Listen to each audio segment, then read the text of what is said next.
Part 1. My early home. The first place that I can well remember was a large, pleasant meadow with a pond of clear water in it. Some shady trees leaned over it, and rushes and water lilies grew at the deep end. Over the hedge on one side we looked into a plowed field, and on the other we looked over a gate at our master's house, which stood by the roadside. At the top of the meadow was a grove of fir trees, and at the bottom a running brook overhung by a steep bank. While I was young I lived upon my mother's milk, as I could not eat grass. In the daytime I ran by her side, and at night I lay down close by her. When it was hot we used to stand by the pond in the shade of the trees, and when it was cold we had a nice warm shed near the grove. As soon as I was old enough to eat grass, my mother used to go out to work in the daytime and come back in the evening. There were 6 young colts in the meadow besides me. They were older than I was. Some were nearly as large as grown-up horses. I used to run with them and had great fun. We used to gallop all together round and round the field as hard as we could go. Sometimes we had rather rough play, for they would frequently bite and kick as well as gallop. One day, when there was a good deal of kicking, my mother whinnied to me to come to her, and then she said, "I wish you to pay attention to what I am going to say to you. The colts who live here are very good colts, but they are cart-horse colts, and of course they have not learned manners. You have been well-bred and well-born. Your father has a great name in these parts, and your grandfather won the cup 2 years at the Newmarket races. Your grandmother had the sweetest temper of any horse I ever knew, and I think you have never seen me kick or bite. I hope you will grow up gentle and good, and never learn bad ways. Do your work with a good will, lift your feet up well when you trot, and never bite or kick even in play." I have never forgotten my mother's advice. I knew she was a wise old horse, and our master thought a great deal of her. Her name was Duchess, but he often called her Pet. Our master was a good, kind man. He gave us good food, good lodging, and kind words. He spoke as kindly to us as he did to his little children. We were all fond of him, and my mother loved him very much. When she saw him at the gate she would neigh with joy, and trot up to him. He would pat and stroke her and say, "Well, old Pet, and how is your little darky?" I was a dull black, so he called me Darky. Then he would give me a piece of bread, which was very good, and sometimes he brought a carrot for my mother. All the horses would come to him, but I think we were his favorites. My mother always took him to the town, on a market day, in a light gig. There was a plowboy, Dick, who sometimes came into our field to pluck blackberries from the hedge. When he had eaten all he wanted he would have what he called fun with the colts, throwing stones and sticks at them to make them gallop. We did not much mind him, for we could gallop off, but sometimes a stone would hit and hurt us. One day he was at this game, and did not know that the master was in the next field, but he was there, watching what was going on. Over the hedge he jumped in a snap, and catching Dick by the arm, he gave him such a box on the ear as made him roar with the pain and surprise. As soon as we saw the master we trotted up nearer, to see what went on. "Bad boy," he said, "bad boy. To chase the colts. This is not the first time, nor the second, but it shall be the last. There, take your money and go home. I shall not want you on my farm again." So we never saw Dick any more. Old Daniel, the man who looked after the horses, was just as gentle as our master, so we were well off. The hunt. Before I was 2 years old, a circumstance happened which I have never forgotten. It was early in the spring. There had been a little frost in the night, and a light mist still hung over the woods and meadows. I and the other colts were feeding at the lower part of the field when we heard, quite in the distance, what sounded like the cry of dogs. The oldest of the colts raised his head, pricked his ears, and said, "There are the hounds," and immediately cantered off, followed by the rest of us to the upper part of the field, where we could look over the hedge and see several fields beyond. My mother and an old riding horse of our master's were also standing near, and seemed to know all about it. "They have found a hare," said my mother, "and if they come this way we shall see the hunt." And soon the dogs were all tearing down the field of young wheat next to ours. I never heard such a noise as they made. They did not bark, nor howl, nor whine, but kept on a yo. Yo-ozo. Yo. Yo-o-o, at the top of their voices. After them came a number of men on horseback, some of them in green coats, all galloping as fast as they could. The old horse snorted and looked eagerly after them, and we young colts wanted to be galloping with them, but they were soon away into the fields lower down. Here it seemed as if they had come to a stand. The dogs left off barking and ran about every way with their noses to the ground. "They have lost the scent," said the old horse. "Perhaps the hare will get off." "What hare?" I said. "Oh, I don't know what hare. Likely enough it may be one of our own hares out of the woods. Any hare they can find will do for the dogs and men to run after." And before long the dogs began their yo. Yo, oh, oh. Again, and back they came all together at full speed, making straight for our meadow at the part where the high bank and hedge overhang the brook. "Now we shall see the hare," said my mother, and just then a hare wild with fright rushed by and made for the woods. On came the dogs. They burst over the bank, leaped the stream, and came dashing across the field followed by the huntsmen. 6 or 8 men leaped their horses clean over, close upon the dogs. The hare tried to get through the fence. It was too thick, and she turned sharp round to make for the road, but it was too late. The dogs were upon her with their wild cries. We heard one shriek, and that was the end of her. One of the huntsmen rode up and whipped off the dogs, who would soon have torn her to pieces. He held her up by the leg torn and bleeding, and all the gentlemen seemed well pleased. As for me, I was so astonished that I did not at first see what was going on by the brook. But when I did look, there was a sad sight. 2 fine horses were down, one was struggling in the stream, and the other was groaning on the grass. One of the riders was getting out of the water covered with mud, the other lay quite still. "His neck is broke," said my mother. "And serve him right, too," said one of the colts. I thought the same, but my mother did not join with us. "Well, no," she said, "you must not say that, but though I am an old horse and have seen and heard a great deal, I never yet could make out why men are so fond of this sport. They often hurt themselves, often spoil good horses and tear up the fields, and all for a hare or a fox or a stag that they could get more easily some other way. But we are only horses and don't know." While my mother was saying this, we stood and looked on. Many of the riders had gone to the young man, but my master, who had been watching what was going on, was the first to raise him. His head fell back and his arms hung down, and every one looked very serious. There was no noise now. Even the dogs were quiet and seemed to know that something was wrong. They carried him to our master's house. I heard afterward that it was young George Gordon, the squire's only son, a fine, tall young man and the pride of his family. There was now riding off in all directions to the doctor's, to the farrier's, and no doubt to Squire Gordon's, to let him know about his son. When Mr. Bond, the farrier, came to look at the black horse that lay groaning on the grass, he felt him all over and shook his head. One of his legs was broken. Then someone ran to our master's house and came back with a gun. Presently there was a loud bang and a dreadful shriek, and then all was still. The black horse moved no more. My mother seemed much troubled. She said she had known that horse for years, and that his name was Rob Roy. He was a good horse, and there was no vice in him. She never would go to that part of the field afterward. Not many days after we heard the church bell tolling for a long time, and looking over the gate we saw a long, strange black coach that was covered with black cloth and was drawn by black horses. After that came another and another and another, and all were black, while the bell kept tolling, tolling. They were carrying young Gordon to the churchyard to bury him. He would never ride again. What they did with Rob Roy I never knew, but 'twas all for one little hare. My breaking in. I was now beginning to grow handsome. My coat had grown fine and soft, and was bright black. I had one white foot, and a pretty white star on my forehead. I was thought very handsome. My master would not sell me till I was 4 years old. He said lads ought not to work like men, and colts ought not to work like horses till they were quite grown up. When I was 4 years old, Squire Gordon came to look at me. He examined my eyes, my mouth, and my legs.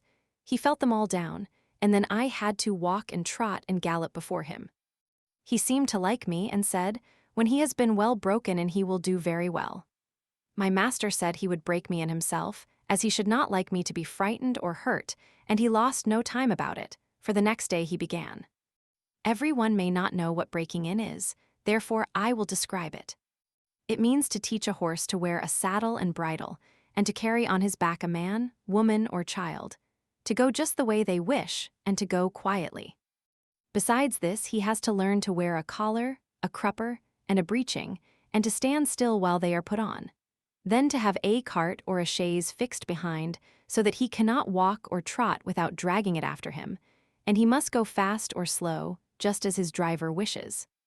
He must never start at what he sees, nor speak to other horses, nor bite, nor kick, nor have any will of his own, but always do his master's will, even though he may be very tired or hungry.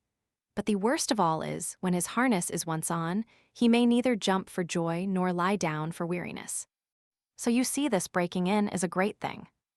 I had of course long been used to a halter and a headstall, and to be led about in the fields and lanes quietly, but now I was to have a bit and bridle. My master gave me some oats as usual, and after a good deal of coaxing, he got the bit into my mouth and the bridle fixed, but it was a nasty thing. Those who have never had a bit in their mouths cannot think how bad it feels. A great piece of cold hard steel as thick as a man's finger to be pushed into one's mouth, between one's teeth and over one's tongue, with the ends coming out at the corner of your mouth, and held fast there by straps over your head, under your throat, round your nose, and under your chin, so that no way in the world can you get rid of the nasty hard thing. It is very bad. Yes, very bad.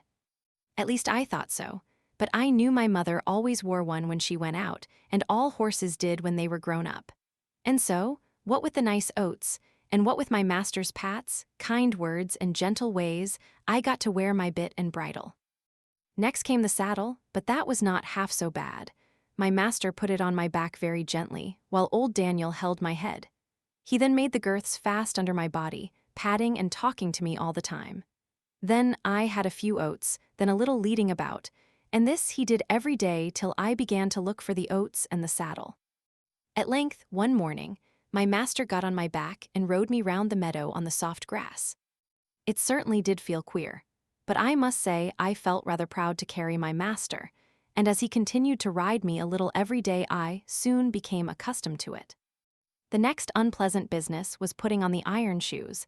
That too was very hard at first. My master went with me to the smith's forge to see that I was not hurt or got any fright. The blacksmith took my feet in his hand, one after the other, and cut away some of the hoof.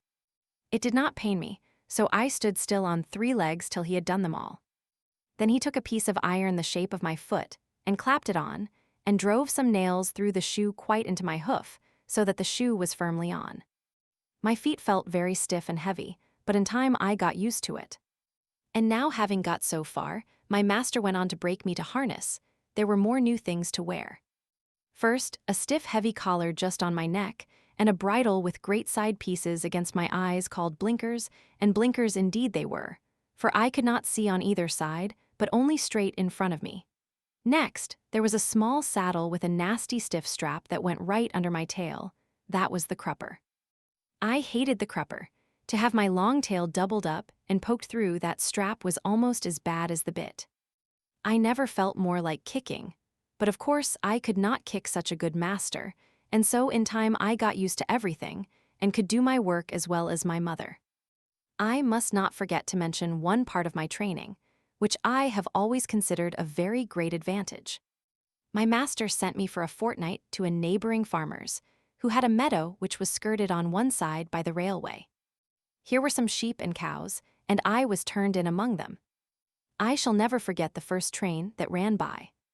I was feeding quietly near the pales which separated the meadow from the railway, when I heard a strange sound at a distance, and before I knew whence it came, with a rush and a clatter, and a puffing out of smoke, a long black train of something flew by, and was gone almost before I could draw my breath. I turned and galloped to the further side of the meadow as fast as I could go, and there I stood snorting with astonishment and fear.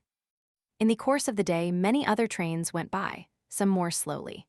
These drew up at the station close by, and sometimes made an awful shriek and groan before they stopped. I thought it very dreadful, but the cows went on eating very quietly, and hardly raised their heads as the black frightful thing came puffing and grinding past. For the first few days I could not feed in peace, but as I found that this terrible creature never came into the field, or did me any harm, I began to disregard it, and very soon I cared as little about the passing of a train as the cows and sheep did. Since then, I have seen many horses much alarmed and restive at the sight or sound of a steam engine. But thanks to my good master's care, I am as fearless at railway stations as in my own stable. Now if anyone wants to break in a young horse, well, that is the way. My master often drove me in double harness with my mother, because she was steady and could teach me how to go better than a strange horse. She told me the better I behaved, the better I should be treated, and that it was wisest always to do my best to please my master. But, said she, there are a great many kinds of men. There are good thoughtful men like our master that any horse may be proud to serve, and there are bad cruel men who never ought to have a horse or dog to call their own. Besides, there are a great many foolish men, vain, ignorant, and careless, who never trouble themselves to think. These spoil more horses than all, just for want of sense. They don't mean it, but they do it for all that. I hope you will fall into good hands, but a horse never knows who may buy him or who may drive him. It is all a chance for us. But still I say, do your best wherever it is and keep up your good name. Birtwick Park. At this time, I used to stand in the stable, and my coat was brushed every day till it shone like a rook's wing. It was early in May, when there came a man from Squire Gordon's, who took me away to the hall. My master said, "Goodbye, darky, be a good horse and always do your best." I could not say goodbye, so I put my nose into his hand. He patted me kindly, and I left my first home. As I lived some years with Squire Gordon, I may as well tell something about the place. Squire Gordon's park skirted the village of Birtwick. It was entered by a large iron gate, at which stood the first lodge, and then you trotted along on a smooth road between clumps of large old trees, then another lodge and another gate, which brought you to the house and the gardens. Beyond this lay the home paddock, the old orchard, and the stables. There was accommodation for many horses and carriages, but I need only describe the stable into which I was taken. This was very roomy, with 4 good stalls. A large swinging window opened into the yard, which made it pleasant and airy. The first stall was a large square one, shut in behind with a wooden gate. The others were common stalls, good stalls, but not nearly so large. It had a low rack for hay and a low manger for corn. It was called a loose box because the horse that was put into it was not tied up, but left loose to do as he liked. It is a great thing to have a loose box. Into this fine box the groom put me. It was clean, sweet, and airy. I never was in a better box than that, and the sides were not so high, but that I could see all that went on through the iron rails that were at the top. He gave me some very nice oats. He patted me, spoke kindly, and then went away. When I had eaten my corn, I looked round. In the stall next to mine stood a little fat gray pony, with a thick mane and tail, a very pretty head, and a pert little nose. I put my head up to the iron rails at the top of my box and said, "How do you do? What is your name?" He turned round as far as his halter would allow, held up his head, and said, "My name is Merrylegs. I am very handsome. I carry the young ladies on my back, and sometimes I take our mistress out in the low chair. They think a great deal of me, and so does James. Are you going to live next door to me in the box?" I said, "Yes." "Well then," he said, "I hope you are good-tempered. I do not like anyone next door who bites." Just then a horse's head looked over from the stall beyond. The ears were laid back, and the eye looked rather ill-tempered. This was a tall chestnut mare, with a long, handsome neck. She looked across to me and said, "So it is you who have turned me out of my box. It is a very strange thing for a colt like you to come and turn a lady out of her own home." "I beg your pardon," I said. "I have turned no one out. The man who brought me put me here, and I had nothing to do with it. And as to my being a colt, I am turned 4 years old and am a grown-up horse. I never had words yet with horse or mare, and it is my wish to live at peace." "Well," she said, "we shall see. Of course, I do not want to have words with a young thing like you." I said no more. In the afternoon, when she went out, Merrylegs told me all about it. "The thing is this," said Merrylegs. "Ginger has a bad habit of biting and snapping. That is why they call her Ginger, and when she was in the loose box, she used to snap very much. One day she bit James in the arm and made it bleed, and so Miss Flora and Miss Jessie, who are very fond of me, were afraid to come into the stable. They used to bring me nice things to eat, an apple or a carrot or a piece of bread, but after Ginger stood in that box they dared not come, and I miss them very much. I hope they will now come again, if you do not bite or snap. I told him I never bit anything but grass, hay, and corn, and could not think what pleasure Ginger found it. Well, I don't think she does find pleasure, says Merrylegs. It is just a bad habit. She says no one was ever kind to her, and why should she not bite? Of course, it is a very bad habit, but I am sure, if all she says be true, she must have been very ill-used before she came here. John does all he can to please her, and James does all he can, and our master never uses a whip if a horse acts right, so I think she might be good-tempered here. You see, he said, with a wise look, I am 12 years old. I know a great deal, and I can tell you there is not a better place for a horse all round the country than this. John is the best groom that ever was. He has been here 14 years, and you never saw such a kind boy as James is, so that it is all Ginger's own fault that she did not stay in that box. A fair start. The name of the coachman was John Manley. He had a wife and one little child, and they lived in the coachman's cottage, very near the stables. The next morning he took me into the yard and gave me a good grooming, and just as I was going into my box, with my coat soft and bright, the squire came in to look at me and seemed pleased. John, he said, I meant to have tried the new horse this morning, but I have other business. You may as well take him around after breakfast. Go by the common and the highwood, and back by the watermill and the river. That will show his paces. I will, sir, said John. After breakfast, he came and fitted me with a bridle. He was very particular in letting out and taking in the straps to fit my head comfortably. Then he brought a saddle, but it was not broad enough for my back. He saw it in a minute and went for another, which fitted nicely. He rode me first slowly, then a trot, then a canter, and when we were on the common he gave me a light touch with his whip, and we had a splendid gallop. Ho-ho! My boy, he said, as he pulled me up, you would like to follow the hounds, I think. As we came back through the park, we met the squire and Mrs. Gordon walking. They stopped and John jumped off. Well, John, how does he go? First rate, sir, answered John. He is as fleet as a deer and has a fine spirit too, but the lightest touch of the rein will guide him. Down at the end of the common, we met one of those traveling carts hung all over with baskets, rugs, and such like. You know, sir, many horses will not pass those carts quietly. He just took a good look at it, and then went on as quiet and pleasant as could be. They were shooting rabbits near the highwood, and a gun went off close by. He pulled up a little and looked, but did not stir a step to right or left.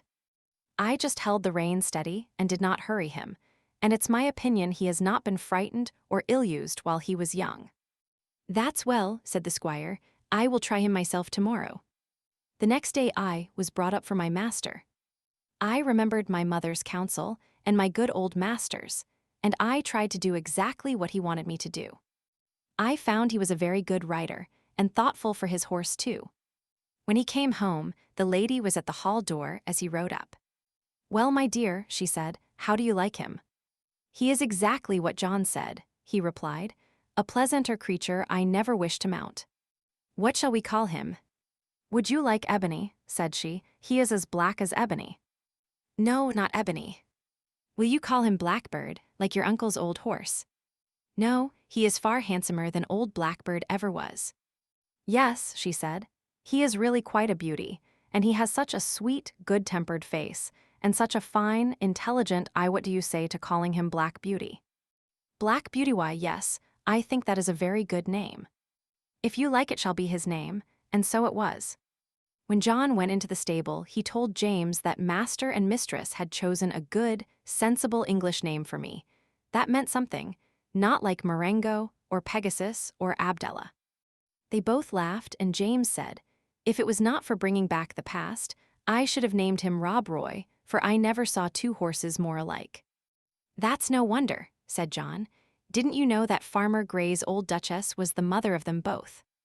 I had never heard that before, and so poor Rob Roy, who was killed at that hunt, was my brother.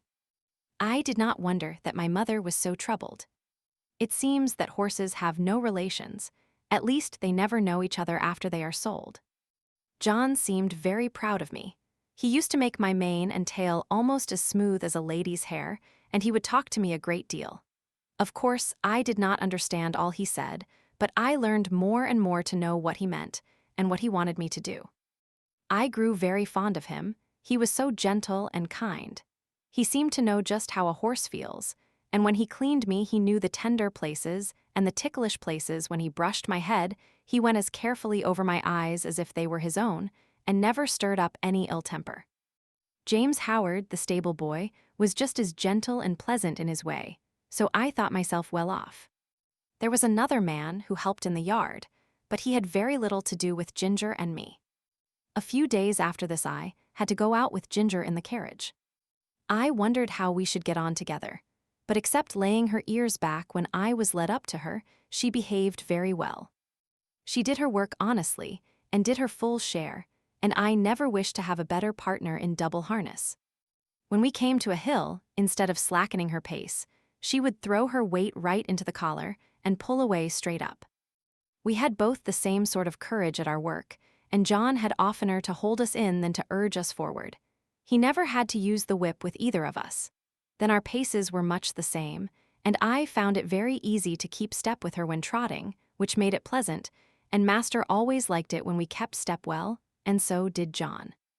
After we had been out 2 or 3 times together, we grew quite friendly and sociable, which made me feel very much at home. As for Merrylegs, he and I soon became great friends. He was such a cheerful, plucky, good-tempered little fellow that he was a favorite with everyone, and especially with Miss Jessie and Flora, who used to ride him about in the orchard and have fine games with him and their little dog Frisky. Our master had 2 other horses that stood in another stable. One was Justice, a roan cob used for riding or for the luggage cart. The other was an old brown hunter named Sir Oliver. He was past work now, but was a great favorite with the master, who gave him the run of the park. He sometimes did a little light carting on the estate, or carried one of the young ladies when they rode out with their father, for he was very gentle and could be trusted with a child as well as Merrylegs. The cob was a strong, well-made, good-tempered horse, and we sometimes had a little chat in the paddock. But of course, I could not be so intimate with him as with Ginger, who stood in the same stable. Liberty. I was quite happy in my new place, and if there was one thing that I missed, it must not be thought I was discontented. All who had to do with me were good, and I had a light, airy stable and the best of food. What more could I want? Why liberty? For 3 years and a half of my life, I had had all the liberty I could wish for. But now, week after week, month after month, and no doubt year after year, I must stand up in a stable night and day except when I am wanted, and then I must be just as steady and quiet as any old horse who has worked 20 years. Straps here and straps there, a bit in my mouth and blinkers over my eyes. Now I am not complaining, for I know it must be so. I only mean to say that for a young horse full of strength and spirits, who has been used to some large field or plain where he can fling up his head and toss up his tail and gallop away at full speed, then round and back again with a snort to his companion's eye, say it is hard never to have a bit more liberty to do as you like. Sometimes, when I have had less exercise than usual, I have felt so full of life and spring that, when John has taken me out to exercise, I really could not keep quiet. Do what I would, it seemed as if I must jump or dance or prance, and many a good shake I know I must have given him, especially at the first. But he was always good and patient. "Steady, steady, my boy," he would say. "Wait a bit, and we will have a good swing and soon get the tickle out of your feet."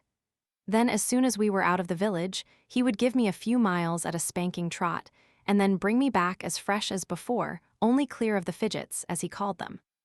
Spirited horses, when not enough exercised, are often called skittish when it is only play, and some grooms will punish them, but our John did not.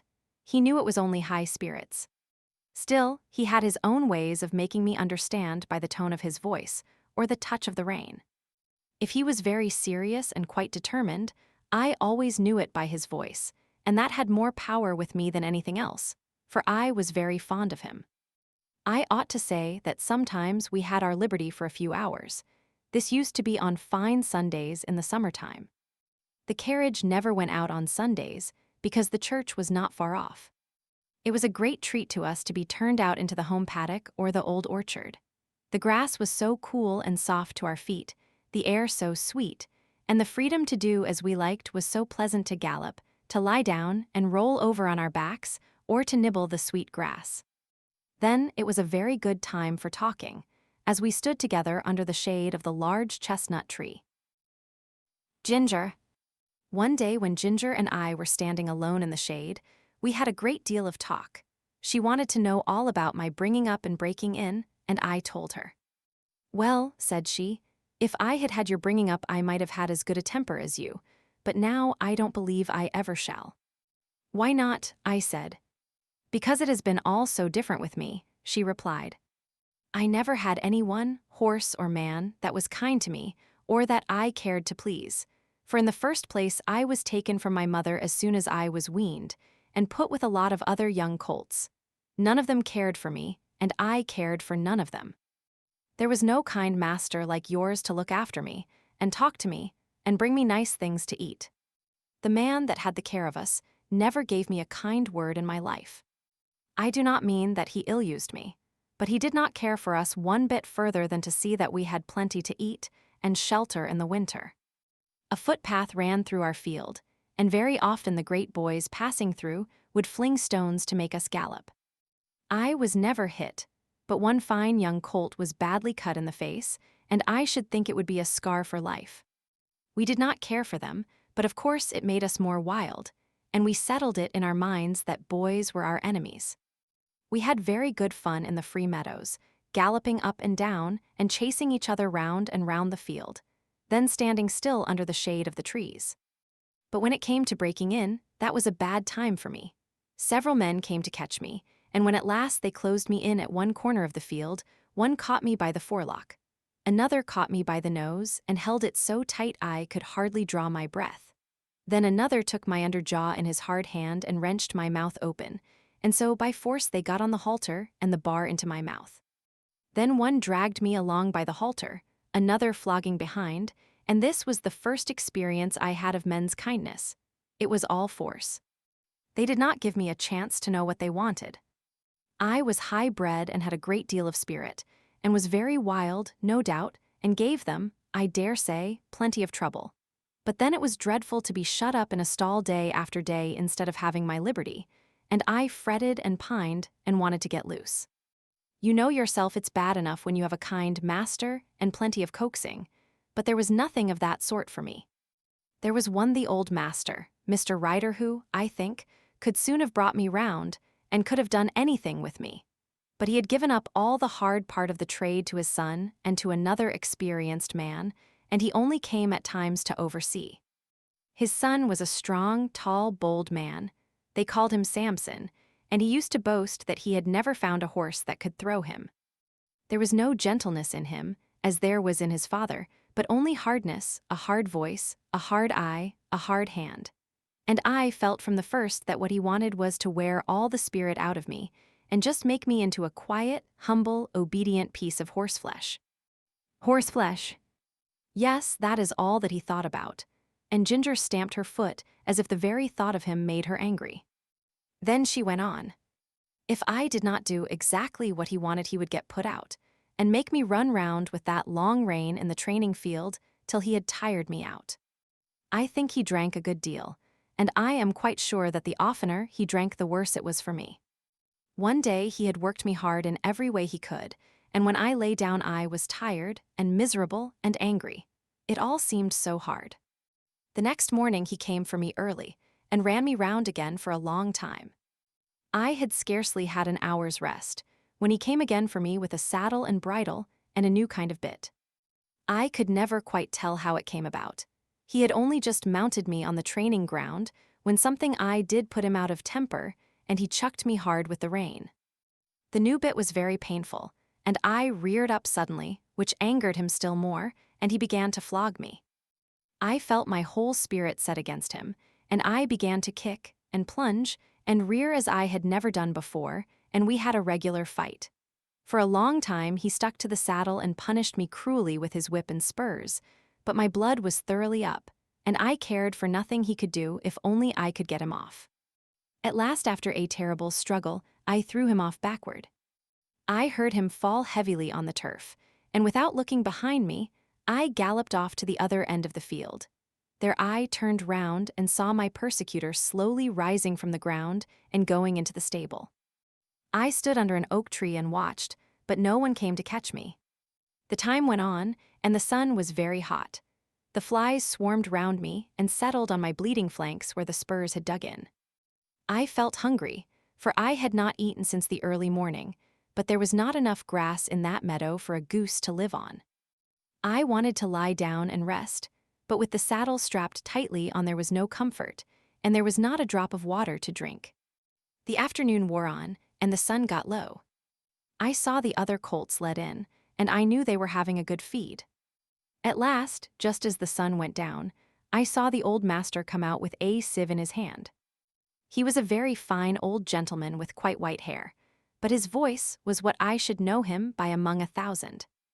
It was not high, nor yet low, but full and clear and kind, and when he gave orders it was so steady and decided that everyone knew, both horses and men, that he expected to be obeyed.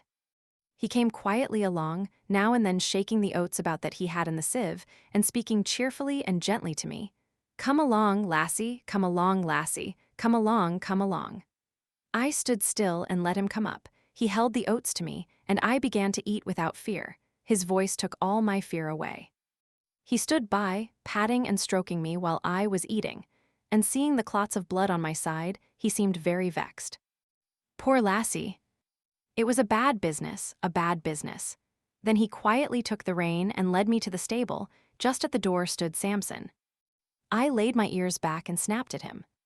"Stand back," said the master, "and keep out of her way. You've done a bad day's work for this filly." He growled out something about a vicious brute. "Hark ye," said the father, "a bad-tempered man will never make a good-tempered horse. You've not learned your trade yet, Samson."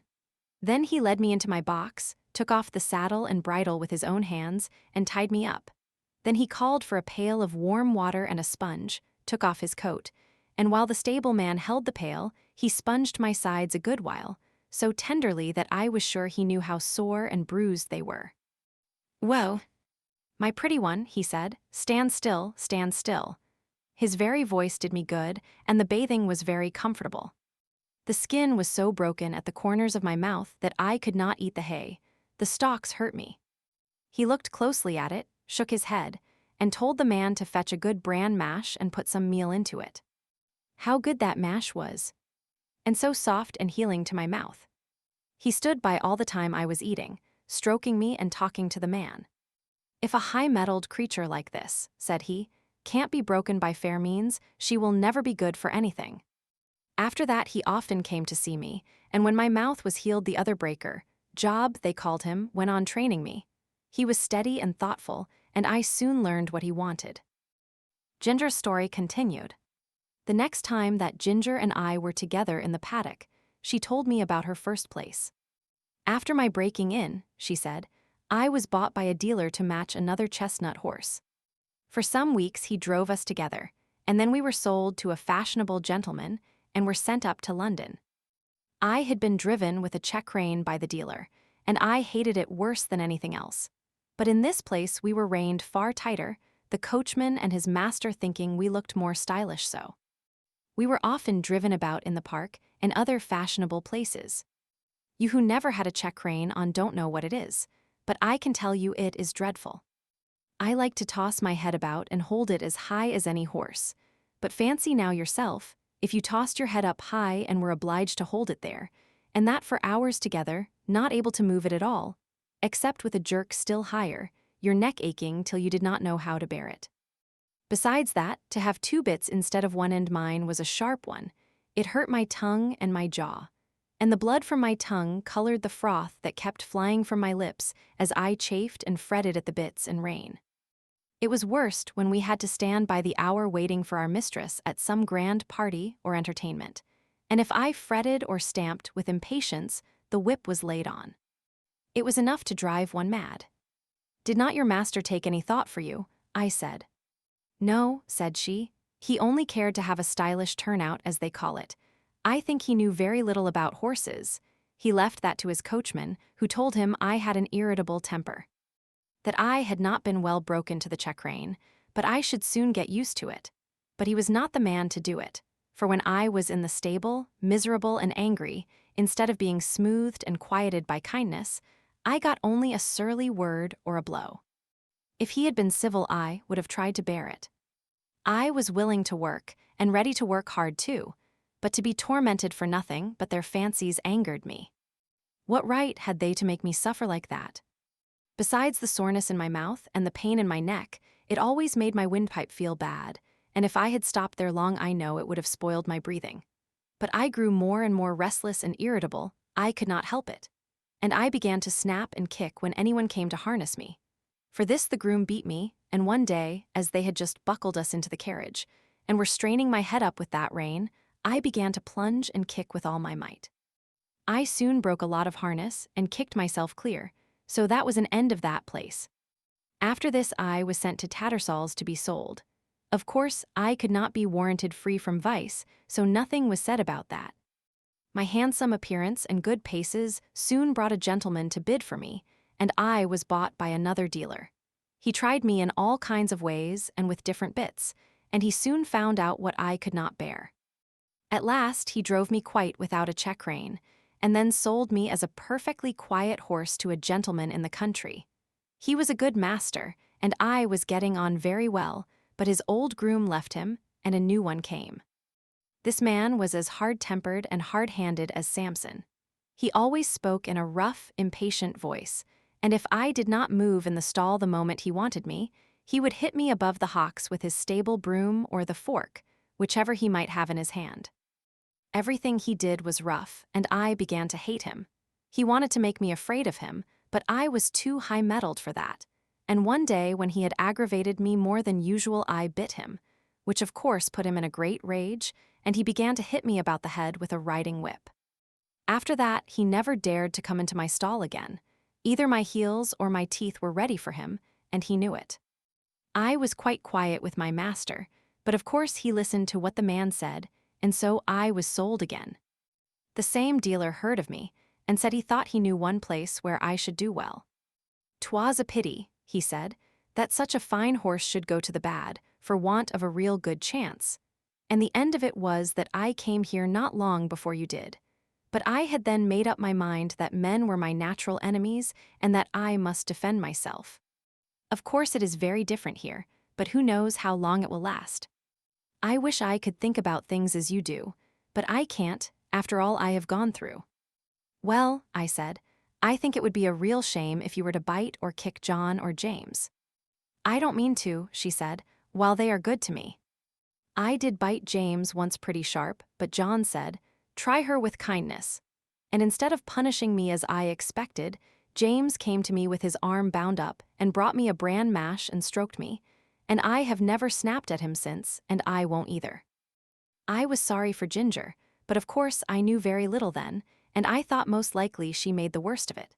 However, I found that as the weeks went on she grew much more gentle and cheerful, and had lost the watchful, defiant look that she used to turn on any strange person who came near her. And one day James said, "I do believe that mare is getting fond of me. She quite whinnied after me this morning when I had been rubbing her forehead." Aye, Jim, tease the Birtwick balls," said John. "She'll be as good as Black Beauty by and by. Kindness is all the physic she wants, poor thing."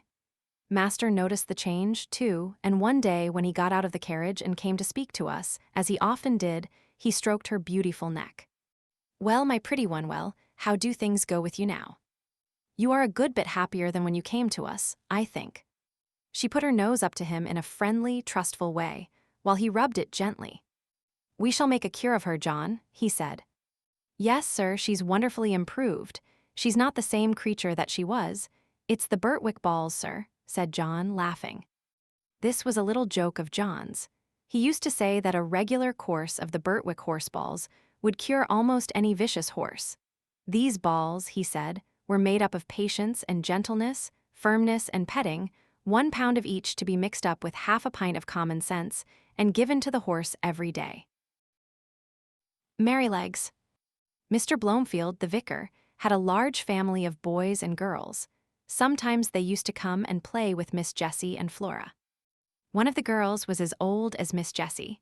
2 of the boys were older, and there were several little ones. When they came, there was plenty of work for Merrylegs, for nothing pleased them so much as getting on him by turns and riding him all about the orchard and the home paddock, and this they would do by the hour together. One afternoon, he had been out with them a long time, and when James brought him in and put on his halter, he said, "There, you rogue, mind how you behave yourself, or we shall get into trouble." "What have you been doing, Merrylegs?" I asked. "Oh," said he, tossing his little head, "I have only been giving those young people a lesson. They did not know when they had had enough, nor when I had had enough, so I just pitched them off backward. That was the only thing they could understand." "What," said I, "you threw the children off? I thought you did know better than that. Did you throw Miss Jessie or Miss Flora?" He looked very much offended and said, "Of course not. I would not do such a thing for the best oats that ever came into the stable. Why, I am as careful of our young ladies as the master could be, and as for the little ones, it is I who teach them to ride. When they seem frightened or a little unsteady on my back, I go as smooth and as quiet as old Pussy when she is after a bird. And when they are all right, I go on again faster, you see, just to use them to it. So don't you trouble yourself preaching to me. I am the best friend and the best riding master those children have." "It is not them, it is the boys, said he, shaking his mane, "are quite different. They must be broken in as we were broken in when we were colts, and just be taught what's what." The other children had ridden me about for nearly 2 hours, and then the boys thought it was their turn, and so it was, and I was quite agreeable. They rode me by turns, and I galloped them about, up and down the fields and all about the orchard, for a good hour. They had each cut a great hazel stick for a riding whip and laid it on a little too hard. But I took it in good part, till at last I thought we had had enough, so I stopped 2 or 3 times by way of a hint. Boys, you see, think a horse or pony is like a steam engine or a thrashing machine, and can go on as long and as fast as they please. They never think that a pony can get tired or have any feelings. So, as the one who was whipping me could not understand, I just rose up on my hind legs and let him slip off behind, that was all. He mounted me again, and I did the same. Then the other boy got up, and as soon as he began to use his stick, I laid him on the grass, and so on, till they were able to understand, that was all. They are not bad boys, they don't wish to be cruel. I like them very well, but you see I had to give them a lesson. When they brought me to James, and told him I think he was very angry to see such big sticks. He said they were only fit for drovers or gypsies, and not for young gentlemen. "If I had been you," said Ginger, "I would have given those boys a good kick, and that would have given them a lesson." "No doubt you would," said Merrylegs, "but then I am not quite such a fool, begging your pardon, as to anger our master or make James ashamed of me.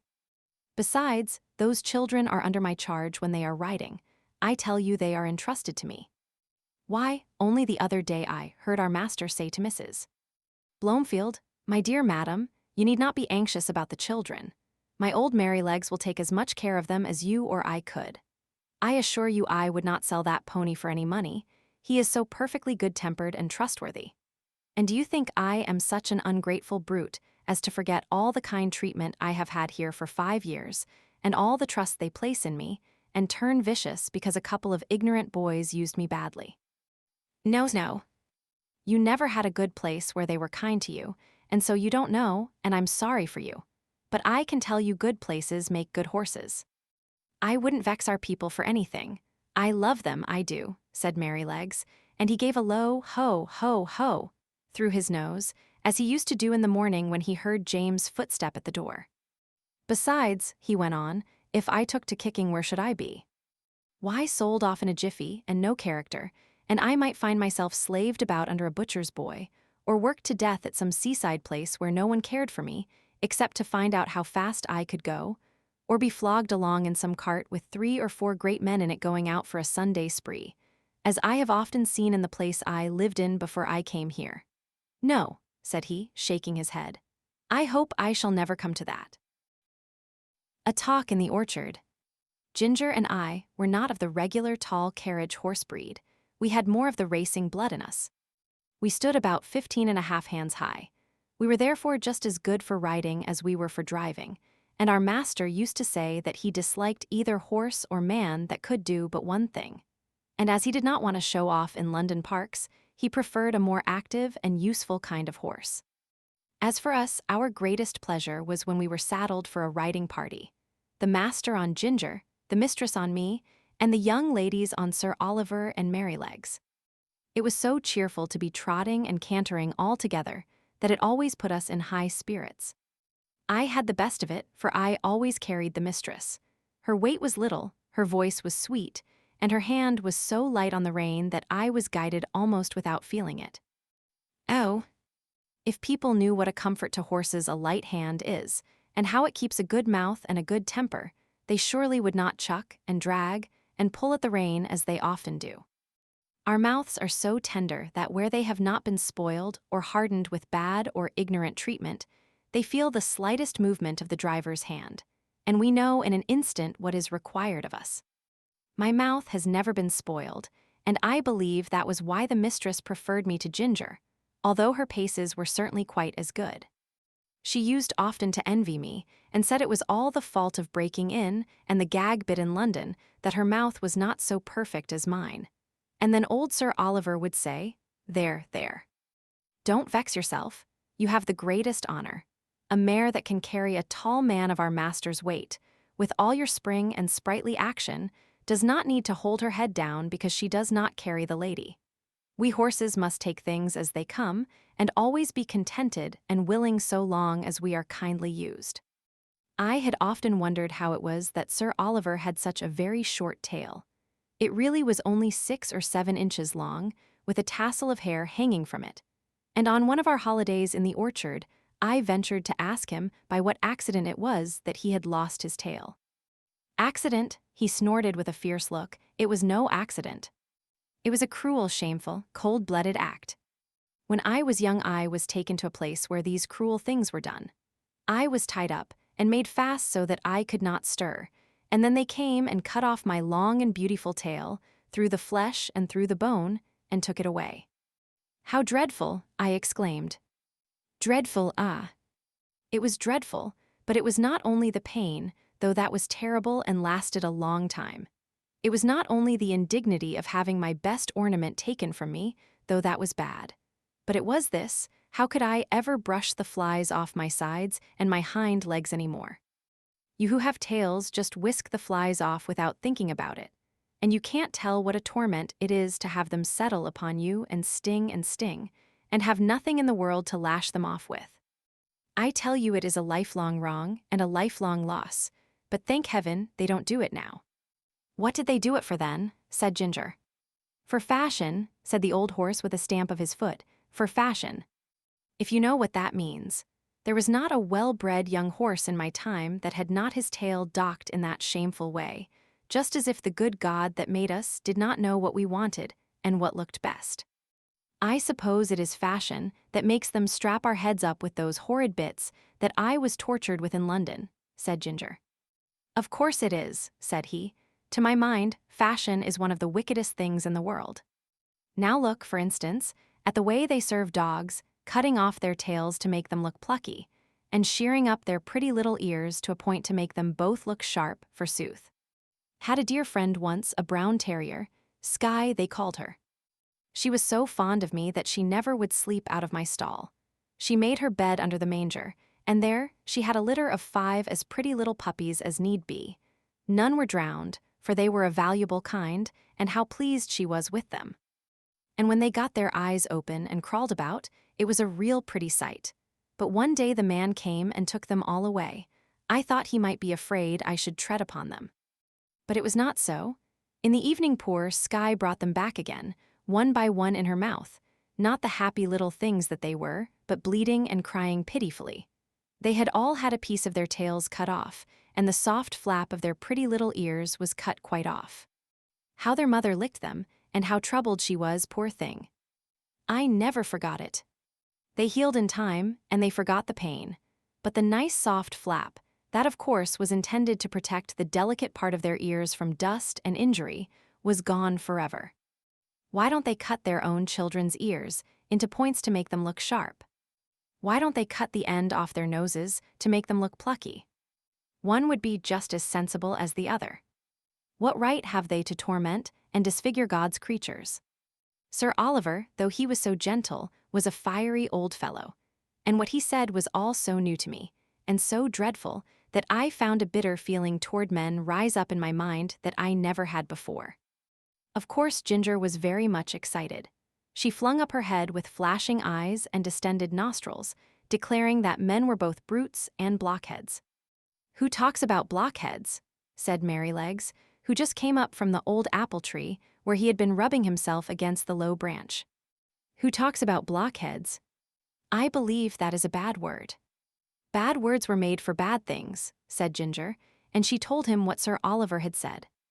"It is all true," said Merrylegs sadly, "and I've seen that about the dogs over and over again where I lived first, but we won't talk about it here.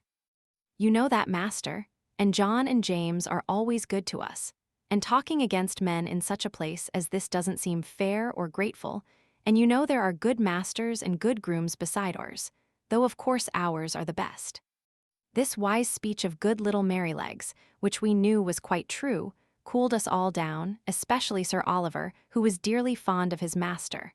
And to turn the subject, I said, "Can anyone tell me the use of blinkers?" "No," said Sir Oliver shortly, "because they are no use." "They are supposed," said Justice, the roan cob in his calm way, "to prevent horses from shying and starting, and getting so frightened as to cause accidents."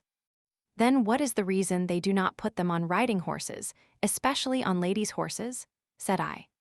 "There is no reason at all," said he quietly, "except the fashion. They say that a horse would be so frightened to see the wheels of his own cart or carriage coming behind him that he would be sure to run away, although of course when he is ridden he sees them all about him if the streets are crowded. I admit they do sometimes come too close to be pleasant, but we don't run away. We are used to it and understand it, and if we never had blinkers put on, we should never want them. We should see what was there and know what was what, and be much less frightened than by only seeing bits of things that we can't understand. Of course there may be some nervous horses who have been hurt or frightened when they were young, who may be the better for them. But as I never was nervous, I can't judge. "I consider," said Sir Oliver, "that blinkers are dangerous things in the night. We horses can see much better in the dark than men can, and many an accident would never have happened if horses might have had the full use of their eyes. Some years ago, I remember, there was a hearse with 2 horses returning one dark night, and just by Farmer Sparrow's house, where the pond is close to the road, the wheels went too near the edge, and the hearse was overturned into the water. Both the horses were drowned, and the driver hardly escaped. Of course, after this accident, a stout white rail was put up that might be easily seen. But if those horses had not been partly blinded, they would of themselves have kept further from the edge, and no accident would have happened. When our master's carriage was overturned, before you came here, it was said that if the lamp on the left side had not gone out, John would have seen the great hole that the road makers had left. And so he might, but if old Colin had not had blinkers on he would have seen it, lamp or no lamp, for he was far too knowing an old horse to run into danger. As it was, he was very much hurt, the carriage was broken, and how John escaped nobody knew. "I should say," said Ginger, curling her nostril, "that these men, who are so wise, had better give orders that in the future all foals should be born with their eyes set just in the middle of their foreheads, instead of on the side. They always think they can improve upon nature and mend what God has made." Things were getting rather sore again, when Merrylegs held up his knowing little face and said, "I'll tell you a secret. I believe John does not approve of blinkers. I heard him talking with Master about it one day. The master said that, if horses had been used to them, it might be dangerous in some cases to leave them off. And John said he thought it would be a good thing if all colts were broken in without blinkers, as was the case in some foreign countries. So let us cheer up, and have A run to the other end of the orchard. I believe the wind has blown down some apples, and we might just as well eat them as the slugs." Merrylegs could not be resisted, so we broke off our long conversation and got up our spirits by munching some very sweet apples which lay scattered on the grass. Plain speaking, the longer I lived at Birtwick, the more proud and happy I felt at having such a place. Our master and mistress were respected and beloved by all who knew them. They were good and kind to everybody and everything, not only men and women, but horses and donkeys, dogs and cats, cattle and birds. There was no oppressed or ill-used creature that had not a friend in them, and their servants took the same tone. If any of the village children were known to treat any creature cruelly, they soon heard about it from the hall. The squire and Farmer Gray had worked together, as they said, for more than 20 years to get check-reins on the cart horses done away with, and in our parts you seldom saw them. And sometimes, if mistress met a heavily laden horse with his head strained up, she would stop the carriage and get out, and reason with the driver in her sweet, serious voice, and try to show him how foolish and cruel it was. I don't think any man could withstand our mistress. I wish all ladies were like her. Our master, too, used to come down very heavy sometimes. I remember he was riding me toward home one morning when we saw a powerful man driving toward us in a light pony chaise, with a beautiful little bay pony, with slender legs and a high-bred, sensitive head and face. Just as he came to the park gates, the little thing turned toward them. The man, without word or warning, wrenched the creature's head round with such a force and suddenness that he nearly threw it on its haunches. Recovering itself, it was going on, when he began to lash it furiously. The pony plunged forward, but the strong, heavy hand held the pretty creature back with force almost enough to break its jaw, while the whip still cut into him. It was a dreadful sight to me, for I knew what fearful pain it gave that delicate little mouth. But master gave me the word, and we were up with him in a second. "Sawyer," he cried in a stern voice, "is that pony made of flesh and blood?" "Flesh and blood and temper," he said. "He's too fond of his own will, and that won't suit me." He spoke as if he was in a strong passion. He was a builder who had often been to the park on business. "And do you think," said master sternly, "that treatment like this will make him fond of your will?" "He had no business to make that turn. His road was straight on," said the man roughly. "You have often driven that pony up to my place," said master. "It only shows the creature's memory and intelligence. How did he know that you were not going there again? But that has little to do with it. I must say, Mr. Sawyer, that a more unmanly, brutal treatment of a little pony it was never my painful lot to witness, and by giving way to such passion you injure your own character as much, nay more, than you injure your horse. And remember, we shall all have to be judged according to our works, whether they be toward man or toward beast." Master rode me home slowly, and I could tell by his voice how the thing had grieved him. He was just as free to speak to gentlemen of his own rank as to those below him. For another day, when we were out, we met a Captain Langley, a friend of our master's. He was driving a splendid pair of greys in a kind of break. After a little conversation, the captain said, "What do you think of my new team, Mr. Douglas? You know, you are the judge of horses in these parts, and I should like your opinion." The master backed me a little, so as to get a good view of them. "They are an uncommonly handsome pair," he said, "and if they are as good as they look, I am sure you need not wish for anything better. But I see you still hold that pet scheme of yours for worrying your horses and lessening their power." "What do you mean?" said the other, "the check-reins?" "Oh, I know that's a hobby of yours. Well, the fact is, I like to see my horses hold their heads up." "So do I," said master, "as well as any man, but I don't like to see them held up. That takes all the shine out of it. Now, you are a military man, Langley, and no doubt like to see your regiment look well on parade. Heads up, and all that. But you would not take much credit for your drill if all your men had their heads tied to a backboard. It might not be much harm on parade, except to worry and fatigue them. But how would it be in a bayonet charge against the enemy, when they want the free use of every muscle, and all their strength thrown forward? I would not give much for their chance of victory. And it is just the same with horses. You fret and worry their tempers, and decrease their power, you will not let them throw their weight against their work, and so they have to do too much with their joints and muscles, and of course it wears them up faster. You may depend upon it, Horses were intended to have their heads free as men's are. And if we could act a little more according to common sense and a good deal less according to fashion, we should find many things work easier. Besides, you know as well as I that if a horse makes a false step, he has much less chance of recovering himself if his head and neck are fastened back. And now, said the master, laughing, I have given my hobby a good trot out. Can't you make up your mind to mount him too, Captain? Your example would go a long way. I believe you are right in theory, said the other, and that's rather a hard hit about the soldiers, but well, I'll think about it, and so they parted. A stormy day. One day late in the autumn, my master had a long journey to go on business. I was put into the dog cart, and John went with his master. I always liked to go in the dog cart. It was so light, and the high wheels ran along so pleasantly. There had been a great deal of rain, and now the wind was very high and blew the dry leaves across the road in a shower. We went along merrily till we came to the toll bar and the low wooden bridge. The river banks were rather high, and the bridge, instead of rising, went across just level, so that in the middle, if the river was full, the water would be nearly up to the woodwork and planks. But as there were good substantial rails on each side, people did not mind it. The man at the gate said the river was rising fast, and he feared it would be a bad night. Many of the meadows were under water, and in one low part of the road the water was halfway up to my knees. The bottom was good, and master drove gently, so it was no matter.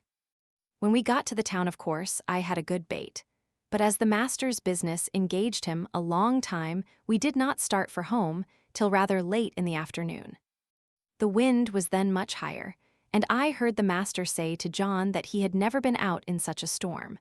And so I thought, as we went along the skirts of a wood, where the great branches were swaying about like twigs, and the rushing sound was terrible. I wish we were well out of this wood, said my master. Yes, sir, said John. It would be rather awkward if one of these branches came down upon us. The words were scarcely out of his mouth when there was a groan, and a crack, and a splitting sound, and tearing, crashing down among the other trees came an oak, torn up by the roots, and it fell right across the road just before us. I will never say I was not frightened, for I was. I stopped still, and I believe I trembled. Of course, I did not turn round or run away. I was not brought up to that. John jumped out and was in a moment at my head. That was a very near touch, said my master. What's to be done now? Well, sir, we can't drive over that tree, nor yet get round it. There will be nothing for it but to go back to the 4 crossways, and that will be a good 6 miles before we get round to the wooden bridge again. It will make us late, but the horse is fresh. So back we went and round by the crossroads, but by the time we got to the bridge it was very nearly dark. We could just see that the water was over the middle of it. But as that happened sometimes when the floods were out, master did not stop. We were going along at a good pace, but the moment my feet touched the first part of the bridge I felt sure there was something wrong. I dare not go forward, and I made a dead stop. Go on, Beauty, said my master, and he gave me a touch with the whip, but I dare not stir. He gave me a sharp cut. I jumped, but I dare not go forward. There's something wrong, sir, said John, and he sprang out of the dog cart and came to my head and looked all about. He tried to lead me forward. Come on, Beauty, what's the matter? Of course, I could not tell him, but I knew very well that the bridge was not safe. Just then the man at the toll gate on the other side ran out of the house, tossing a torch about like one mad. Hoy, hoy, hoy. Halloo. Stop, he cried. What's the matter? Shouted my master. The bridge is broken in the middle, and part of it is carried away. If you come on, you'll be into the river. Thank God, said my master. You beauty, said John, and took the bridle and gently turned me round to the right-hand road by the riverside. The sun had set some time. The wind seemed to have lulled off after that furious blast which tore up the tree. It grew darker and darker, stiller and stiller. I trotted quietly along, the wheels hardly making a sound on the soft road. For a good while neither master nor John spoke, and then master began in a serious voice. I could not understand much of what they said, but I found they thought, if I had gone on as the master wanted me, most likely the bridge would have given way under us, and horse, chaise, master, and man would have fallen into the river. And as the current was flowing very strongly, and there was no light and no help at hand, it was more than likely we should all have been drowned. Master said God had given men reason, by which they could find out things for themselves. But he had given animals knowledge which did not depend on reason, and which was much more prompt and perfect in its way, and by which they had often saved the lives of men. John had many stories to tell of dogs and horses, and the wonderful things they had done. He thought people did not value their animals half enough nor make friends of them as they ought to do. I am sure he makes friends of them, if ever a man did. At last we came to the park gates and found the gardener looking out for us.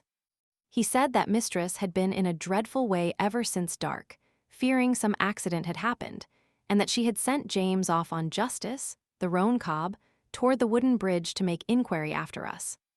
We saw a light at the hall door and at the upper windows, and as we came up mistress ran out, saying, "Are you really safe, my dear?"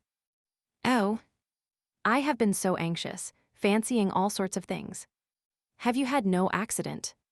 "No, my dear, but if your black beauty had not been wiser than we were, we should all have been carried down the river at the wooden bridge." I heard no more, as they went into the house, and John took me to the stable. Oh, what a good supper he gave me that night.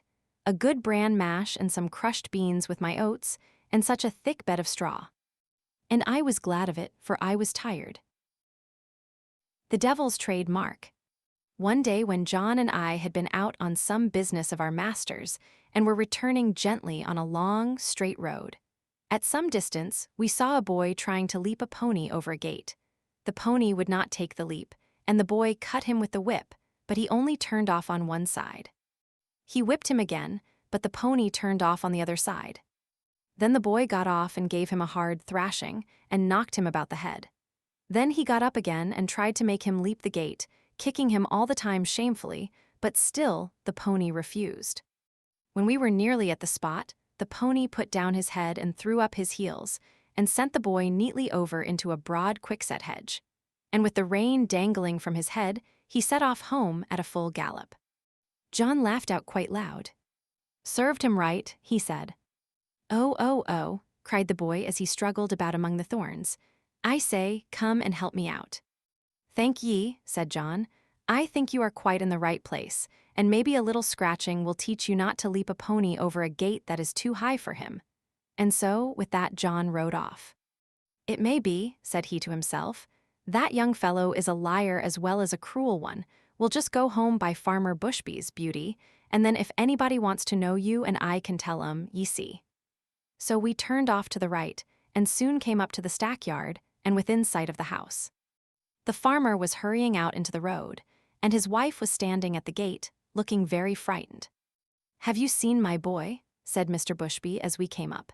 "He went out an hour ago on my black pony, and the creature is just come back without a rider."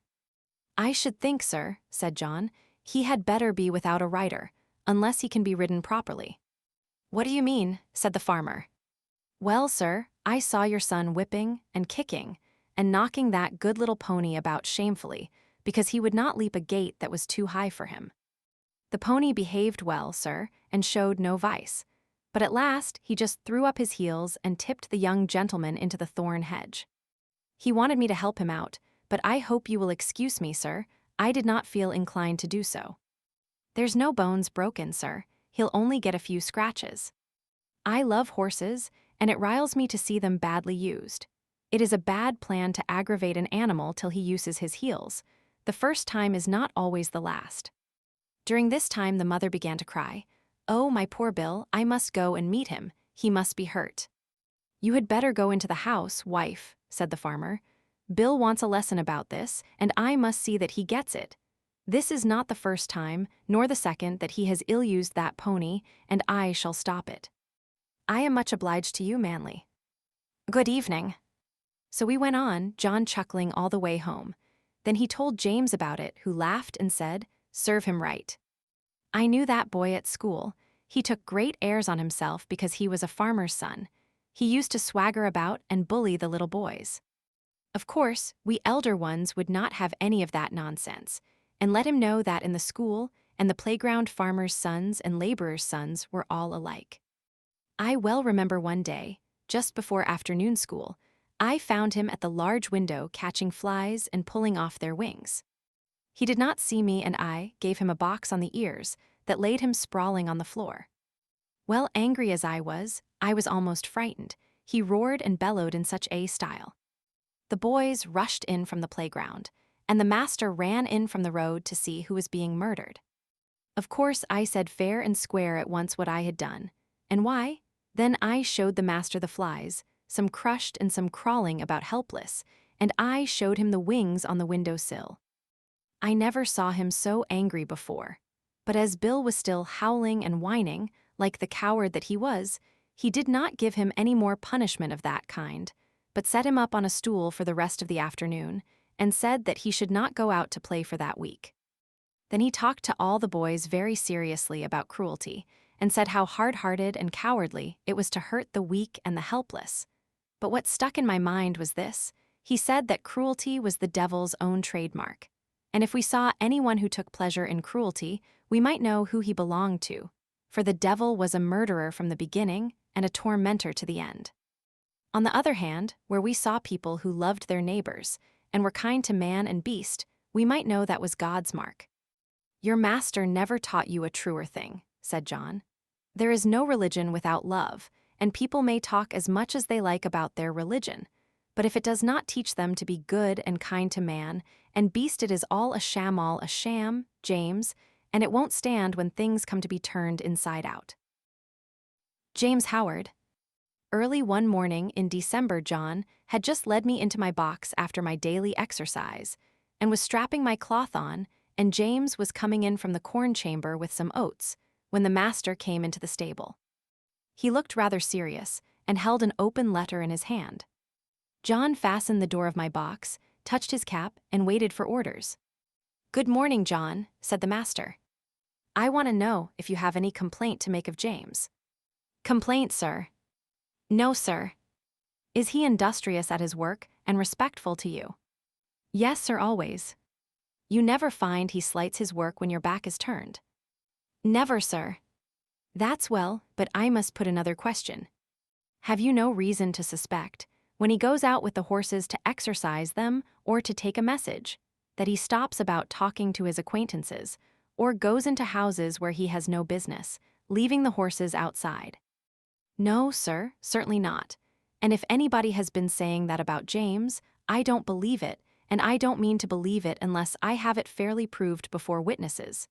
It's not for me to say who has been trying to take away James' character, but I will say this, sir, that a steadier, pleasanter, honester, smarter young fellow I never had in this stable. I can trust his word, and I can trust his work. He is gentle and clever with the horses, and I would rather have them in charge with him than with half the young fellows I know of in laced hats and liveries, and whoever wants a character of James Howard," said John, with a decided jerk of his head, "let them come to John Manley." The master stood all this time grave and attentive, but as John finished his speech a broad smile spread over his face, and looking kindly across at James, who all this time had stood still at the door, he said, "James, my lad, set down the oats and come here. I am very glad to find that John's opinion of your character agrees so exactly with my own.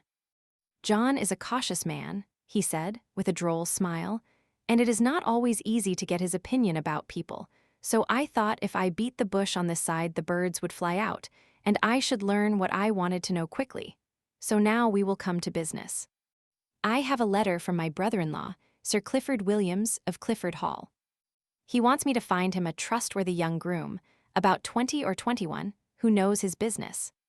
His old coachman, who has lived with him 30 years, is getting feeble, and he wants a man to work with him and get into his ways, who would be able, when the old man was pensioned off, to step into his place. He would have 18 shillings a week at first, a stable suit, a driving suit, a bedroom over the coach house, and a boy under him. Sir Clifford is a good master, and if you could get the place, it would be a good start for you. I don't want to part with you, and if you left us, I know John would lose his right hand." "That I should, sir," said John, "but I would not stand in his light for the world." "How old are you, James?" said master. 19 next May, sir." "That's young. What do you think, John?" "Well, sir, it is young.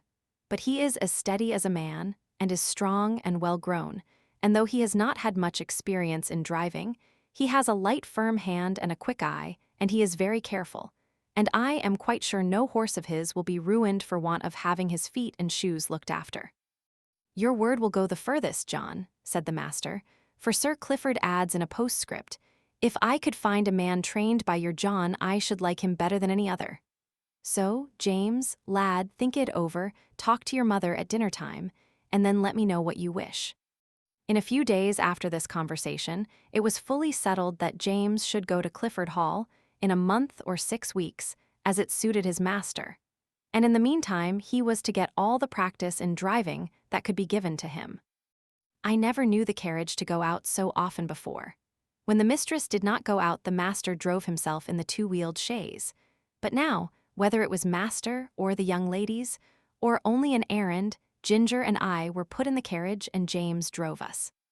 At the first John rode with him on the box, telling him this and that, and after that James drove alone. Then it was wonderful what a number of places the master would go to in the city on Saturday, and what queer streets we were driven through. He was sure to go to the railway station just as the train was coming in, and cabs and carriages, carts and omnibuses were all trying to get over the bridge together. That bridge wanted good horses and good drivers when the railway bell was ringing, for it was narrow, and there was a very sharp turn up to the station, where it would not have been at all difficult for people to run into each other if they did not look sharp and keep their wits about them. The Old Hostler. After this, it was decided by my master and mistress to pay a visit to some friends who lived about 46 miles from our home, and James was to drive them. The first day we traveled 32 miles. There were some long, heavy hills, but James drove so carefully and thoughtfully that we were not at all harassed. He never forgot to put on the brake as we went downhill, nor to take it off at the right place. He kept our feet on the smoothest part of the road, and if the uphill was very long, he set the carriage wheels a little across the road, so as not to run back, and gave us a breathing. All these little things help a horse very much, particularly if he gets kind words into the bargain. We stopped once or twice on the road, and just as the sun was going down, we reached the town where we were to spend the night. We stopped at the principal hotel, which was in the marketplace. It was a very large one. We drove under an archway into a long yard, at the further end of which were the stables and coach houses. 2 hostlers came to take us out. The head hostler was a pleasant, active little man with a crooked leg and a yellow striped waistcoat. I never saw a man unbuckle harness so quickly as he did, and with a pat and a good word he led me to a long stable, with 6 or 8 stalls in it, and 2 or 3 horses. The other man brought Ginger. James stood by while we were rubbed down and cleaned. I never was cleaned so lightly and quickly as by that little old man. When he had done, James stepped up and felt me over, as if he thought I could not be thoroughly done, but he found my coat as clean and smooth as silk. Well, he said, I thought I was pretty quick, and our John quicker still, but you do beat all I ever saw for being quick and thorough at the same time. Practice makes perfect, said the crooked little hostler, and 'twould be a pity if it didn't. 40 years' practice and not perfect. Ha. That would be a pity, and as to being quick, why, bless you. That is only a matter of habit. If you get into the habit of being quick, it is just as easy as being slow. Easier, I should say. In fact, it don't agree with my health to be hulking about over a job twice as long as it need take. Bless you. I couldn't whistle if I crawled over my work as some folks do. You see, I have been about horses ever since I was 12 years old, in hunting stables and racing stables, and being small, ye see, I was jockey for several years. But at the Goodwood, ye see, the turf was very slippery and my poor Larkspur got a fall, and I broke my knee, and so of course I was of no more use there. But I could not live without horses, of course I couldn't, so I took to the hotels. And I can tell ye it is a downright pleasure to handle an animal like this, well-bred, well-mannered, well-cared for, bless ye. I can tell how a horse is treated. Give me the handling of a horse for 20 minutes, and I'll tell you what sort of a groom he has had. Look at this one, pleasant, quiet, turns about just as you want him, holds up his feet to be cleaned out, or anything else you please to wish. Then you'll find another fidgety, fretty, won't move the right way or starts across the stall, tosses up his head as soon as you come near him, lays his ears and seems afraid of you, or else squares about at you with his heels. Poor things! I know what sort of treatment they have had. If they are timid, it makes them start or shy. If they are high-mettled, it makes them vicious or dangerous. Their tempers are mostly made when they are young. Bless you! They are like children, train 'em up in the way they should go, as the good book says, and when they are old they will not depart from it, if they have a chance. I like to hear you talk, said James. That's the way we lay it down at home, at our master's. Who is your master, young man? If it be a proper question, I should judge he is a good one, from what I see. He is Squire Gordon of Birtwick Park, the other side the Beacon Hills, said James. So I have heard tell of him. Fine judge of horses, ain't he? The best rider in the county. I believe he is, said James, but he rides very little now, since the poor young master was killed. Poor gentleman, I read all about it in the paper at the time. A fine horse killed, too, wasn't there? Yes, said James. He was a splendid creature, brother to this one, and just like him. Pity. Pity, said the old man. 'Twas a bad place to leap, if I remember. A thin fence at top, a steep bank down to the stream, wasn't it? No chance for a horse to see where he is going. Now, I am for bold riding as much as any man. But still, there are some leaps that only a very knowing old huntsman has any right to take. A man's life and a horse's life are worth more than a fox's tail. At least, I should say they ought to be. During this time, the other man had finished ginger and had brought our corn, and James and the old man left the stable together. The fire. Later on in the evening, a traveler's horse was brought in by the second hostler, and while he was cleaning him, a young man with a pipe in his mouth lounged into the stable to gossip. I say, Toller, said the hostler, just run up the ladder into the loft and put some hay down into this horse's rack, will you? Only lay down your pipe. All right, said the other, and went up through the trapdoor, and I heard him step across the floor overhead and put down the hay. James came in to look at us the last thing, and then the door was locked. I cannot say how long I had slept, nor what time in the night it was, but I woke up very uncomfortable, though I hardly knew why. I got up, the air seemed all thick and choking. I heard Ginger coughing, and one of the other horses seemed very restless. It was quite dark, and I could see nothing, but the stable seemed full of smoke, and I hardly knew how to breathe.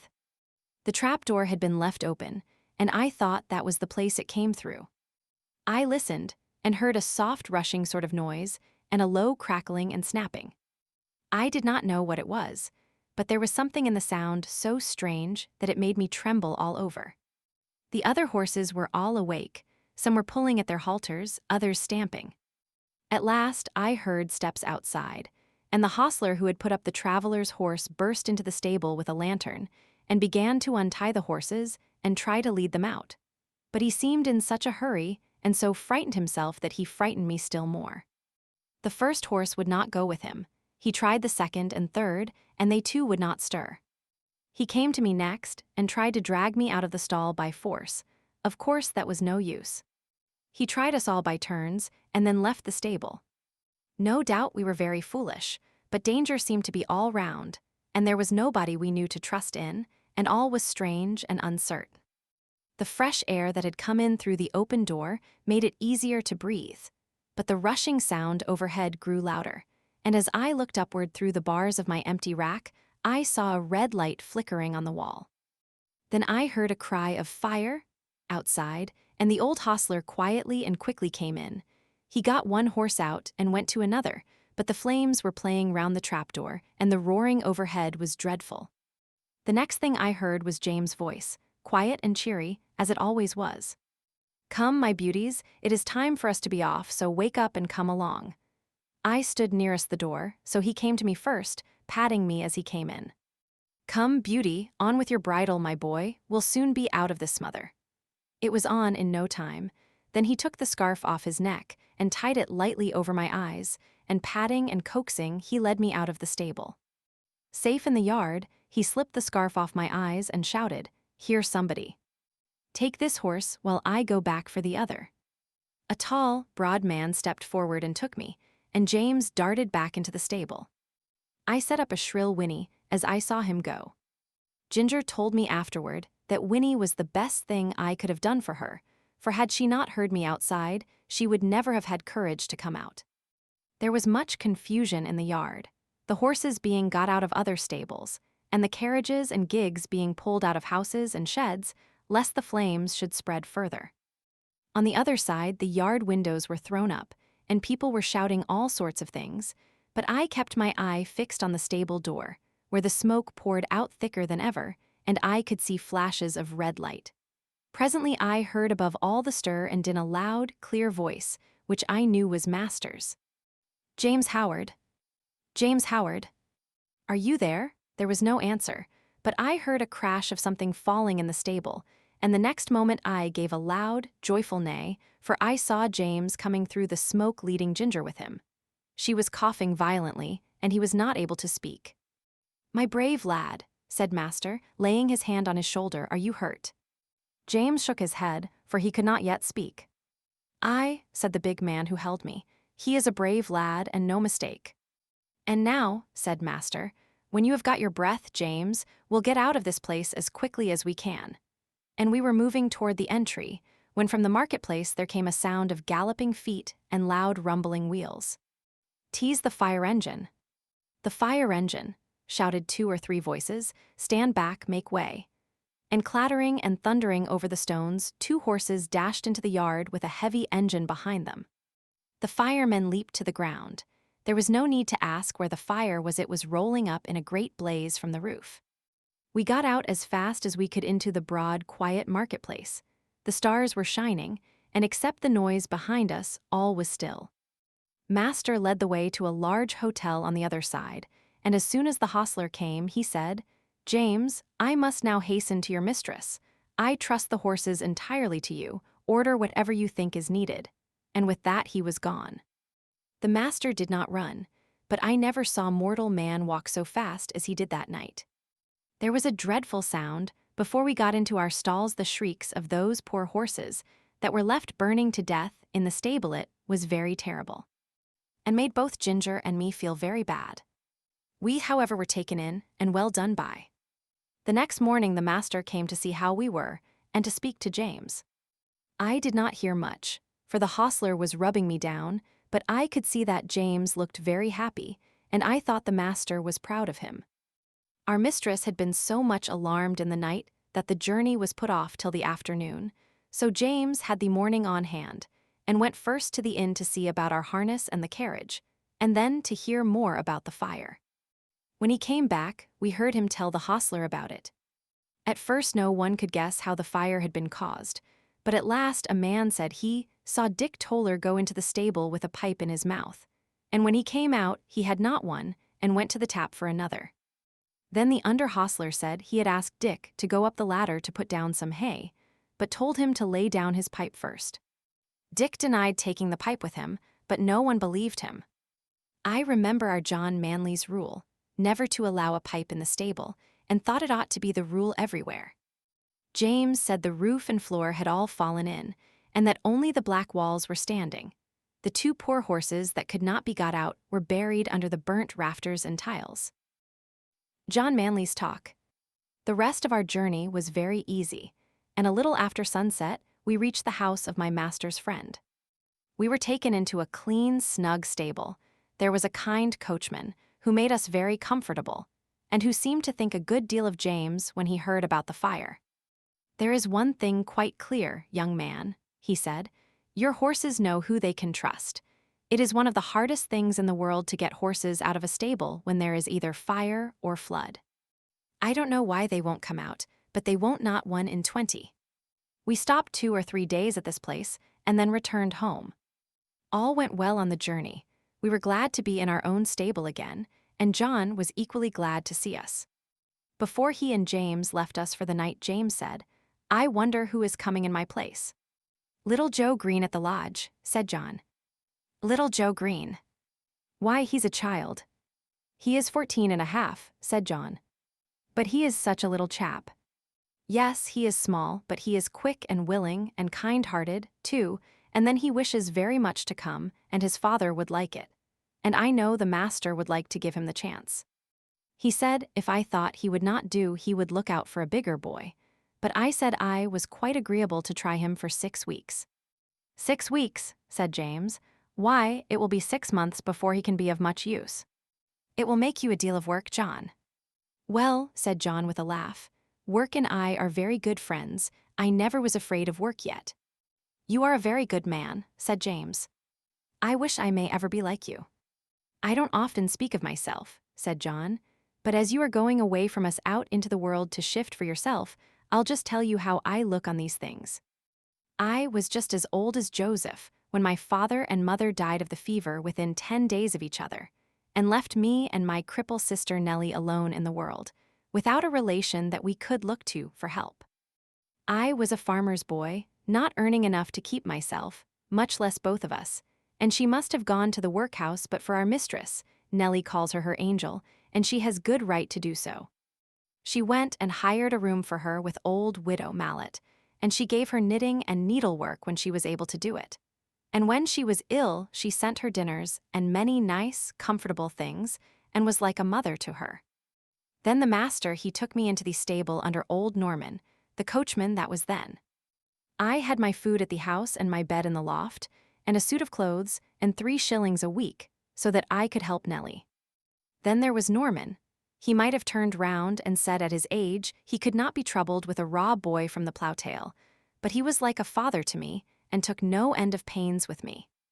When the old man died some years after I stepped into his place, and now of course I have top wages and can lay by for a rainy day or a sunny day, as it may happen, and Nellie is as happy as a bird. So you see, James, I am not the man that should turn up his nose at a little boy and vex a good, kind master. No. I shall miss you very much, James, but we shall pull through, and there's nothing like doing a kindness when tea's put in your way, and I am glad I can do it. Then, said James, you don't hold with that saying, everybody look after himself and take care of number 1. No, indeed, said John. Where should I and Nellie have been if master and mistress and old Norman had only taken care of number 1? Why she in the workhouse and I hoeing turnips? Where would Black Beauty and Ginger have been if you had only thought of number 1? Why roasted to death? No, Jims, no. That is a selfish, heathenish saying, whoever uses it. And any man who thinks he has nothing to do but take care of number 1, why, it's a pity but what he had been drowned like a puppy or a kitten before he got his eyes open. That's what I think, said John, with a very decided jerk of his head. James laughed at this, but there was a thickness in his voice when he said, You have been my best friend except my mother. I hope you won't forget me. No, lad, no, said John, and if ever I can do you a good turn, I hope you won't forget me. The next day Joe came to the stables to learn all he could before James left. He learned to sweep the stable, to bring in the straw and hay. He began to clean the harness and helped to wash the carriage. As he was quite too short to do anything in the way of grooming Ginger and me, James taught him upon Merrylegs, for he was to have full charge of him, under John. He was a nice little bright fellow, and always came whistling to his work. Merrylegs was a good deal put out at being mauled about, as he said, by a boy who knew nothing. But toward the end of the 2nd week, he told me confidentially that he thought the boy would turn out well. At last the day came when James had to leave us. Cheerful as he always was, he looked quite downhearted that morning. You see, he said to John, I am leaving a great deal behind, my mother and Betsy and you and a good master and mistress, and then the horses and my old Merrylegs. At the new place, there will not be a soul that I shall know. If it were not that I shall get a higher place and be able to help my mother better, I don't think I should have made up my mind to it. It is a real pinch, John. I, James, lad, so it is, but I should not think much of you if you could leave your home for the first time and not feel it. Cheer up, you'll make friends there, and if you get on well, as I am sure you will, it will be a fine thing for your mother, and she will be proud enough that you have got into such a good place as that. So John cheered him up, but everyone was sorry to lose James. As for Merrylegs, he pined after him for several days and went quite off his appetite. So John took him out several mornings with a leading rein when he exercised me, and, trotting and galloping by my side, got up the little fellow's spirits again, and he was soon all right. Joe's father would often come in and give a little help, as he understood the work, and Joe took a great deal of pains to learn, and John was quite encouraged about him. Going for the doctor. One night, a few days after James had left, I had eaten my hay and was lying down in my straw fast asleep, when I was suddenly roused by the stable bell ringing very loud. I heard the door of John's house open, and his feet running up to the hall. He was back again in no time. He unlocked the stable door and came in, calling out, "Wake up, Beauty. You must go well now, if ever you did." And almost before I could think he had got the saddle on my back and the bridle on my head. He just ran round for his coat, and then took me at a quick trot up to the hall door. The squire stood there, with a lamp in his hand. "Now, John," he said, "ride for your life, that is, for your mistress' life. There is not a moment to lose. Give this note to Dr. White, give your horse a rest at the inn, and be back as soon as you can." John said, "Yes, sir," and was on my back in a minute. The gardener who lived at the lodge had heard the bell ring, and was ready with the gate open, and away we went through the park, and through the village, and down the hill till we came to the toll gate.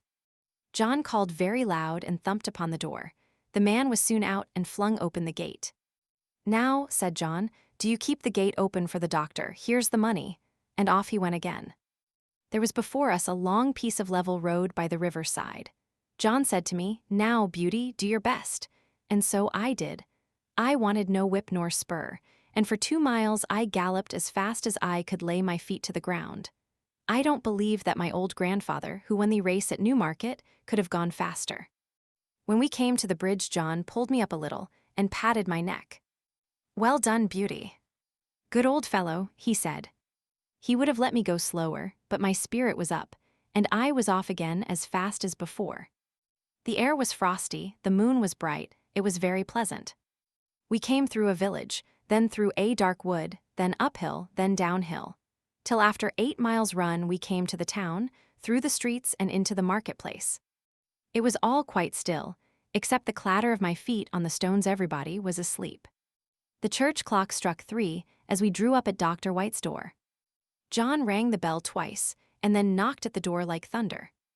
A window was thrown up, and Dr. White in his nightcap put his head out and said, "What do you want?" "Mrs. Gordon is very ill, sir. Master wants you to go at once. He thinks she will die if you cannot get there. Here is a note." "Wait," he said, "I will come." He shut the window and was soon at the door. "The worst of it is," he said, "that my horse has been out all day and is quite done up. My son has just been sent for, and he has taken the other. What is to be done? Can I have your horse? He has come at a gallop nearly all the way, sir, and I was to give him a rest here. But I think my master would not be against it, if you think fit, sir." "All right," he said, "I will soon be ready." John stood by me and stroked my neck. I was very hot. The doctor came out with his riding whip. "You need not take that, sir," said John. "Black Beauty will go till he drops. Take care of him, sir, if you can. I should not like any harm to come to him." "No, no, John," said the doctor, "I hope not," and in a minute we had left John far behind. I will not tell about our way back. The doctor was a heavier man than John, and not so good a rider. However, I did my very best. The man at the toll gate had it open. When we came to the hill, the doctor drew me up. "Now, my good fellow," he said, "take some breath." I was glad he did, for I was nearly spent, but that breathing helped me on, and soon we were in the park. Joe was at the lodge gate. My master was at the hall door, for he had heard us coming. He spoke not a word. The doctor went into the house with him, and Joe led me to the stable. I was glad to get home. My legs shook under me, and I could only stand and pant. Had not a dry hair on my body. The water ran down my legs, and I steamed all over, Joe used to say, like a pot on the fire. Poor Joe! He was young and small, and as yet he knew very little, and his father, who would have helped him, had been sent to the next village. But I am sure he did the very best he knew. He rubbed my legs and my chest, but he did not put my warm cloth on me. He thought I was so hot I should not like it. Then he gave me a pailful of water to drink. It was cold and very good, and I drank it all. Then he gave me some hay and some corn, and thinking he had done right, he went away. Soon I began to shake and tremble, and turned deadly cold. My legs ached, my loins ached, and my chest ached, and I felt sore all over. Oh, how I wished for my warm, thick cloth, as I stood and trembled.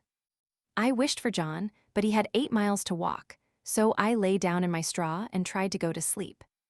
After a long while I heard John at the door. I gave a low moan, for I was in great pain. He was at my side in a moment, stooping down by me. I could not tell him how I felt, but he seemed to know it all.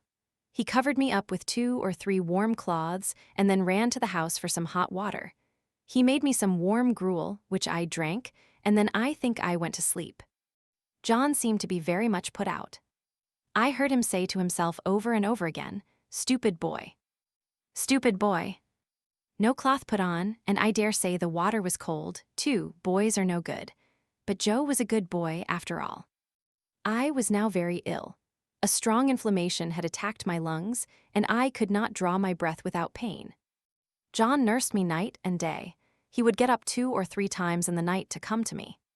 My master, too, often came to see me. "My poor Beauty," he said one day, "my good horse, you saved your mistress' life, Beauty. Yes, you saved her life." I was very glad to hear that, for it seems the doctor had said if we had been a little longer it would have been too late. John told my master he never saw a horse go so fast in his life. It seemed as if the horse knew what was the matter. Of course I did, though John thought not. At least I knew as much as this, that John and I must go at the top of our speed, and that it was for the sake of the mistress. Only ignorance. I do not know how long I was ill. Mr. Bond, the horse doctor, came every day. One day he bled me. John held a pail for the blood. I felt very faint after it and thought I should die, and I believe they all thought so too. Ginger and Merrylegs had been moved into the other stable, so that I might be quiet, for the fever made me very quick of hearing. Any little noise seemed quite loud, and I could tell everyone's footstep going to and from the house. I knew all that was going on. One night John had to give me a draught. Thomas Green came in to help him. After I had taken it, and John had made me as comfortable as he could, he said he should stay half an hour to see how the medicine settled. Thomas said he would stay with him, so they went and sat down on a bench that had been brought into Merrylegs' stall and put down the lantern at their feet, that I might not be disturbed with the light. For a while both men sat silent, and then Tom Green said in a low voice, "I wish, John, you'd say a bit of a kind word to Joe. The boy is quite broken-hearted. He can't eat his meals, and he can't smile. He says he knows it was all his fault, though he is sure he did the best he knew, and he says if Beauty dies no one will ever speak to him again. It goes to my heart to hear him. I think you might give him just a word. He is not a bad boy." After a short pause John said slowly, "You must not be too hard upon me, Tom. I know he meant no harm. I never said he did. I know he is not a bad boy. But you see, I am sore myself. That horse is the pride of my heart, to say nothing of his being such a favorite with the master and mistress. And to think that his life may be flung away in this manner is more than I can bear. But if you think I am hard on the boy, I will try to give him a good word tomorrow, that is, I mean if Beauty is better." "Well, John, thank you. I knew you did not wish to be too hard, and I am glad you see it was only ignorance." John's voice almost startled me as he answered, "Only ignorance? Only ignorance? How can you talk about only ignorance? Don't you know that it is the worst thing in the world, next to wickedness, and which does the most mischief heaven only knows? If people can say, 'Oh, I did not know, I did not mean any harm,' they think it is all right. I suppose Martha Mulwash did not mean to kill that baby when she dosed it with Dalby and soothing syrups, but she did kill it and was tried for manslaughter." "And serve her right too," said Tom. "A woman should not undertake to nurse a tender little child without knowing what is good and what is bad for it. Bill Starkey," continued John, "did not mean to frighten his brother into fits when he dressed up like a ghost and ran after him in the moonlight. But he did. And that bright, handsome little fellow that might have been the pride of any mother's heart is just no better than an idiot and never will be if he lives to be 80 years old. You were a good deal cut up yourself, Tom, 2 weeks ago, when those young ladies left your hothouse door open, with a frosty east wind blowing right in. You said it killed a good many of your plants. A good many, said Tom. There was not one of the tender cuttings that was not nipped off. I shall have to strike all over again, and the worst of it is that I don't know where to go to get fresh ones. I was nearly mad when I came in and saw what was done. And yet, said John, I am sure the young ladies did not mean it. It was only ignorance. I heard no more of this conversation, for the medicine did well and sent me to sleep, and in the morning I felt much better. But I often thought of John's words when I came to know more of the world. Joe Green. Joe Green went on very well. He learned quickly and was so attentive and careful that John began to trust him in many things. But as I have said, he was small of his age, and it was seldom that he was allowed to exercise either Ginger or me. But it so happened one morning that John was out with Justice in the luggage cart, and the master wanted a note to be taken immediately to a gentleman's house, about 3 miles distant, and sent his orders for Joe to saddle me and take it, adding the caution that he was to ride steadily. The note was delivered, and we were quietly returning when we came to the brickfield. Here we saw a cart heavily laden with bricks. The wheels had stuck fast in the stiff mud of some deep ruts, and the carter was shouting and flogging the 2 horses unmercifully. Joe pulled up. It was a sad sight. There were the 2 horses straining and struggling with all their might to drag the cart out, but they could not move it. The sweat streamed from their legs and flanks, their sides heaved, and every muscle was strained, while the man, fiercely pulling at the head of the 4-horse, swore and lashed most brutally. Hold hard, said Joe. Don't go on flogging the horses like that. The wheels are so stuck that they cannot move the cart. The man took no heed, but went on lashing. Stop. Pray stop, said Joe. I'll help you to lighten the cart. They can't move it now. Mind your own business, you impudent young rascal, and I'll mind mine. The man was in a towering passion and the worse for drink, and laid on the whip again. Joe turned my head, and the next moment we were going at a round gallop toward the house of the master brickmaker. I cannot say if John would have approved of our pace, but Joe and I were both of one mind, and so angry that we could not have gone slower. The house stood close by the roadside.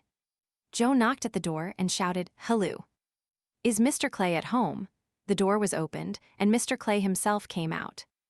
"Halloo, young man. You seem in a hurry. Any orders from the squire this morning?" "No, Mr. Clay, but there's a fellow in your brickyard flogging 2 horses to death. I told him to stop, and he wouldn't. I said I'd help him to lighten the cart, and he wouldn't, so I have come to tell you." "Pray, sir, go." Joe's voice shook with excitement. "Thank ye, my lad," said the man, running in for his hat. Then pausing for a moment, "Will you give evidence of what you saw if I should bring the fellow up before a magistrate?" "That I will," said Joe, and glad too. The man was gone, and we were on our way home at a smart trot. "Why, what's the matter with you, Joe? You look angry all over," said John, as the boy flung himself from the saddle. "I am angry all over, I can tell you," said the boy, and then in hurried, excited words he told all that had happened. Joe was usually such a quiet, gentle little fellow that it was wonderful to see him so roused. "Right, Joe. You did right, my boy, whether the fellow gets a summons or not. Many folks would have ridden by and said it was not their business to interfere.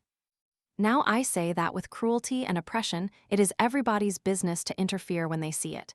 You did right, my boy." Joe was quite calm by this time, and proud that John approved of him, and cleaned out my feet and rubbed me down with a firmer hand than usual. They were just going home to dinner when the footman came down to the stable to say that Joe was wanted directly in Master's private room. There was a man brought up for ill-using horses, and Joe's evidence was wanted. The boy flushed up to his forehead, and his eyes sparkled. "They shall have it," said he. "Put yourself a bit straight," said John.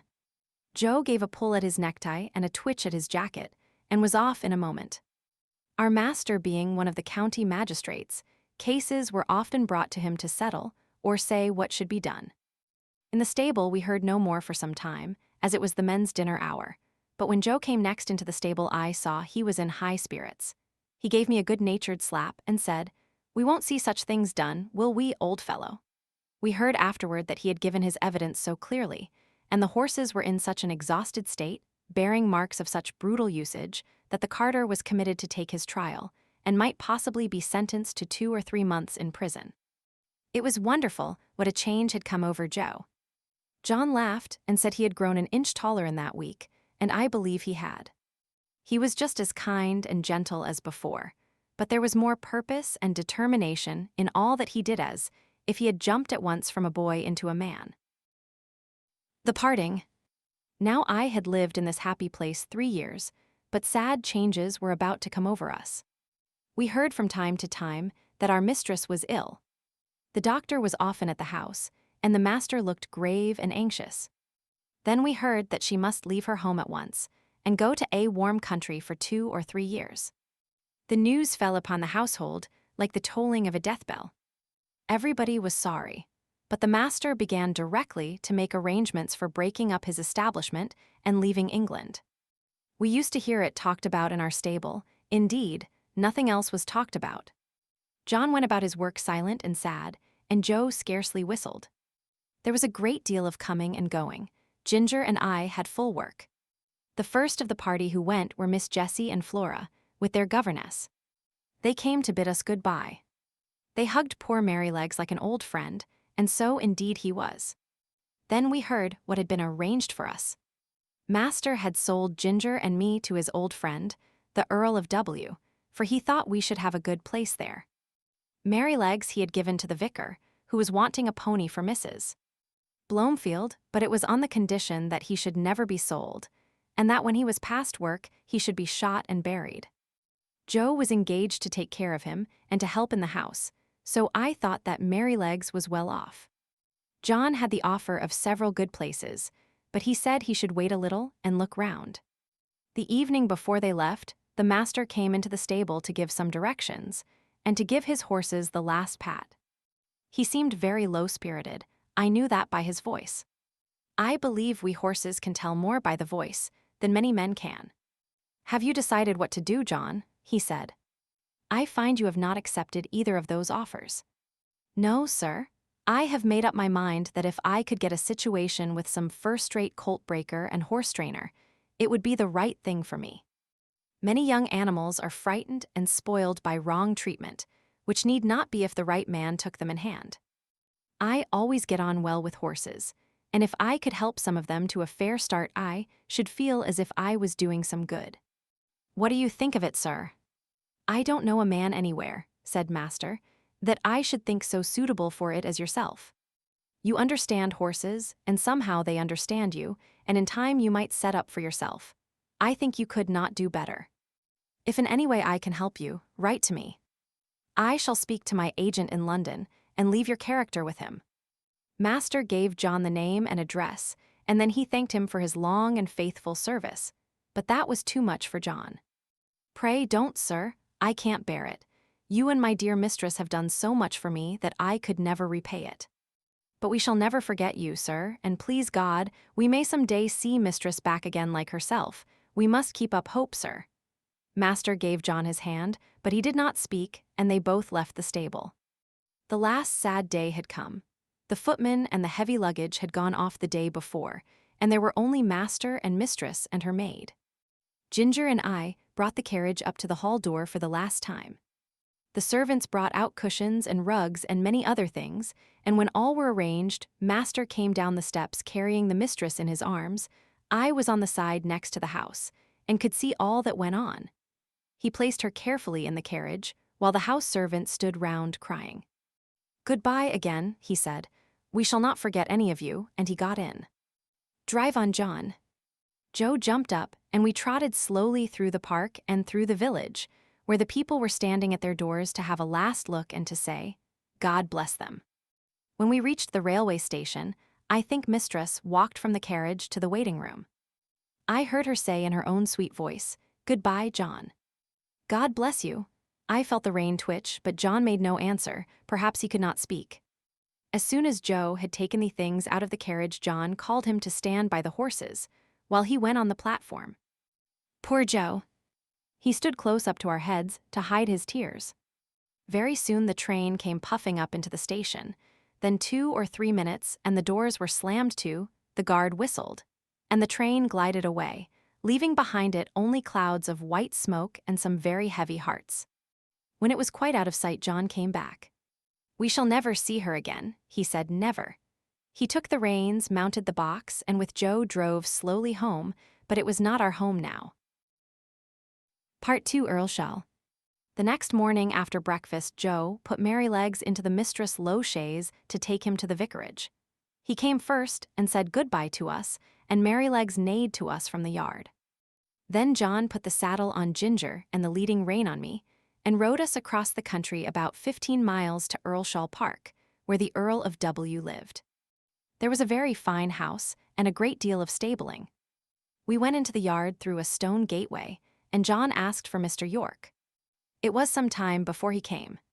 He was a fine-looking, middle-aged man, and his voice said at once that he expected to be obeyed. He was very friendly and polite to John, and after giving us a slight look, he called a groom to take us to our boxes and invited John to take some refreshment. We were taken to a light, airy stable and placed in boxes adjoining each other, where we were rubbed down and fed. In about half an hour, John and Mr. York, who was to be our new coachman, came in to see us. Now, Mr. Manley, he said, after carefully looking at us both, I can see no fault in these horses, but we all know that horses have their peculiarities as well as men, and that sometimes they need different treatment. I should like to know if there is anything particular in either of these that you would like to mention. Well, said John, I don't believe there is a better pair of horses in the country, and right grieved I am to part with them, but they are not alike. The black one is the most perfect temper I ever knew. I suppose he has never known a hard word or a blow since he was foaled, and all his pleasure seems to be to do what you wish. But the chestnut, I fancy, must have had bad treatment. We heard as much from the dealer. She came to us snappish and suspicious, but when she found what sort of place ours was, it all went off by degrees. For 3 years I have never seen the smallest sign of temper, and if she is well treated, there is not a better, more willing animal than she is. But she is naturally a more irritable constitution than the black horse. Flies tease her more, anything wrong in the harness frets her more, and if she were ill-used or unfairly treated, she would not be unlikely to give tit for tat. You know that many high-mettled horses will do so. Of course, said York, I quite understand, but you know it is not easy in stables like these to have all the grooms just what they should be. I do my best, and there I must leave it. I'll remember what you have said about the mare. They were going out of the stable, when John stopped and said, I had better mention that we have never used the check rein with either of them. The black horse never had one on, and the dealer said it was the gag bit that spoiled the other's temper. Well, said York, if they come here they must wear the check rein. I prefer a loose rein myself, and his lordship is always very reasonable about horses. But my lady, that's another thing, she will have style. And if her carriage horses are not reined up tight, she wouldn't look at them. I always stand out against the gag bit, and shall do so, but it must be tight up when my lady rides. I am sorry for it, very sorry, said John, but I must go now, or I shall lose the train. He came round to each of us to pat and speak to us for the last time. His voice sounded very sad. I held my face close to him. That was all I could do to say goodbye, and then he was gone, and I have never seen him since. The next day Lord W. came to look at us. He seemed pleased with our appearance. I have great confidence in these horses, he said, from the character my friend Mr. Gordon has given me of them. Of course they are not a match in color, but my idea is that they will do very well for the carriage while we are in the country. Before we go to London I must try to match Baron. The black horse, I believe, is perfect for riding. York then told him what John had said about us. Well, said he, you must keep an eye to the mare and put the check rein easy. I dare say they will do very well with a little humoring at first. I'll mention it to your lady. In the afternoon we were harnessed and put in the carriage, and as the stable clock struck 3, we we were led round to the front of the house. It was all very grand, and 3 or 4 times as large as the old house at Birtwick, but not half so pleasant, if a horse may have an opinion. 2 footmen were standing ready, dressed in drab livery, with scarlet breeches and white stockings. Presently we heard the rustling sound of silk, as my lady came down the flight of stone steps. She stepped round to look at us. She was a tall, proud-looking woman, and did not seem pleased about something, but she said nothing and got into the carriage. This was the first time of wearing a check rein, and I must say, though it certainly was a nuisance not to be able to get my head down now and then, it did not pull my head higher than I was accustomed to carry it. I felt anxious about Ginger, but she seemed to be quiet and content. The next day at 3 o'clock we were again at the door, and the footmen as before. We heard the silk dress rustle, and the lady came down the steps, and in an imperious voice she said, "York, you must put those horses' heads higher. They are not fit to be seen." York got down and said very respectfully, "I beg your pardon, my lady, but these horses have not been reined up for 3 years, and my lord said it would be safer to bring them to it by degrees. But if your ladyship pleases, I can take them up a little more." "Do so," she said. York came round to our heads and shortened the rein himself 1 hole, I think. Every little makes a difference, be it for better or worse, and that day we had a steep hill to go up. Then I began to understand what I had heard of. Of course, I wanted to put my head forward and take the carriage up with a will, as we had been used to do. But no, I had to pull with my head up now, and that took all the spirit out of me, and the strain came on my back and legs. When we came in, Ginger said, "Now you see what it is like. But this is not bad, and if it does not get much worse than this I shall say nothing about it, for we are very well treated here. But if they strain me up tight, why, let 'em look out. I can't bear it, and I won't." Day by day, hole by hole, our bearing reins were shortened, and instead of looking forward with pleasure to having my harness put on, as I used to do, I began to dread it. Ginger, too, seemed restless, though she said very little. At last I thought the worst was over. For several days there was no more shortening, and I determined to make the best of it and do my duty, though it was now a constant harass instead of a pleasure. But the worst was not come. A strike for liberty. One day my lady came down later than usual, and the silk rustled more than ever. "Drive to the Duchess of Beas," she said, and then after a pause, "Are you never going to get those horses' heads up, York? Raise them at once, and let us have no more of this humoring and nonsense." York came to me first, while the groom stood at Ginger's head. He drew my head back and fixed the reins so tight that it was almost intolerable. Then he went to Ginger, who was impatiently jerking her head up and down against the bit, as was her way now.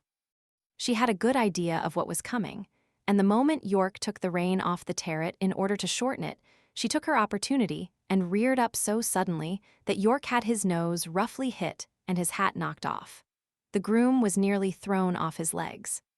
At once they both flew to her head, but she was a match for them and went on plunging, rearing, and kicking in a most desperate manner.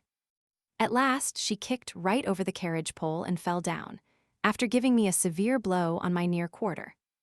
There is no knowing what further mischief she might have done, had not York promptly sat himself down flat on her head to prevent her struggling, at the same time calling out, "Unbuckle the black horse. Run for the winch and unscrew the carriage pole. Cut the trace here, somebody, if you can't unhitch it." One of the footmen ran for the winch, and another brought a knife from the house. The groom soon set me free from Ginger and the carriage, and led me to my box. He just turned me in as I was, and ran back to York. I was much excited by what had happened, and if I had ever been used to kick or rear, I am sure I should have done it then. But I never had, and there I stood, angry, sore in my leg, my head still strained up to the terret on the saddle, and no power to get it down. I was very miserable, and felt much inclined to kick the first person who came near me. Before long, however, Ginger was led in by 2 grooms, a good deal knocked about and bruised. York came with her and gave his orders, and then came to look at me. In a moment he let down my head. "Confound these check reins," he said to himself. "I thought we should have some mischief soon. Master will be sorely vexed. But there, if a woman's husband can't rule her, of course a servant can't. So I wash my hands of it, and if she can't get to the Duchess garden party, I can't help it. York did not say this before the men. He always spoke respectfully when they were by. Now he felt me all over, and soon found the place above my hock where I had been kicked. It was swelled and painful. He ordered it to be sponged with hot water, and then some lotion was put on. Lord W. was much put out when he learned what had happened. He blamed York for giving way to his mistress, to which he replied that in future he would much prefer to receive his orders only from his lordship. But I think nothing came of it, for things went on the same as before. I thought York might have stood up better for his horses, but perhaps I am no judge. Ginger was never put into the carriage again, but when she was well of her bruises, one of the Lord W.'s younger sons said he should like to have her. He was sure she would make a good hunter. As for me, I was obliged still to go in the carriage, and had a fresh partner called Max. He had always been used to the tight rein. I asked him how it was he bore it. Well, he said, I bear it because I must, but it is shortening my life, and it will shorten yours too if you have to stick to it. Do you think, I said, that our masters know how bad it is for us? I can't say, he replied, but the dealers and the horse doctors know it very well. I was at a dealer's once, who was training me and another horse to go as a pair. He was getting our heads up, as he said, a little higher and a little higher every day. A gentleman who was there asked him why he did so. Because, said he, people won't buy them unless we do. The London people always want their horses to carry their heads high and to step high. Of course it is very bad for the horses, but then it is good for trade. The horses soon wear up or get diseased, and they come for another pair. That, said Max, is what he said in my hearing, and you can judge for yourself. What I suffered with that rein for 4 long months in my lady's carriage, it would be hard to describe. But I am quite sure that, had it lasted much longer, either my health or my temper would have given way. Before that, I never knew what it was to foam at the mouth. But now the action of the sharp bit on my tongue and jaw, and the constrained position of my head and throat, always caused me to froth at the mouth more or less. Some people think it very fine to see this and say, what fine-spirited creatures. But it is just as unnatural for horses as for men to foam at the mouth. It is a sure sign of some discomfort, and should be attended to. Besides this, there was a pressure on my windpipe, which often made my breathing very uncomfortable. When I returned from my work, my neck and chest were strained and painful, my mouth and tongue tender, and I felt worn and depressed. In my old home, I always knew that John and my master were my friends. But here, although in many ways I was well treated, I had no friend. York might have known, and very likely did know, how that rein harassed me, but I suppose he took it as a matter of course that it could not be helped. At any rate, nothing was done to relieve me. The Lady Anne, or a runaway horse. Early in the spring, Lord W. and part of his family went up to London, and took York with them. I and Ginger and some other horses were left at home for use, and the head groom was left in charge. The Lady Harriet, who remained at the hall, was a great invalid, and never went out in the carriage, and the Lady Anne preferred riding on horseback with her brother or cousins. She was a perfect horsewoman, and as gay and gentle as she was beautiful. She chose me for her horse, and named me Black Auster. I enjoyed these rides very much in the clear cold air, sometimes with Ginger, sometimes with Lizzie. This Lizzie was a bright bay mare, almost thoroughbred, and a great favorite with the gentlemen, on account of her fine action and lively spirit. But Ginger, who knew more of her than I did, told me she was rather nervous. There was a gentleman of the name of Blantyre staying at the hall. He always rode Lizzie, and praised her so much that one day Lady Anne ordered the side saddle to be put on her, and the other saddle on me. When we came to the door, the gentleman seemed very uneasy. "How is this?" he said. "Are you tired of your good Black Auster?" "Oh no, not at all," she replied, "but I am amiable enough to let you ride him for once, and I will try your charming Lizzie. You must confess that in size and appearance, she is far more like a lady's horse than my own favorite. Do let me advise you not to mount her," he said. "She is a charming creature, but she is too nervous for a lady. I assure you, she is not perfectly safe. Let me beg you to have the saddles changed."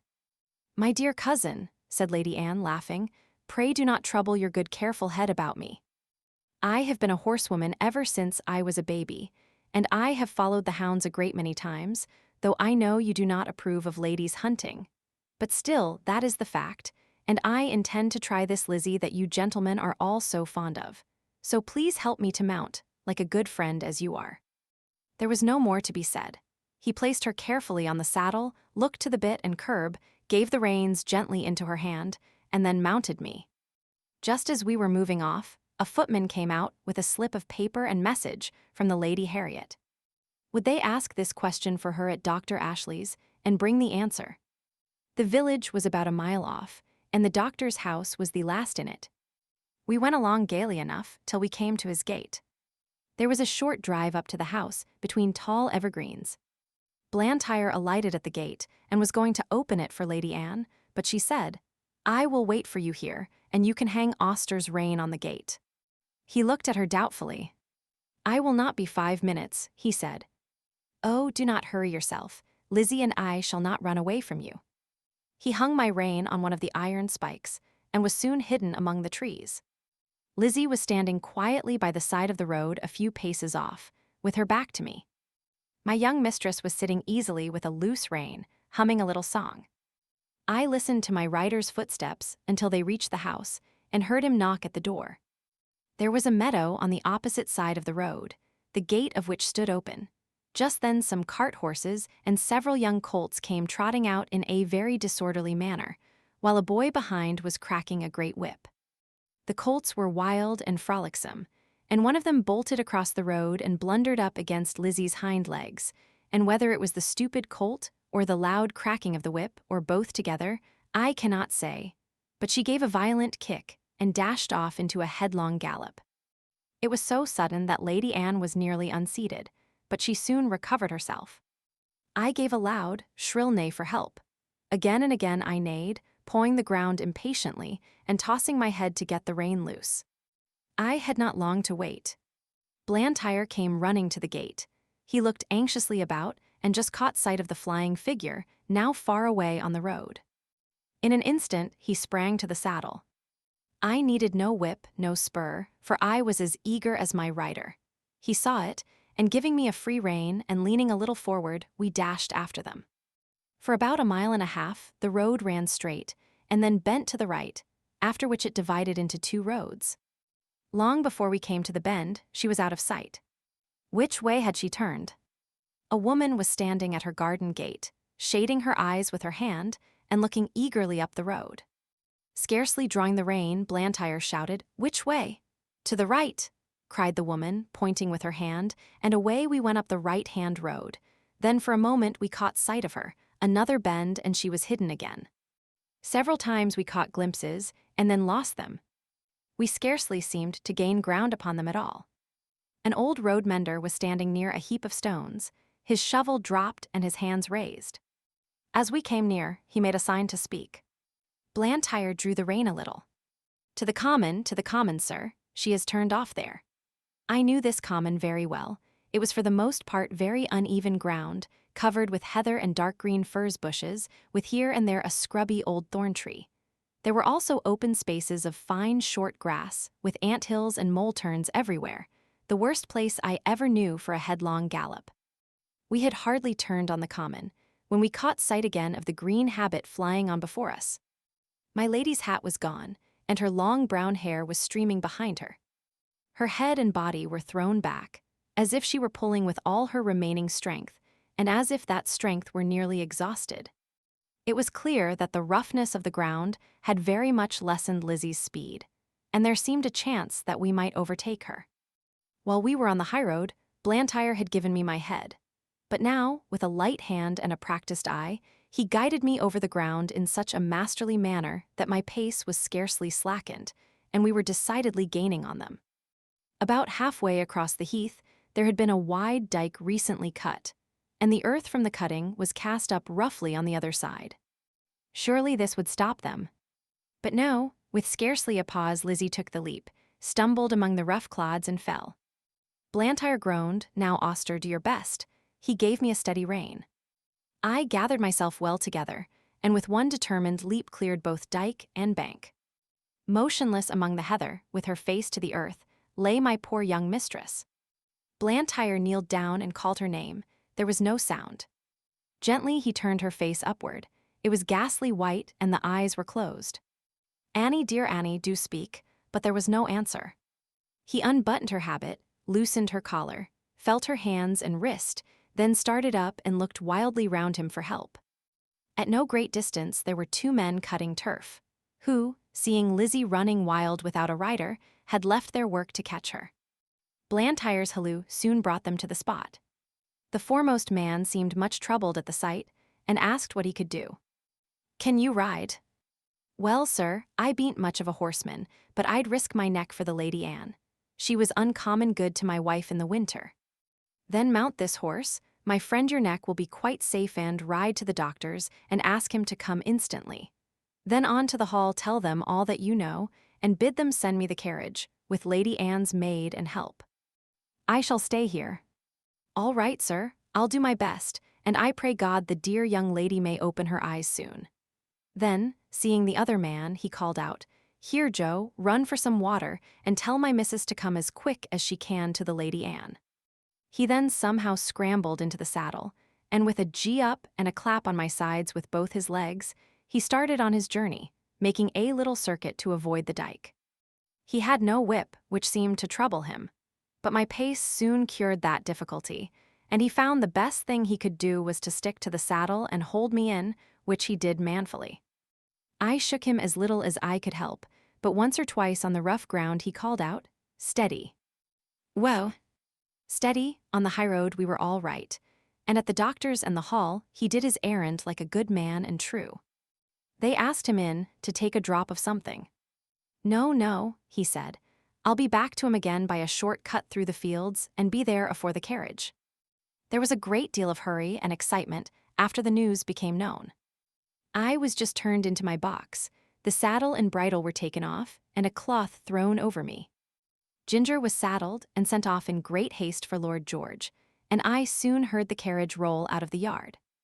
It seemed a long time before Ginger came back, and before we were left alone, and then she told me all that she had seen. "I can't tell much," she said. "We went a gallop nearly all the way, and got there just as the doctor rode up. There was a woman sitting on the ground with the lady's head in her lap. The doctor poured something into her mouth, but all that I heard was, 'She is not dead.' Then I was led off by a man to a little distance. After a while she was taken to the carriage, and we came home together. I heard my master say to a gentleman who stopped him to inquire that he hoped no bones were broken, but that she had not spoken yet. When Lord George took Ginger for hunting, York shook his head. He said it ought to be a steady hand to train a horse for the first season, and not a random rider like Lord George.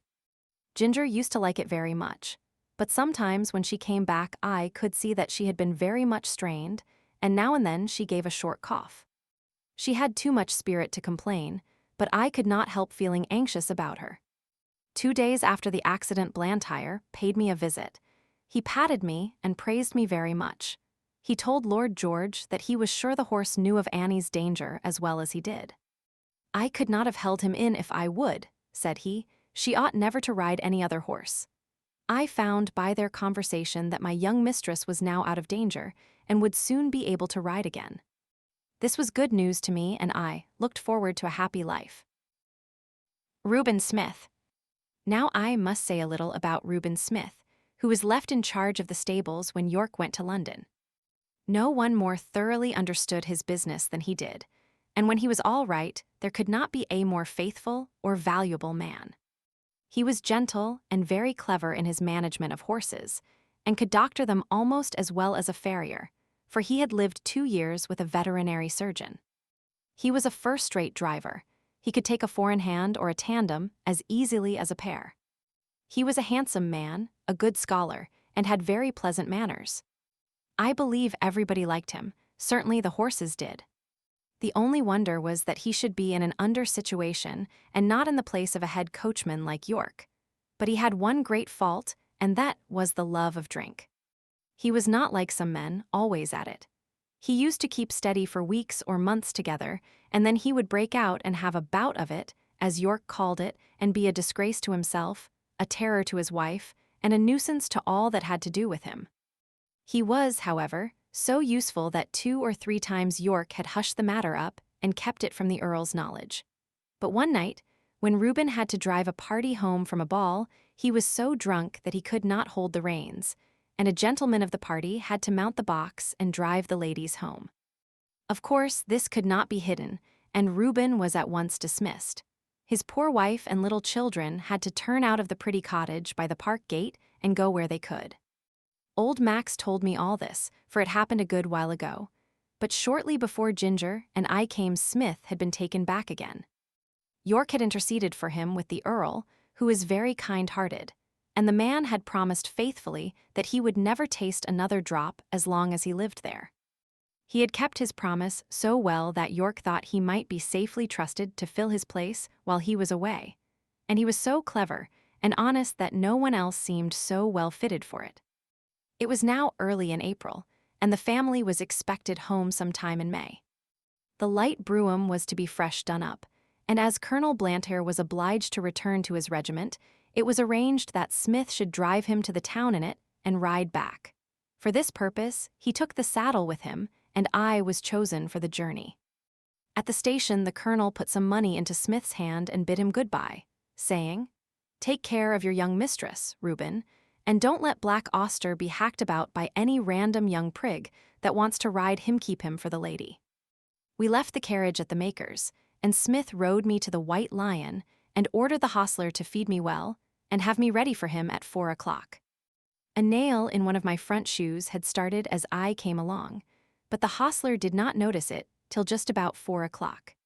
Smith did not come into the yard till 5, and then he said he should not leave till 6, as he had met with some old friends. The man then told him of the nail, and asked if he should have the shoe looked to. "No," said Smith, "that will be all right till we get home." He spoke in a very loud, offhand way, and I thought it very unlike him not to see about the shoe, as he was generally wonderfully particular about loose nails in our shoes. He did not come at 6 nor 7, nor 8, and it was nearly 9 o'clock before he called for me, and then it was with a loud, rough voice. He seemed in a very bad temper and abused the hostler, though I could not tell what for. The landlord stood at the door and said, "Have a care, Mr. Smith." But he answered angrily with an oath, and almost before he was out of the town, he began to gallop, frequently giving me a sharp cut with his whip, though I was going at full speed. The moon had not yet risen, and it was very dark. The roads were stony, having been recently mended. Going over them at this pace, my shoe became looser, and as we neared the turnpike gate it came off. If Smith had been in his right senses, he would have been sensible of something wrong in my pace, but he was too drunk to notice. Beyond the turnpike was a long piece of road, upon which fresh stones had just been laid, large sharp stones, over which no horse could be driven quickly without risk of danger. Over this road, with one shoe gone, I was forced to gallop at my utmost speed, my rider meanwhile cutting into me with his whip, and with wild curses urging me to go still faster. Of course, my shoeless foot suffered dreadfully. The hoof was broken and split down to the very quick, and the inside was terribly cut by the sharpness of the stones. This could not go on. No horse could keep his footing under such circumstances. The pain was too great.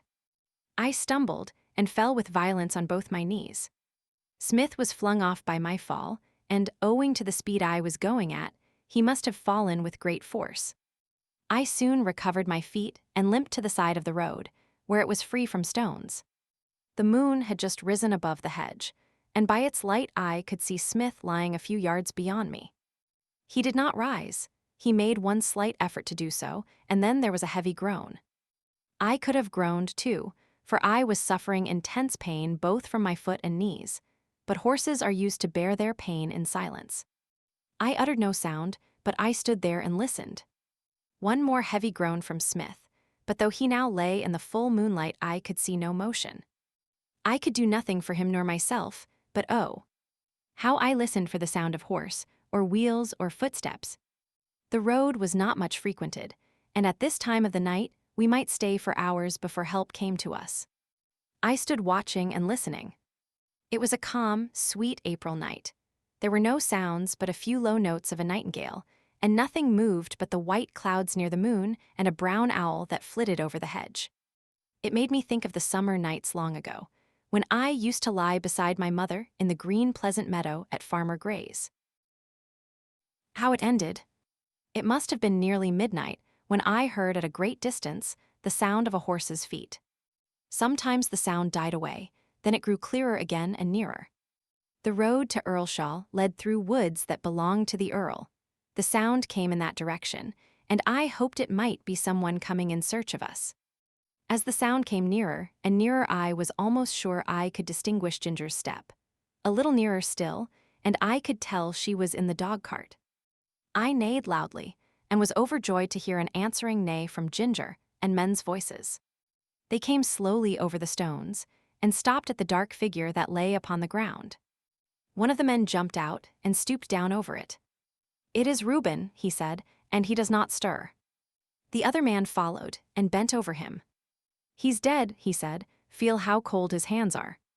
They raised him up, but there was no life, and his hair was soaked with blood. They laid him down again and came and looked at me. They soon saw my cut knees. "Why, the horse has been down and thrown him." Who would have thought the black horse would have done that? Nobody thought he could fall. Reuben must have been lying here for hours. Odd, too, that the horse has not moved from the place. Robert then attempted to lead me forward. I made a step, but almost fell again. "Halloo. He's bad in his foot as well as his knees. Look here, his hoof is cut all to pieces. He might well come down, poor fellow. I tell you what, Ned, I'm afraid it hasn't been all right with Reuben. Just think of his riding a horse over these stones without a shoe. Why, if he had been in his right senses, he would just as soon have tried to ride him over the moon. I'm afraid it has been the old thing over again. Poor Susan. She looked awfully pale when she came to my house to ask if he had not come home. She made believe she was not a bit anxious, and talked of a lot of things that might have kept him.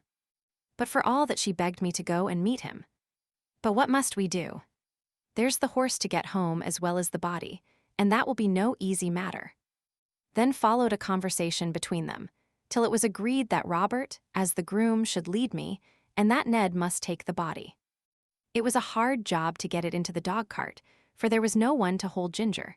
But she knew as well as I did what was going on, and stood as still as a stone. I noticed that because, if she had a fault, it was that she was impatient in standing. Ned started off very slowly with his sad load, and Robert came and looked at my foot again. Then he took his handkerchief and bound it closely round, and so he led me home. I shall never forget that night walk. It was more than 3 miles. Robert led me on very slowly, and I limped and hobbled on as well as I could with great pain. I am sure he was sorry for me, for he often patted and encouraged me, talking to me in a pleasant voice. At last I reached my own box and had some corn, and after Robert had wrapped up my knees in wet cloths, he tied up my foot in a bran poultice, to draw out the heat and cleanse it before the horse doctor saw it in the morning, and I managed to get myself down on the straw and slept in spite of the pain. The next day, after the farrier had examined my wounds, he said he hoped the joint was not injured, and if so, I should not be spoiled for work, but I should never lose the blemish. I believe they did the best to make a good cure, but it was a long and painful one. Proud flesh, as they called it, came up in my knees and was burned out with caustic, and when at last it was healed, they put a blistering fluid over the front of both knees to bring all the hair off. They had some reason for this, and I suppose it was all right. As Smith's death had been so sudden, and no one was there to see it, there was an inquest held. The landlord and hostler at the White Lion, with several other people, gave evidence that he was intoxicated when he started from the inn. The keeper of the toll gate said he rode at a hard gallop through the gate, and my shoe was picked up among the stones, so that the case was quite plain to them, and I was cleared of all blame. Everybody pitied Susan. She was nearly out of her mind. She kept saying over and over again, "Oh, he was so good, so good. It was all that cursed drink. Why will they sell that cursed drink? Oh, Reuben, Reuben." So she went on till after he was buried. And then, as she had no home or relations, she, with her 6 little children, was obliged once more to leave the pleasant home by the tall oak trees and go into that great gloomy Union house. Ruined and going downhill. As soon as my knees were sufficiently healed, I was turned into a small meadow for a month or two. No other creature was there. And though I enjoyed the liberty and the sweet grass, yet I had been so long used to society that I felt very lonely. Ginger and I had become fast friends, and now I missed her company extremely. I often neighed when I heard horses' feet passing in the road, but I seldom got an answer. Till one morning the gate was opened, and who should come in but dear old Ginger. The man slipped off her halter and left her there. With a joyful whinny I trotted up to her. We were both glad to meet, but I soon found that it was not for our pleasure that she was brought to be with me. Her story would be too long to tell, but the end of it was that she had been ruined by hard riding and was now turned off to see what rest would do. Lord George was young and would take no warning. He was a hard rider and would hunt whenever he could get the chance, quite careless of his horse. Soon after I left the stable there was a steeplechase, and he determined to ride. Though the groom told him she was a little strained and was not fit for the race, he did not believe it, and on the day of the race urged Ginger to keep up with the foremost riders. With her high spirit, she strained herself to the utmost. She came in with the first 3 horses, but her wind was touched, besides which he was too heavy for her, and her back was strained. And so, she said, here we are ruined in the prime of our youth and strength, you by a drunkard, and I by a fool. It is very hard. We both felt in ourselves that we were not what we had been. However, that did not spoil the pleasure we had in each other's company. We did not gallop about as we once did, but we used to feed and lie down together and stand for hours under one of the shady lime trees with our heads close to each other. And so we passed our time till the family returned from town. One day we saw the Earl come into the meadow, and York was with him. Seeing who it was, we stood still under our lime tree and let them come up to us. They examined us carefully. The Earl seemed much annoyed. There is 300 pounds flung away for no earthly use, said he. But what I care most for is that these horses of my old friend, who thought they would find a good home with me, are ruined. The mare shall have a 12 months' run, and we shall see what that will do for her, but the black one, he must be sold. 'Tis a great pity, but I could not have knees like these in my stables. No, my lord, of course not, said York, but he might get a place where appearance is not of much consequence and still be well treated. I know a man in Bath, the master of some livery stables, who often wants a good horse at a low figure. I know he looks well after his horses. The inquest cleared the horse's character, and your lordship's recommendation, or mine, would be sufficient warrant for him. You had better write to him, York. I should be more particular about the place than the money he would fetch. After this they left us. They'll soon take you away, said Ginger, and I shall lose the only friend I have, and most likely we shall never see each other again. 'Tis a hard world. About a week after this Robert came into the field with a halter, which he slipped over my head and led me away. There was no leave-taking of Ginger. We neighed to each other as I was led off, and she trotted anxiously along by the hedge, calling to me as long as she could hear the sound of my feet. Through the recommendation of York, I was bought by the master of the livery stables. I had to go by train, which was new to me, and required a good deal of courage the first time. But as I found the puffing, rushing, whistling, and, more than all, the trembling of the horse-box in which I stood did me no real harm, I soon took it quietly. When I reached the end of my journey, I found myself in a tolerably comfortable stable, and well attended to. These stables were not so airy and pleasant as those I had been used to. The stalls were laid on a slope instead of being level, and as my head was kept tied to the manger, I was obliged always to stand on the slope, which was very fatiguing. Men do not seem to know yet that horses can do more work if they can stand comfortably and can turn about. However, I was well fed and well cleaned, and on the whole, I think our master took as much care of us as he could. He kept a good many horses and carriages of different kinds for hire. Sometimes his own men drove them, At others, the horse and chaise were let to gentlemen or ladies who drove themselves. A job horse and his drivers. Hitherto, I had always been driven by people who at least knew how to drive. But in this place, I was to get my experience of all the different kinds of bad and ignorant driving to which we horses are subjected. For I was a job horse, and was let out to all sorts of people who wished to hire me. And as I was good-tempered and gentle, I think I was oftener let out to the ignorant drivers than some of the other horses, because I could be depended upon. It would take a long time to tell of all the different styles in which I was driven, but I will mention a few of them. First, there were the tight-trained driver's men who seemed to think that all depended on holding the reins as hard as they could, never relaxing the pull on the horse's mouth or giving him the least liberty of movement. They are always talking about keeping the horse well in hand and holding a horse up just as if a horse was not made to hold himself up. Some poor, broken-down horses, whose mouths have been made hard and insensible by just such drivers as these, may, perhaps, find some support in it. But for a horse who can depend upon his own legs and who has a tender mouth and is easily guided, it is not only tormenting, but it is stupid. Then there are the loose-reined drivers, who let the reins lie easily on our backs and their own hand rest lazily on their knees. Of course, such gentlemen have no control over a horse if anything happens suddenly.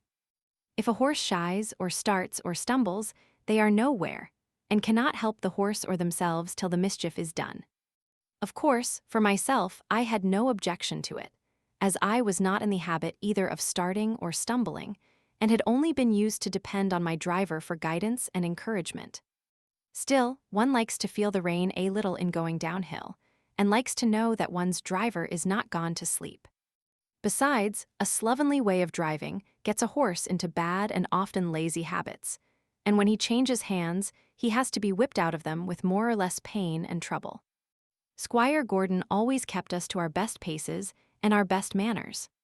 He said that spoiling a horse and letting him get into bad habits was just as cruel as spoiling a child, and both had to suffer for it afterward. Besides, these drivers are often careless altogether, and will attend to anything else more than their horses. I went out in the phaeton one day with one of them.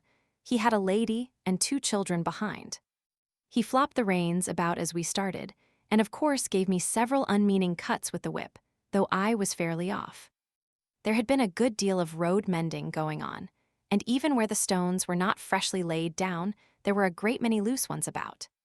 My driver was laughing and joking with the lady and the children, and talking about the country to the right and the left, but he never thought it worth while to keep an eye on his horse or to drive on the smoothest parts of the road. And so it easily happened that I got a stone in one of my 4 feet. Now, if Mr. Gordon or John, or in fact any good driver, had been there, he would have seen that something was wrong before I had gone 3 paces. Or even if it had been dark, a practiced hand would have felt by the rein that there was something wrong in the step, and they would have got down and picked out the stone. But this man went on laughing and talking, while at every step the stone became more firmly wedged between my shoe and the frog of my foot.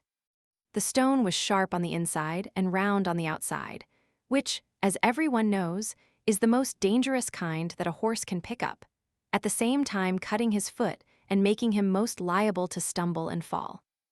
Whether the man was partly blind or only very careless I can't say, but he drove me with that stone in my foot for a good half-mile before he saw anything. By that time I was going so lame with the pain that at last he saw it and called out, "Well, here's a go. Why, they have sent us out with a lame horse. What a shame." He then chucked the reins and flipped about with the whip, saying, "Now then, it's no use playing the old soldier with me. There's the journey to go, and it's no use turning lame and lazy." Just at this time, a farmer came riding up on a brown cob. He lifted his hat and pulled up. "I beg your pardon, sir," he said, "but I think there is something the matter with your horse. He goes very much as if he had a stone in his shoe. If you will allow me, I will look at his feet. These loose, scattered stones are confounded dangerous things for the horses." "He's a hired horse," said my driver. "I don't know what's the matter with him, but it is a great shame to send out a lame beast like this." The farmer dismounted, and slipping his rein over his arm at once took up my near foot. Bless me, there's a stone. Lame. I should think so. At first he tried to dislodge it with his hand, but as it was now very tightly wedged, he drew a stone pick out of his pocket, and very carefully and with some trouble got it out. Then holding it up he said, "There, that's the stone your horse had picked up. It is a wonder he did not fall down and break his knees into the bargain." "Well, to be sure," said my driver, "that is a queer thing. I never knew that horses picked up stones before." "Didn't you?" said the farmer rather contemptuously. "But they do, though, and the best of them will do it, and can't help it sometimes on such roads as these. And if you don't want to lame your horse, you must look sharp and get them out quickly. This foot is very much bruised," he said, setting it gently down and patting me. "If I might advise, sir, you had better drive him gently for a while. The foot is a good deal hurt, and the lameness will not go off directly." Then mounting his cob and raising his hat to the lady, he trotted off. When he was gone, my driver began to flop the reins about and whip the harness, by which I understood that I was to go on, which of course I did, glad that the stone was gone, but still in a good deal of pain. This was the sort of experience we job horses often came in for. Cockneys. Then there is the steam engine style of driving. These drivers were mostly people from towns who never had a horse of their own and generally traveled by rail. They always seemed to think that a horse was something like a steam engine, only smaller. At any rate, they think that if only they pay for it, a horse is bound to go just as far and just as fast, and with just as heavy a load as they please. And be the roads heavy and muddy or dry and good, be they stony or smooth, uphill or downhill, it is all the same on, one must go at the same pace with no relief and no consideration. These people never think of getting out to walk up a steep hill. Oh no, they have paid to ride, and ride they will. The horse. Oh, he's used to it. What were horses made for, if not to drag people uphill? Walk. A good joke indeed. And so the whip is plied and the rein is chucked, and often a rough, scolding voice cries out, "Go along, you lazy beast." And then another slash of the whip, when all the time we are doing our very best to get along, uncomplaining and obedient, though often sorely harassed and downhearted. This steam engine style of driving wears us up faster than any other kind. I would far rather go 20 miles with a good considerate driver than I would go 10 with some of these. It would take less out of me. Another thing, they scarcely ever put on the brake, however steep the downhill may be, and thus bad accidents sometimes happen. Or if they do put it on, they often forget to take it off at the bottom of the hill. And more than once I have had to pull halfway up the next hill, with one of the wheels held by the brake, before my driver chose to think about it. And that is a terrible strain on a horse. Then these Cockneys, instead of starting at an easy pace, as a gentleman would do, generally set off at full speed from the very stable-yard. And when they want to stop, they first whip us, and then pull up so suddenly that we are nearly thrown on our haunches, and our mouths jagged with the bit they call that pulling up with a dash. And when they turn a corner, they do it as sharply as if there were no right side or wrong side of the road. I well remember one spring evening I and Rory had been out for the day. Rory was the horse that mostly went with me when a pair was ordered, and a good honest fellow he was. We had our own driver, and as he was always considerate and gentle with us, we had a very pleasant day. We were coming home at a good smart pace, about twilight. Our road turned sharp to the left, but as we were close to the hedge on our own side, and there was plenty of room to pass, our driver did not pull us in. As we neared the corner, I heard a horse, and 2 wheels coming rapidly down the hill toward us. The hedge was high, and I could see nothing, but the next moment we were upon each other. Happily for me, I was on the side next the hedge. Rory was on the left side of the pole, and had not even a shaft to protect him. The man who was driving was making straight for the corner, and when he came in sight of us, he had no time to pull over to his own side. The whole shock came upon Rory. The gig shaft ran right into the chest, making him stagger back with a cry that I shall never forget. The other horse was thrown upon his haunches, and one shaft broken. It turned out that it was a horse from our own stables, with the high-wheeled gig that the young men were so fond of. The driver was one of those random, ignorant fellows who don't even know which is their own side of the road, or, if they know, don't care. And there was poor Rory with his flesh torn open and bleeding, and the blood streaming down. They said if it had been a little more to one side it would have killed him, and a good thing for him, poor fellow, if it had.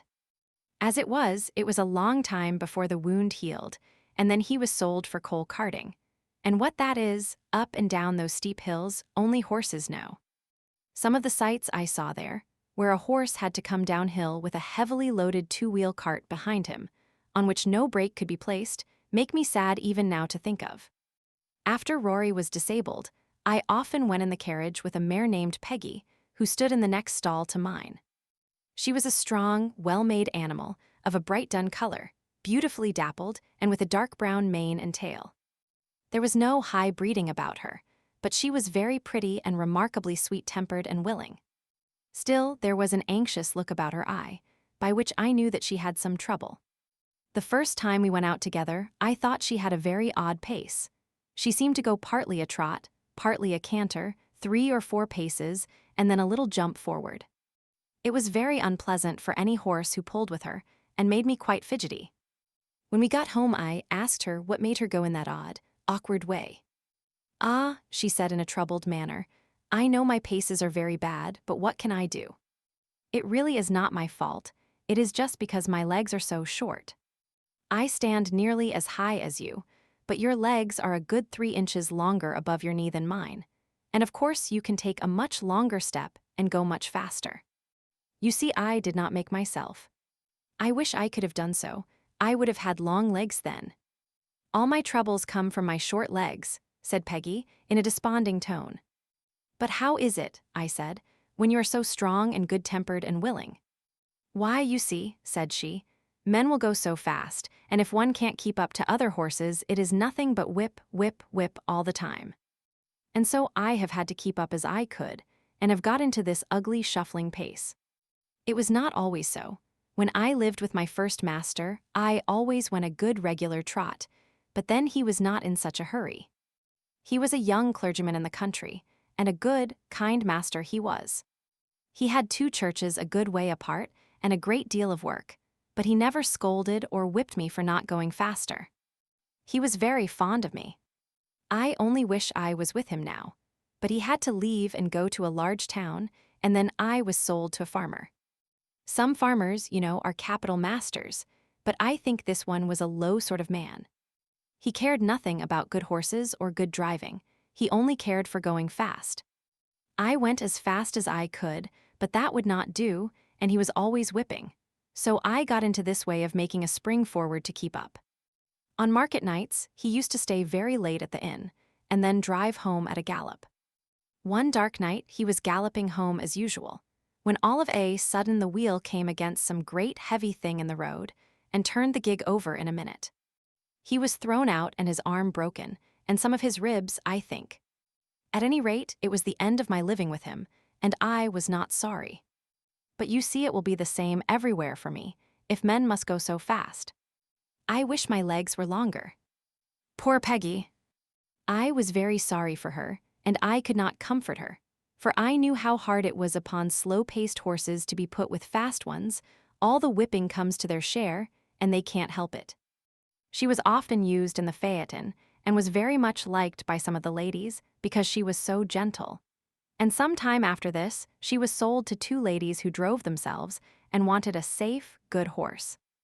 I met her several times out in the country, going a good steady pace, and looking as gay and contented as a horse could be. I was very glad to see her, for she deserved a good place. After she left us, another horse came in her stead. He was young, and had a bad name for shying and starting, by which he had lost a good place. I asked him what made him shy. "Well, I hardly know," he said. "I was timid when I was young, and was a good deal frightened several times, and if I saw anything strange I used to turn and look at it, you see. With our blinkers one can't see or understand what a thing is unless one looks round, and then my master always gave me a whipping, which of course made me start on, and did not make me less afraid. I think if he would have let me just look at things quietly, and see that there was nothing to hurt me, it would have been all right, and I should have got used to them. One day, an old gentleman was riding with him, and a large piece of white paper or rag blew across just on one side of me. I shied and started forward. My master, as usual, whipped me smartly, but the old man cried out, "You're wrong. You're wrong. You should never whip a horse for shying. He shies because he is frightened, and you only frighten him more and make the habit worse. So I suppose all men don't do so. I am sure I don't want to shy for the sake of it, but how should one know what is dangerous and what is not, if one is never allowed to get used to anything? I am never afraid of what I know. Now I was brought up in a park where there were deer. Of course, I knew them as well as I did a sheep or a cow, but they are not common, and I know many sensible horses who are frightened at them, and who kick up quite a shindy before they will pass a paddock where there are deer. I knew what my companion said was true, and I wished that every young horse had as good masters as Farmer Gray and Squire Gordon. Of course, we sometimes came in for good driving here. I remember one morning I was put into the light gig and taken to a house in Pulteney Street. Two gentlemen came out. The taller of them came round to my head. He looked at the bit and bridle and just shifted the collar with his hand to see if it fitted comfortably. "Do you consider this horse wants a curb?" he said to the hostler. "Well," said the man, "I should say he would go just as well without. He has an uncommon good mouth, and though he has a fine spirit, he has no vice. But we generally find people like the curb." "I don't like it," said the gentleman. "Be so good as to take it off and put the rein in at the cheek." "An easy mouth is a great thing on a long journey, is it not, old fellow?" he said, patting my neck. Then he took the reins, and they both got up. I can remember now how quietly he turned me round, and then with a light feel of the rein, and drawing the whip gently across my back, we were off.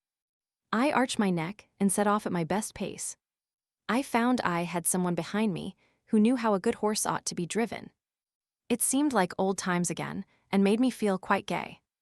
This gentleman took a great liking to me, and after trying me several times with the saddle, he prevailed upon my master to sell me to a friend of his, who wanted a safe, pleasant horse for riding.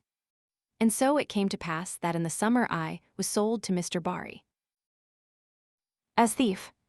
My new master was an unmarried man. He lived at Bath and was much engaged in business. His doctor advised him to take horse exercise, and for this purpose he bought me. He hired a stable a short distance from his lodgings, and engaged a man named Filcher as groom. My master knew very little about horses, but he treated me well, and I should have had a good and easy place, but for circumstances of which he was ignorant. He ordered the best hay with plenty of oats, crushed beans, and bran, with vetches or rye-grass, as the man might think needful. I heard the master give the order, so I knew there was plenty of good food, and I thought I was well off. For a few days, all went on well.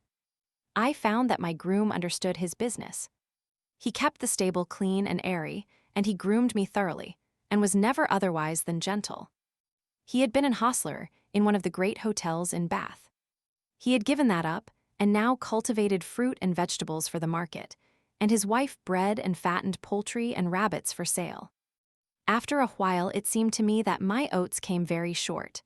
I had the beans, but bran was mixed with them instead of oats, of which there were very few, certainly not more than a quarter of what there should have been.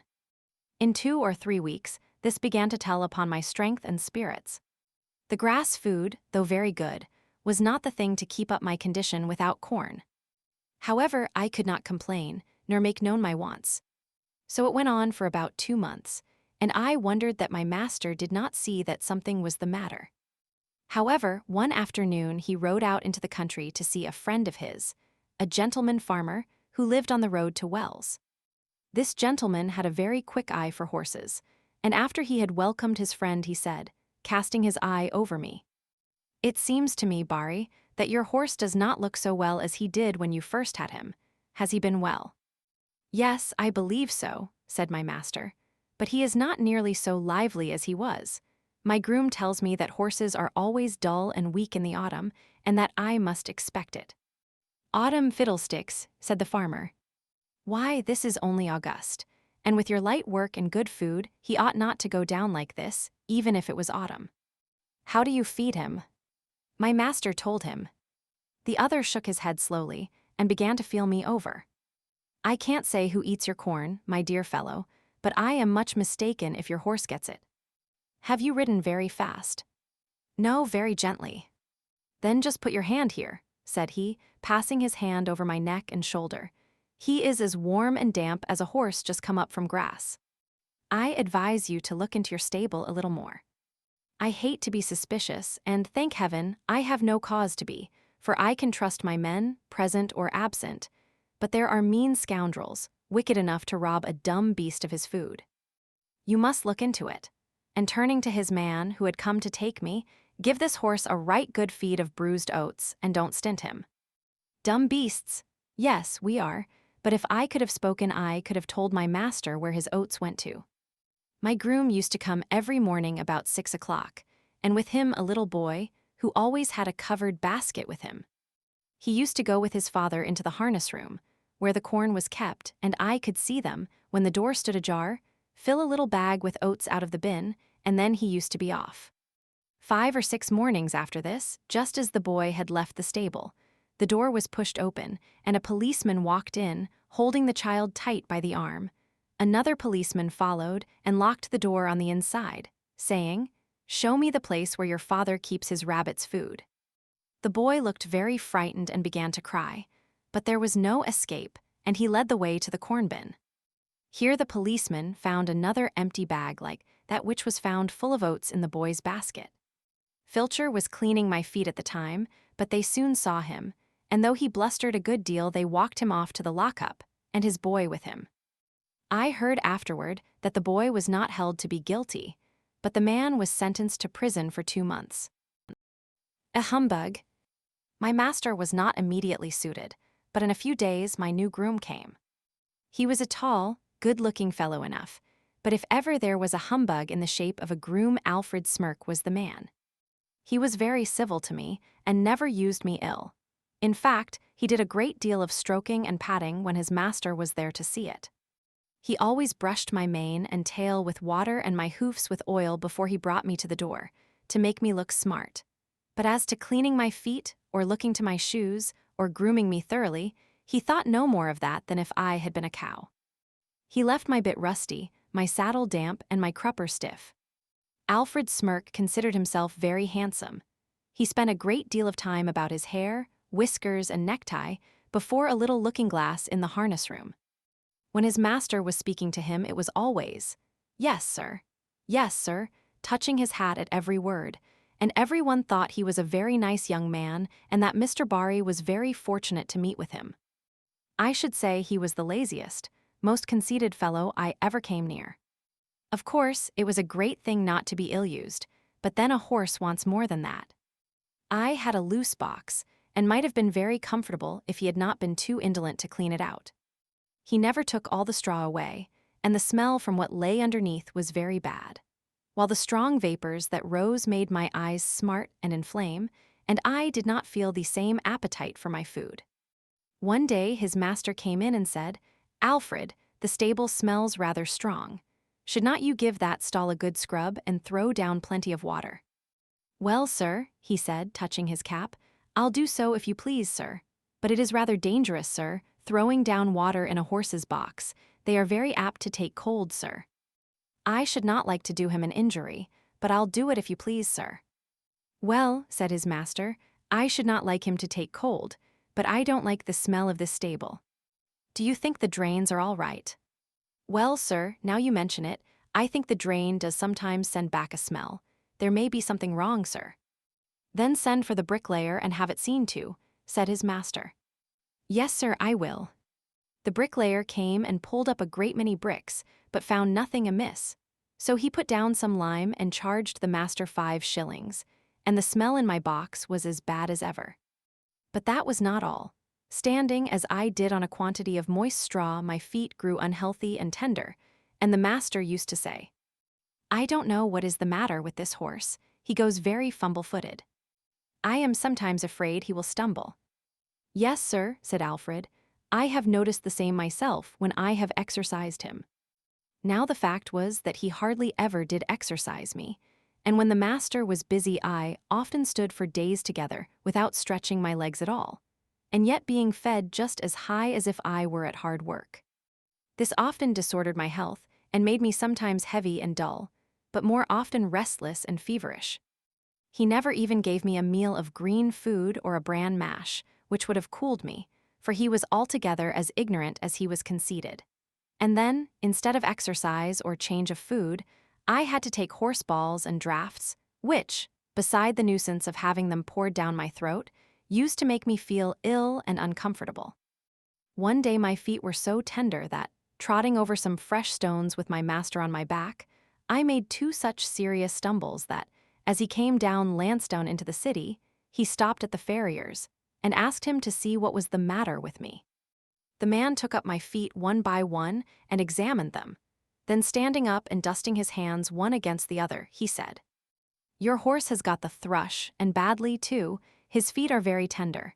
It is fortunate that he has not been down. I wonder your groom has not seen to it before." This is the sort of thing we find in foul stables, where the litter is never properly cleaned out. If you will send him here tomorrow, I will attend to the hoof, and I will direct your man how to apply the liniment which I will give him. The next day I had my feet thoroughly cleansed and stuffed with tow soaked in some strong lotion, and an unpleasant business it was. The farrier ordered all the litter to be taken out of my box day by day, and the floor kept very clean. Then I was to have bran mashes, a little green food, and not so much corn, till my feet were well again. With this treatment, I soon regained my spirits. But Mr. Barry was so much disgusted at being twice deceived by his grooms that he determined to give up keeping a horse, and to hire when he wanted one. I was therefore kept till my feet were quite sound, and was then sold again. Part 3. A Horse Fair. No doubt a horse fair is a very amusing place to those who have nothing to lose. At any rate, there is plenty to see. Long strings of young horses out of the country, fresh from the marshes, and droves of shaggy little Welsh ponies, no higher than Merrylegs, and hundreds of cart horses of all sorts, some of them with their long tails braided up and tied with scarlet cord, and a good many like myself, handsome and high-bred, but fallen into the middle class, through some accident or blemish, unsoundness of wind, or some other complaint. There were some splendid animals quite in their prime and fit for anything.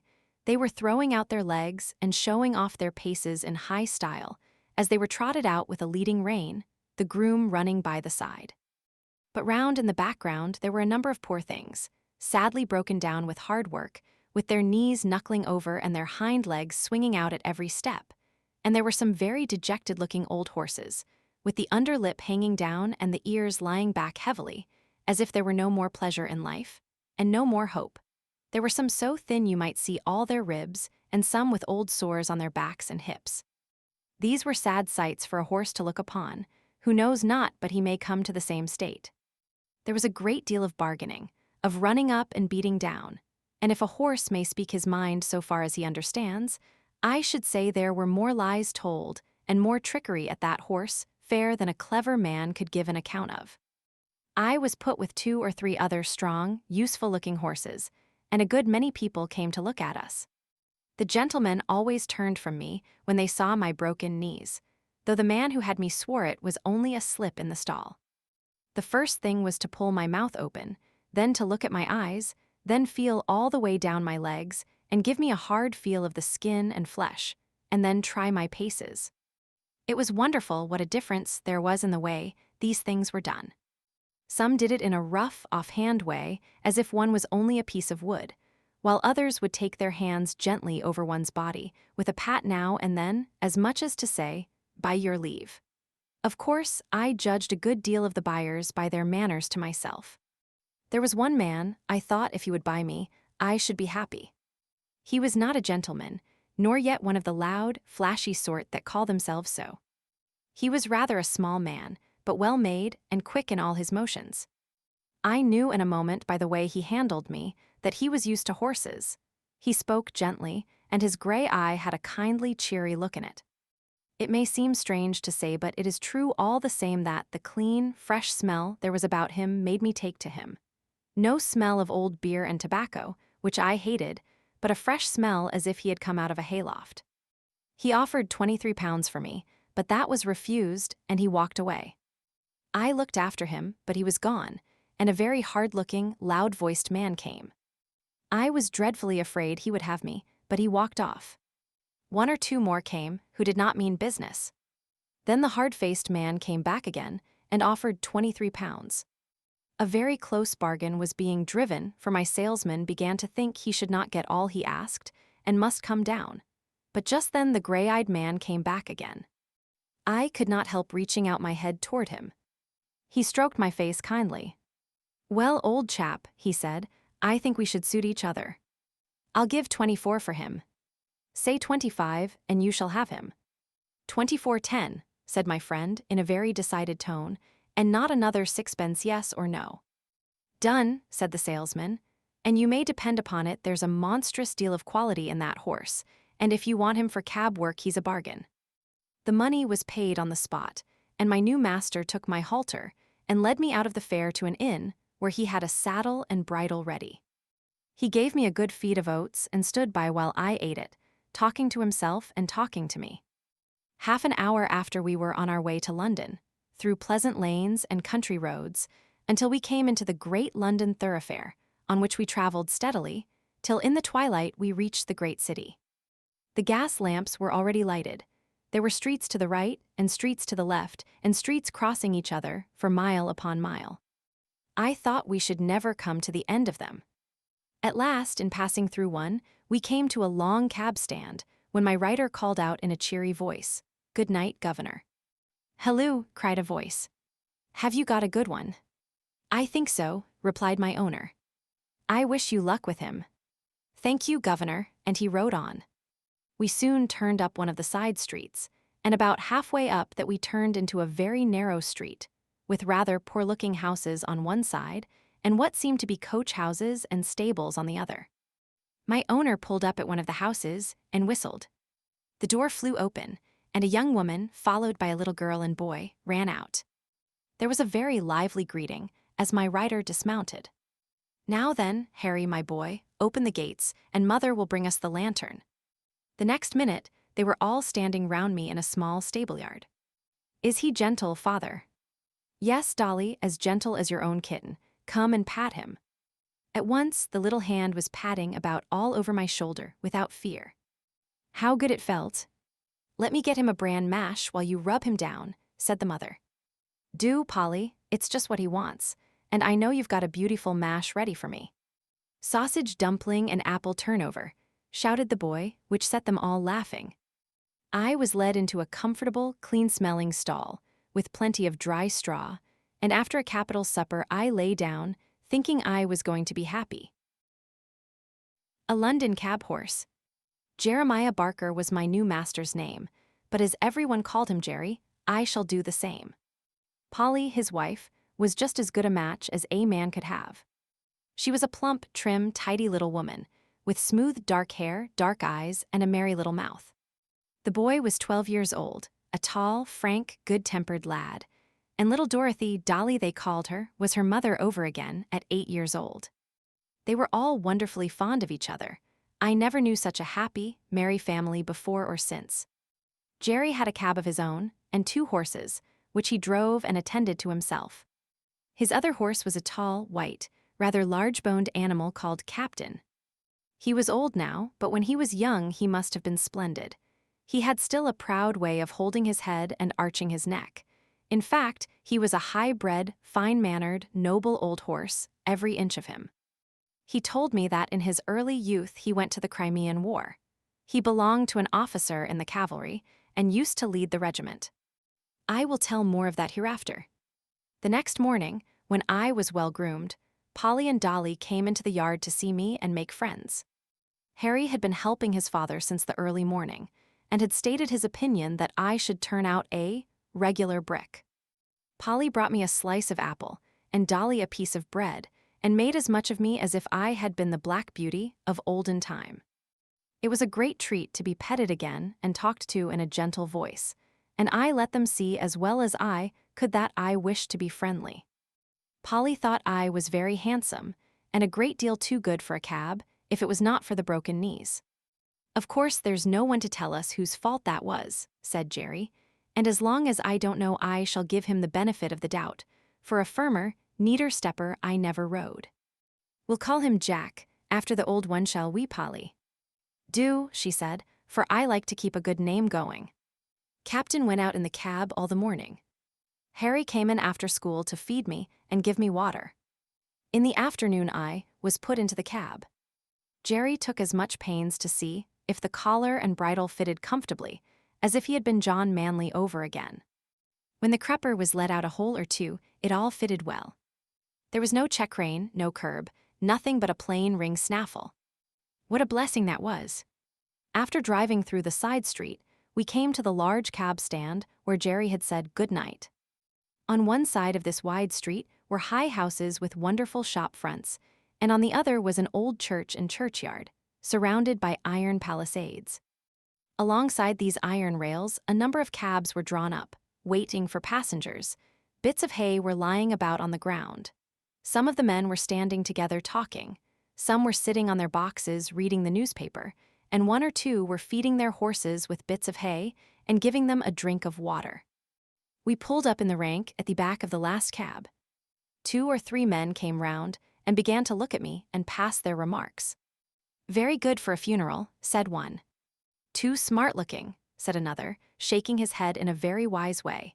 You'll find out something wrong one of these fine mornings, or my name isn't Jones. Well, said Jerry pleasantly, I suppose I need not find it out till it finds me out, eh?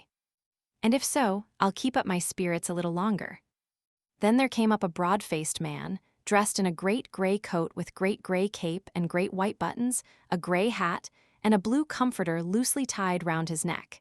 His hair was gray, too, but he was a jolly-looking fellow, and the other men made way for him. He looked me all over, as if he had been going to buy me, and then straightening himself up with a grunt, he said, He's the right sort for you, Jerry. I don't care what you gave for him, he'll be worth it. Thus my character was established on the stand. This man's name was Grant, but he was called Gray Grant, or Governor Grant. He had been the longest on that stand of any of the men, and he took it upon himself to settle matters and stop disputes. He was generally a good-humored, sensible man, but if his temper was a little out, as it was sometimes when he had drunk too much, nobody liked to come too near his fist, for he could deal a very heavy blow. The first week of my life as a cab horse was very trying. I had never been used to London, and the noise, the hurry, the crowds of horses, carts, and carriages that I had to make my way through made me feel anxious and harassed. But I soon found that I could perfectly trust my driver, and then I made myself easy and got used to it. Jerry was as good a driver as I had ever known, and what was better, he took as much thought for his horses as he did for himself. He soon found out that I was willing to work and do my best, and he never laid the whip on me unless it was gently drawing the end of it over my back when I was to go on. But generally, I knew this quite well by the way in which he took up the reins, and I believe his whip was more frequently stuck up by his side than in his hand. In a short time, I and my master understood each other as well as horse and man can do. In the stable, too, he did all that he could for our comfort.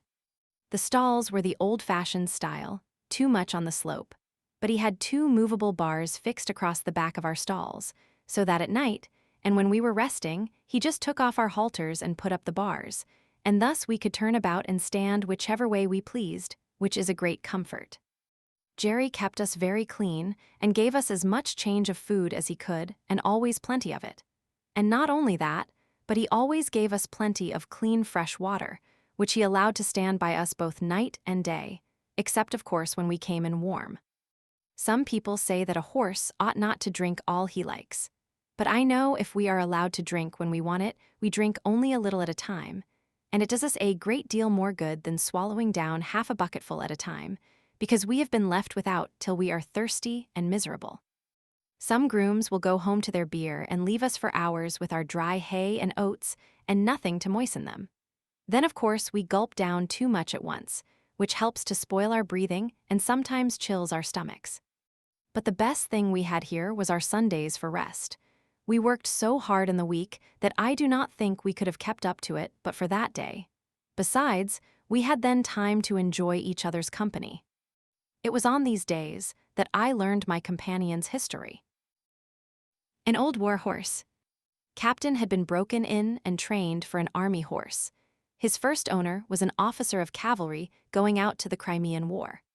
He said he quite enjoyed the training with all the other horses, trotting together, turning together to the right hand or the left, halting at the word of command, or dashing forward at full speed at the sound of the trumpet or signal of the officer. He was, when young, a dark, dappled iron gray, and considered very handsome. His master, a young, high-spirited gentleman, was very fond of him, and treated him from the first with the greatest care and kindness. He told me he thought the life of an army horse was very pleasant, but when it came to being sent abroad over the sea in a great ship, he almost changed his mind. That part of it, said he, was dreadful. Of course, we could not walk off the land into the ship, so they were obliged to put strong straps under our bodies, and then we were lifted off our legs in spite of our struggles, and were swung through the air over the water to the deck of the great vessel. There we were placed in small close stalls, and never for a long time saw the sky or were able to stretch our legs. The ship sometimes rolled about in high winds, and we were knocked about and felt bad enough. However, at last it came to an end, and we were hauled up and swung over again to the land. We were very glad and snorted and neighed for joy when we once more felt firm ground under our feet. We soon found that the country we had come to was very different from our own, and that we had many hardships to endure besides the fighting. But many of the men were so fond of their horses that they did everything they could to make them comfortable in spite of snow, wet, and all things out of order. But what about the fighting? Said I. Was not that worse than anything else? Well, said he, I hardly know. We always liked to hear the trumpet sound and to be called out, and were impatient to start off, though sometimes we had to stand for hours, waiting for the word of command. And when the word was given, we used to spring forward as gaily and eagerly as if there were no cannon balls, bayonets, or bullets. I believe so long as we felt our rider firm in the saddle, and his hand steady on the bridle, not one of us gave way to fear, not even when the terrible bombshells whirled through the air and burst into 1,000 pieces. I, with my noble master, went into many actions together without a wound, and though I saw horses shot down with bullets, pierced through with lances, and gashed with fearful saber cuts, though we left them dead on the field, or dying in the agony of their wounds, I don't think I feared for myself. My master's cheery voice, as he encouraged his men, made me feel as if he and I could not be killed. I had such perfect trust in him that while he was guiding me, I was ready to charge up to the very cannon's mouth. I saw many brave men cut down, many fall mortally wounded from their saddles. I had heard the cries and groans of the dying. I had cantered over ground slippery with blood, and frequently had to turn aside to avoid trampling on wounded man or horse, but until one dreadful day, I had never felt terror. That day I shall never forget. Here old Captain paused for a while and drew a long breath. I waited, and he went on. It was one autumn morning, and as usual, an hour before daybreak our cavalry had turned out, ready caparisoned for the day's work, whether it might be fighting or waiting. The men stood by their horses waiting, ready for orders. As the light increased, there seemed to be some excitement among the officers, and before the day was well begun, we heard the firing of the enemy's guns. Then one of the officers rode up and gave the word for the men to mount, and in a second every man was in his saddle, and every horse stood expecting the touch of the rein or the pressure of his rider's heels, all animated, all eager. But still, we had been trained so well that, except by the champing of our bits and the restive tossing of our heads from time to time, it could not be said that we stirred. My dear master and I were at the head of the line, and as all sat motionless and watchful, he took a little stray lock of my mane which had turned over on the wrong side, laid it over on the right, and smoothed it down with his hand. Then patting my neck, he said, "We shall have a day of it today, Bayard, my beauty, but we'll do our duty as we have done." He stroked my neck that morning more, I think, than he had ever done before, quietly on, as if he were thinking of something else. I loved to feel his hand on my neck and arched my crest proudly and happily, but I stood very still, for I knew all his moods, and when he liked me to be quiet and when gay. I cannot tell all that happened on that day, but I will tell of the last charge that we made together. It was across a valley right in front of the enemy's cannon. By this time, we were well used to the roar of heavy guns, the rattle of musket fire, and the flying of shot near us. But never had I been under such a fire as we rode through on that day. From the right, from the left, and from the front, shot and shell poured in upon us. Many a brave man went down, many a horse fell, flinging his rider to the earth. Many a horse without a rider ran wildly out of the ranks. Then, terrified at being alone, with no hand to guide him, came pressing in among his old companions, to gallop with them to the charge. Fearful as it was, no one stopped, no one turned back. Every moment the ranks were thinned, but as our comrades fell, we closed in to keep them together. And instead of being shaken or staggered in our pace, our gallop became faster and faster as we neared the cannon. My master, my dear master, was cheering on his comrades with his right arm raised on high, when one of the balls whizzing close to my head struck him. I felt him stagger with the shock, though he uttered no cry. I tried to check my speed, but the sword dropped from his right hand. The rein fell loose from the left, and sinking backward from the saddle, he fell to the earth. The other riders swept past us, and by the force of their charge I was driven from the spot. I wanted to keep my place by his side and not leave him under that rush of horses' feet, but it was in vain, and now without a master or a friend I was alone on that great slaughter ground. Then fear took hold on me, and I trembled as I had never trembled before. And I too, as I had seen other horses do, tried to join in the ranks and gallop with them. But I was beaten off by the swords of the soldiers. Just then a soldier whose horse had been killed under him caught at my bridle and mounted me, and with this new master I was again going forward. But our gallant company was cruelly overpowered, and those who remained alive after the fierce fight for the guns came galloping back over the same ground. Some of the horses had been so badly wounded that they could scarcely move from the loss of blood. Other noble creatures were trying on 3 legs to drag themselves along, and others were struggling to rise on their 4 feet when their hind legs had been shattered by shot. After the battle, the wounded men were brought in, and the dead were buried. "And what about the wounded horses?" I said. "Were they left to die?" "No, the army farriers went over the field with their pistols and shot all that were ruined. Some that had only slight wounds were brought back and attended to, but the greater part of the noble, willing creatures that went out that morning never came back. In our stables, there was only about 1 in 4 that returned. I never saw my dear master again. I believe he fell dead from the saddle. I never loved any other master so well. I went into many other engagements, but was only once wounded, and then not seriously. And when the war was over, I came back again to England, as sound and strong as when I went out." I said, "I have heard people talk about war as if it was a very fine thing." "Ah," said he, "I should think they never saw it. No doubt it is very fine when there is no enemy, when it is just exercise and parade and sham fight. Yes, it is very fine then, but when thousands of good brave men and horses are killed or crippled for life, it has a very different look." "Do you know what they fought about?" said I. "No," he said, "that is more than a horse can understand, but the enemy must have been awfully wicked people, if it was right to go all that way over the sea on purpose to kill them." Jerry Barker. I never knew a better man than my new master. He was kind and good, and as strong for the right as John Manley, and so good-tempered and merry that very few people could pick a quarrel with him. He was very fond of making little songs, and singing them to himself. One he was very fond of was this: "Come, father and mother, and sister and brother, come, all of you, turn to and help one another." And so they did. Harry was as clever at stable work as a much older boy, and always wanted to do what he could.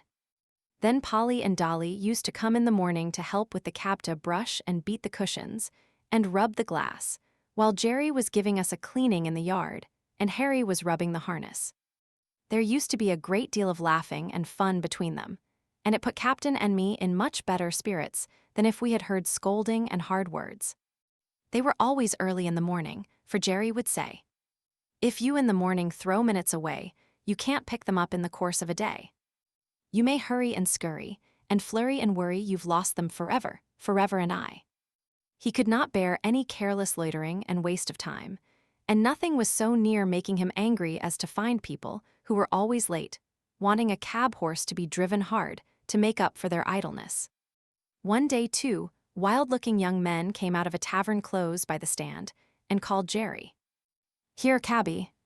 Look sharp, we are rather late. Put on the steam, will you, and take us to the Victoria in time for the 1 o'clock train. You shall have a shilling extra.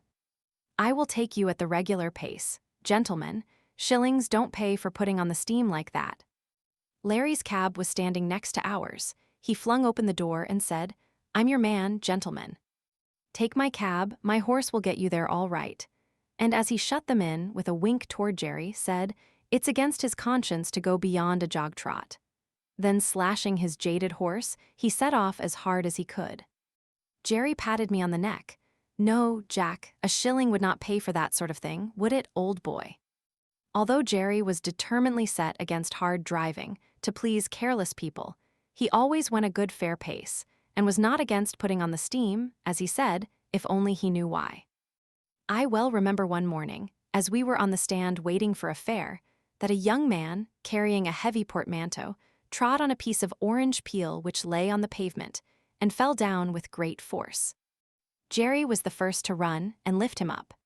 He seemed much stunned, and as they led him into a shop, he walked as if he were in great pain. Jerry, of course, came back to the stand, but in about 10 minutes one of the shopmen called him, so we drew up to the pavement. "Can you take me to the Southeastern Railway?" said the young man. "This unlucky fall has made me late, I fear, but it is of great importance that I should not lose the 12 o'clock train. I should be most thankful if you could get me there in time, and will gladly pay you an extra fare." "I'll do my very best," said Jerry heartily, "if you think you are well enough, sir," for he looked dreadfully white and ill. "I must go," he said earnestly. "Please to open the door and let us lose no time." The next minute Jerry was on the box, with a cheery cheer-up to me and a twitch of the rein that I well understood. "Now then, Jack, my boy," said he, "spin along, we'll show them how we can get over the ground if we only know why." It is always difficult to drive fast in the city in the middle of the day, when the streets are full of traffic, but we did what could be done. And when a good driver and a good horse who understand each other are of one mind, it is wonderful what they can do. I had a very good mouth that is eye could be guided by the slightest touch of the rein, and that is a great thing in London, among carriages, omnibuses, carts, vans, trucks, cabs, and great wagons creeping along at a walking pace, some going one way, some another, some going slowly, others wanting to pass them. Omnibuses stopping short every few minutes to take up a passenger, obliging the horse that is coming behind to pull up too, or to pass and get before them. Perhaps you try to pass, but just then something else comes dashing in through the narrow opening, and you have to keep in behind the omnibus again. Presently you think you see a chance, and manage to get to the front, going so near the wheels on each side that half an inch nearer and they would scrape. Well, you get along for a bit, but soon find yourself in a long train of carts and carriages all obliged to go at a walk.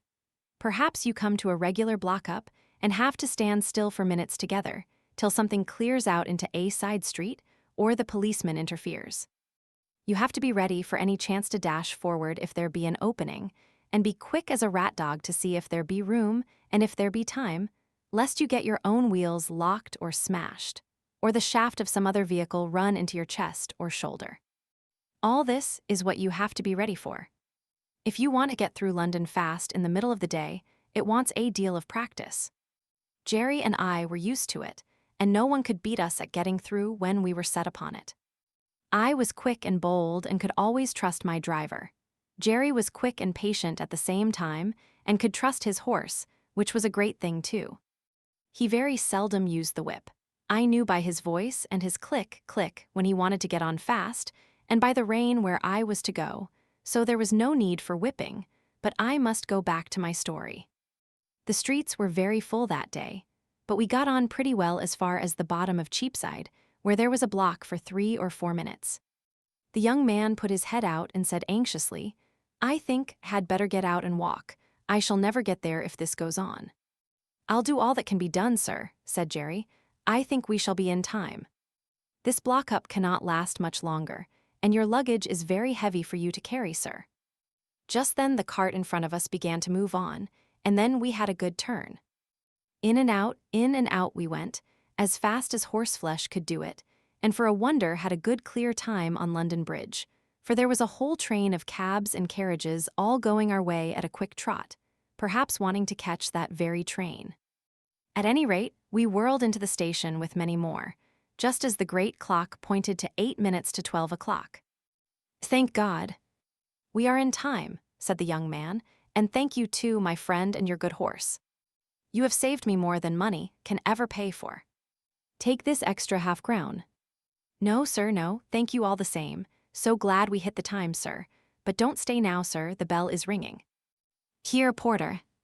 Take this gentleman's luggage Dover line, 12 o'clock train, that's it."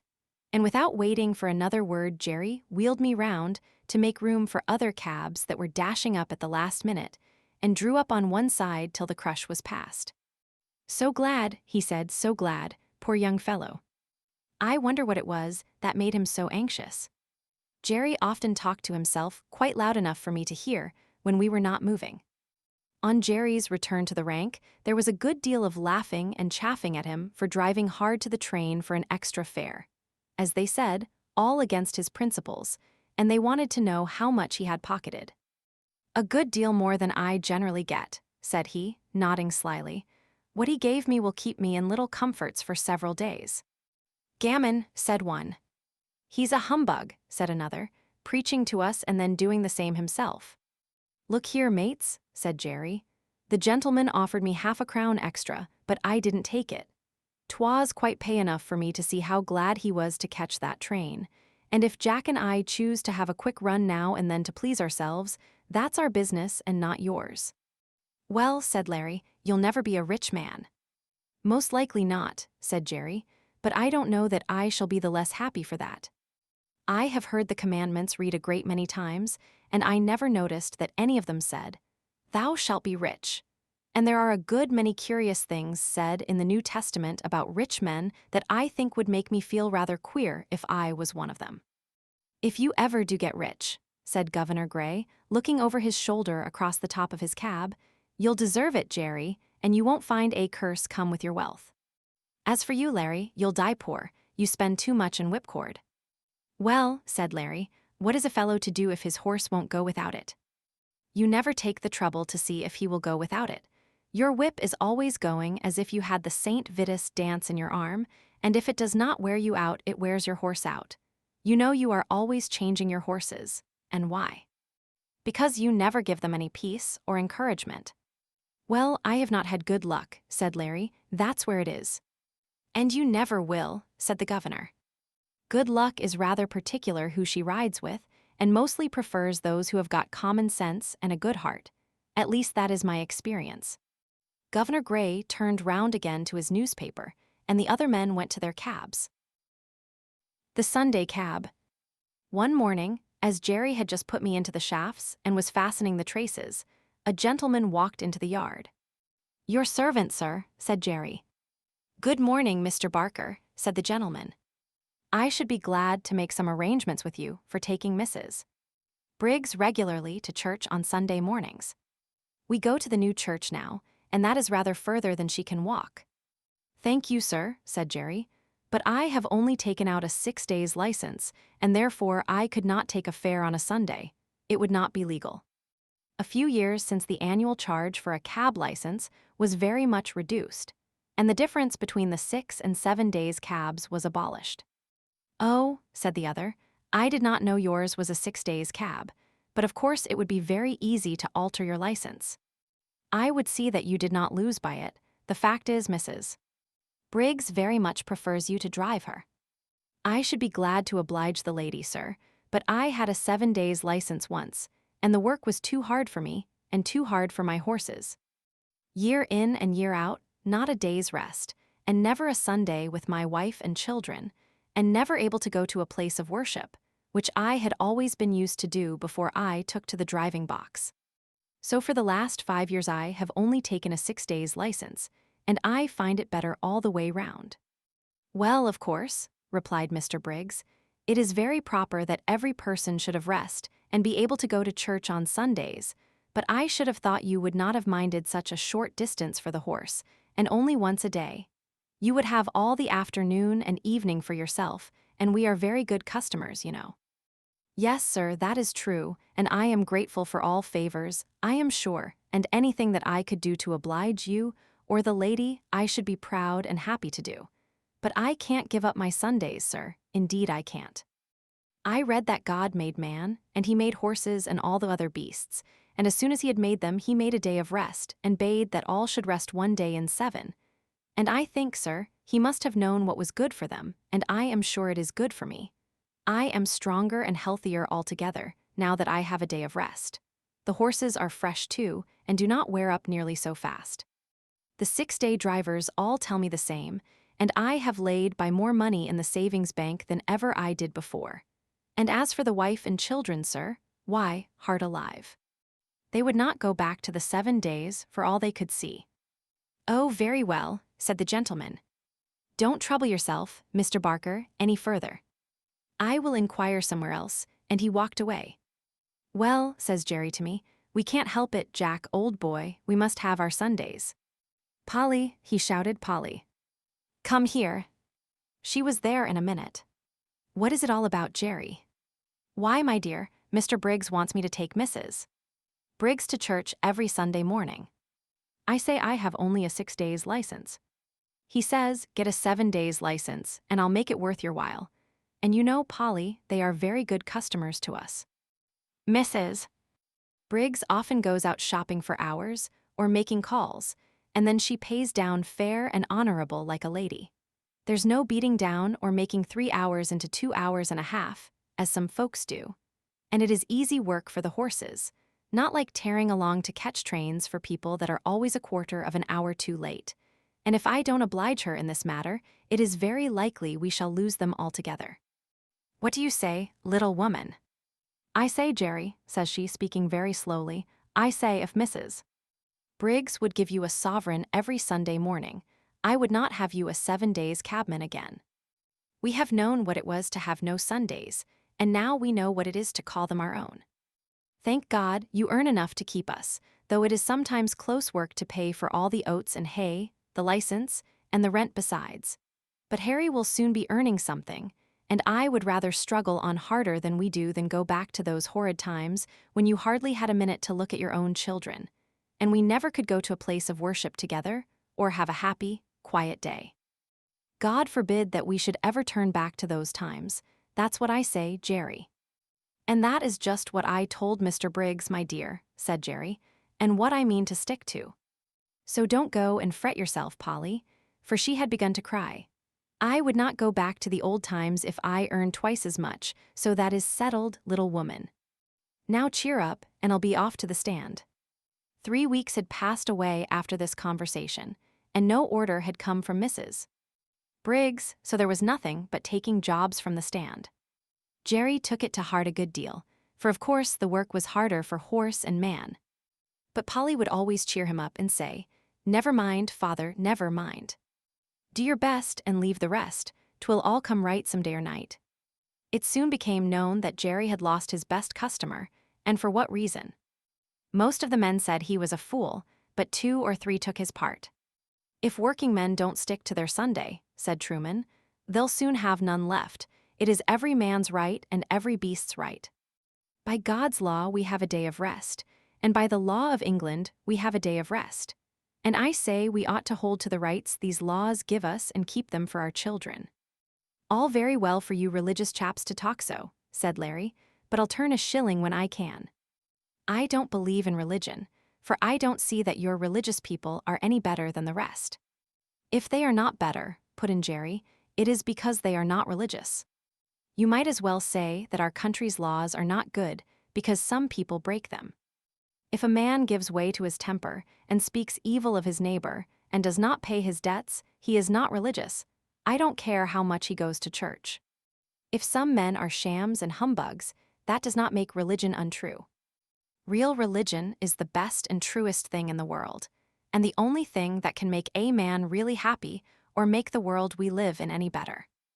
If religion was good for anything," said Jones, "it would prevent your religious people from making us work on Sundays, as you know many of them do, and that's why I say religion is nothing but a sham. Why, if it was not for the church and chapel goers, it would be hardly worth while our coming out on a Sunday. But they have their privileges, as they call them, and I go without. I shall expect them to answer for my soul if I can't get a chance of saving it." Several of the men applauded this, till Jerry said, "That may sound well enough, but it won't do. Every man must look after his own soul.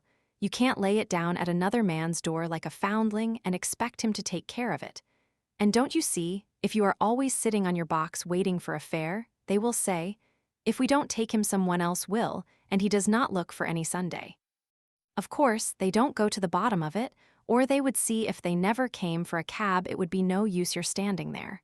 But people don't always like to go to the bottom of things. It may not be convenient to do it, but if you Sunday drivers would all strike for a day of rest, the thing would be done." "And what would all the good people do if they could not get to their favorite preachers?" said Larry.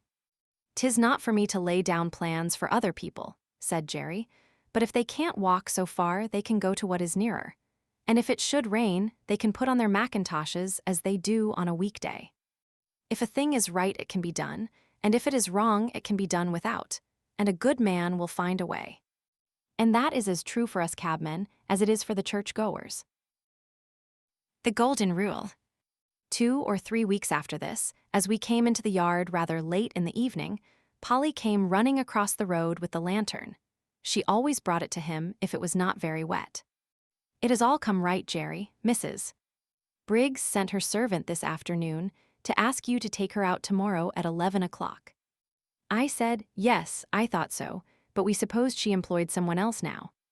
"Well," said he, "the real fact is, Master was put out because Mr. Barker refused to come on Sundays, and he has been trying other cabs. But there's something wrong with them all. Some drive too fast, and some too slow, and the mistress says there is not one of them so nice and clean as yours, and nothing will suit her but Mr. Barker's cab again." Polly was almost out of breath, and Jerry broke out into a merry laugh. "'Twill all come right some day or night. You were right, my dear, you generally are. Run in and get the supper, and I'll have Jack's harness off and make him snug and happy in no time." After this, Mrs. Briggs wanted Jerry's cab quite as often as before, never, however, on a Sunday. But there came a day when we had Sunday work, and this was how it happened. We had all come home on the Saturday night very tired, and very glad to think that the next day would be all rest, but so it was not to be. On Sunday morning Jerry was cleaning me in the yard, when Polly stepped up to him, looking very full of something. "What is it?" said Jerry. "Well, my dear," she said, "poor Dinah Brown has just had a letter brought to say that her mother is dangerously ill, and that she must go directly if she wishes to see her alive. The place is more than 10 miles away from here, out in the country, and she says if she takes the train she should still have 4 miles to walk.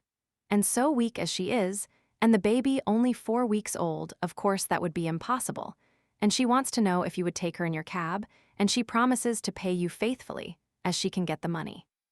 "Tut, tut. We'll see about that.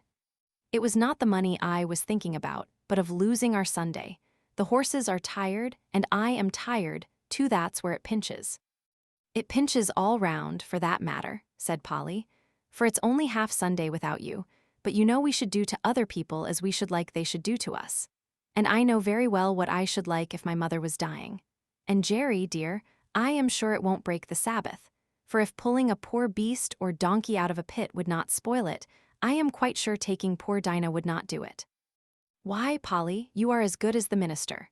And so, as I've had my Sunday morning sermon early today, you may go and tell Dinah that I'll be ready for her as the clock strikes 10. But step round to Butcher Braydon's with my compliments, and ask him if he would lend me his light trap. I know he never uses it on the Sunday, and it would make a wonderful difference to the horse." Away she went, and soon returned, saying that he could have the trap and welcome. "All right," said he. "Now put me up a bit of bread and cheese, and I'll be back in the afternoon as soon as I can." "And I'll have the meat pie ready for an early tea instead of for dinner," said Polly. And away she went, while he made his preparations to the tune of Polly's "The Woman and No Mistake," of which tune he was very fond. I was selected for the journey, and at 10 o'clock we started, in a light, high-wheeled gig, which ran so easily that after the four-wheeled cab it seemed like nothing. It was a fine May day, and as soon as we were out of the town, the sweet air, the smell of the fresh grass, and the soft country roads were as pleasant as they used to be in the old times, and I soon began to feel quite fresh. Dinah's family lived in a small farmhouse, up a green lane, close by a meadow with some fine shady trees. There were 2 cows feeding in it. A young man asked Jerry to bring his trap into the meadow, and he would tie me up in the cowshed. He wished he had a better stable to offer. "If your cows would not be offended," said Jerry, "there is nothing my horse would like so well as to have an hour or 2 in your beautiful meadow. He's quiet, and it would be a rare treat for him." "Do, and welcome," said the young man. "The best we have is at your service for your kindness to my sister.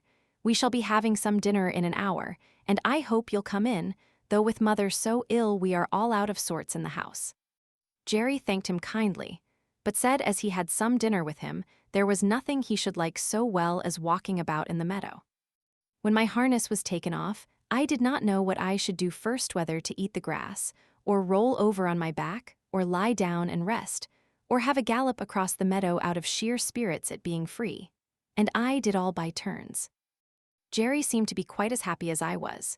He sat down by a bank under a shady tree and listened to the birds, then he sang himself, and read out of the little brown book he is so fond of, then wandered round the meadow and down by a little brook, where he picked the flowers and the hawthorn and tied them up with long sprays of ivy.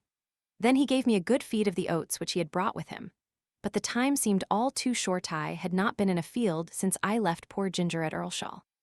We came home gently, and Jerry's first words were, as we came into the yard, "Well, Polly, I have not lost my Sunday after all," for the birds were singing hymns in every bush and I joined in the service, and as for Jack, he was like a young colt. When he handed Dolly the flowers, she jumped about for joy. Dolly and a real gentleman. Winter came in early, with a great deal of cold and wet. There was snow, or sleet, or rain almost every day for weeks, changing only for keen driving winds or sharp frosts. The horses all felt it very much. When it is a dry cold, a couple of good thick rugs will keep the warmth in us, but when it is soaking rain, they soon get wet through and are no good.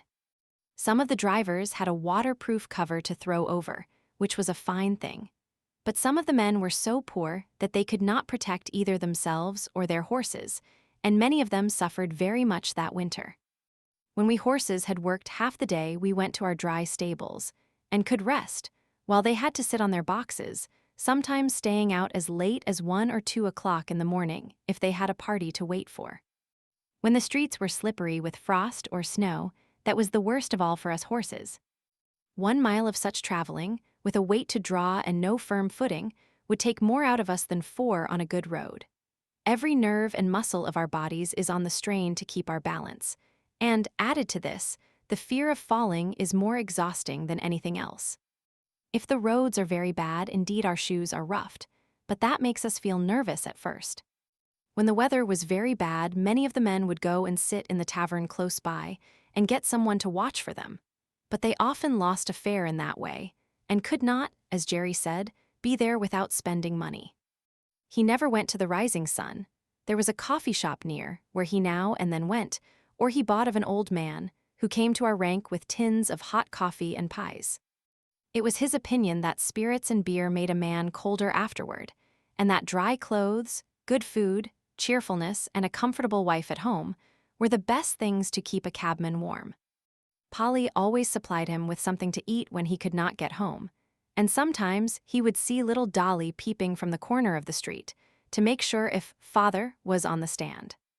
If she saw him, she would run off at full speed and soon come back with something in a tin or basket, some hot soup or pudding Polly had ready.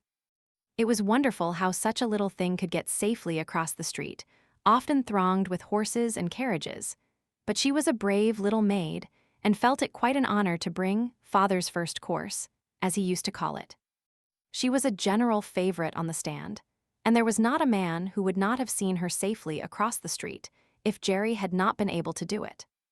One cold, windy day Dolly had brought Jerry a basin of something hot, and was standing by him while he ate it. He had scarcely begun when a gentleman, walking toward us very fast, held up his umbrella. Jerry touched his hat in return, gave the basin to Dolly, and was taking off my cloth, when the gentleman, hastening up, cried out, "No, no, finish your soup, my friend. I have not much time to spare, but I can wait till you have done, and set your little girl safe on the pavement." So saying, he seated himself in the cab. Jerry thanked him kindly, and came back to Dolly. "There, Dolly, that's a gentleman. That's a real gentleman, Dolly. He has got time and thought for the comfort of a poor cabman and a little girl." Jerry finished his soup, set the child across, and then took his orders to drive to Clapham Rise.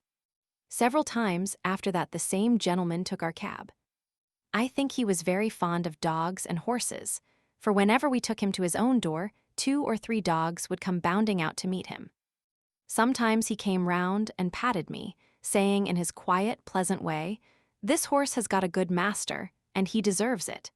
It was a very rare thing for anyone to notice the horse that had been working for him. I have known ladies to do it now and then, and this gentleman and 1 or 2 others have given me a pat and a kind word.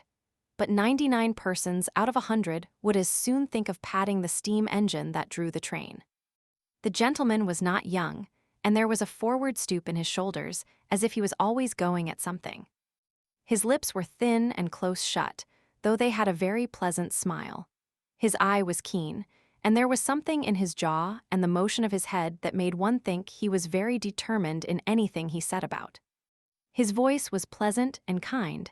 Any horse would trust that voice, though it was just as decided as everything else about him. One day he and another gentleman took our cab. They stopped at a shop in our street, and while his friend went in he stood at the door. A little ahead of us on the other side of the street, a cart with 2 very fine horses was standing before some wine vaults. The carter was not with them, and I cannot tell how long they had been standing, but they seemed to think they had waited long enough, and began to move off. Before they had gone many paces, the carter came running out and caught them. He seemed furious at their having moved, and with whip and rein punished them brutally, even beating them about the head. Our gentleman saw it all, and stepping quickly across the street, said in a decided voice, "If you don't stop that directly, I'll have you arrested for leaving your horses and for brutal conduct." The man, who had clearly been drinking, poured forth some abusive language, but he left off knocking the horses about, and taking the reins, got into his cart. Meantime our friend had quietly taken a notebook from his pocket, and looking at the name and address painted on the cart, he wrote something down. "What do you want with that?" growled the carter, as he cracked his whip and was moving on. A nod and a grim smile was the only answer he got. On returning to the cab, our friend was joined by his companion, who said laughingly, "I should have thought, right, you had enough business of your own to look after, without troubling yourself about other people's horses and servants." Our friend stood still for a moment, and throwing his head a little back, "Do you know why this world is as bad as it is?" "No," said the other. "Then I'll tell you. It is because people think only about their own business, and won't trouble themselves to stand up for the oppressed, nor bring the wrongdoer to light. I never see a wicked thing like this without doing what I can, and many a master has thanked me for letting him know how his horses have been used." "I wish there were more gentlemen like you, sir," said Jerry, "for they are wanted badly enough in this city."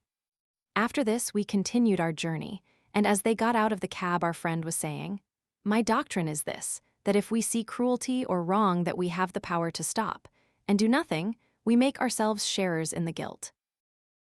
Seedy Sam. I should say that for a cab horse I was very well off indeed.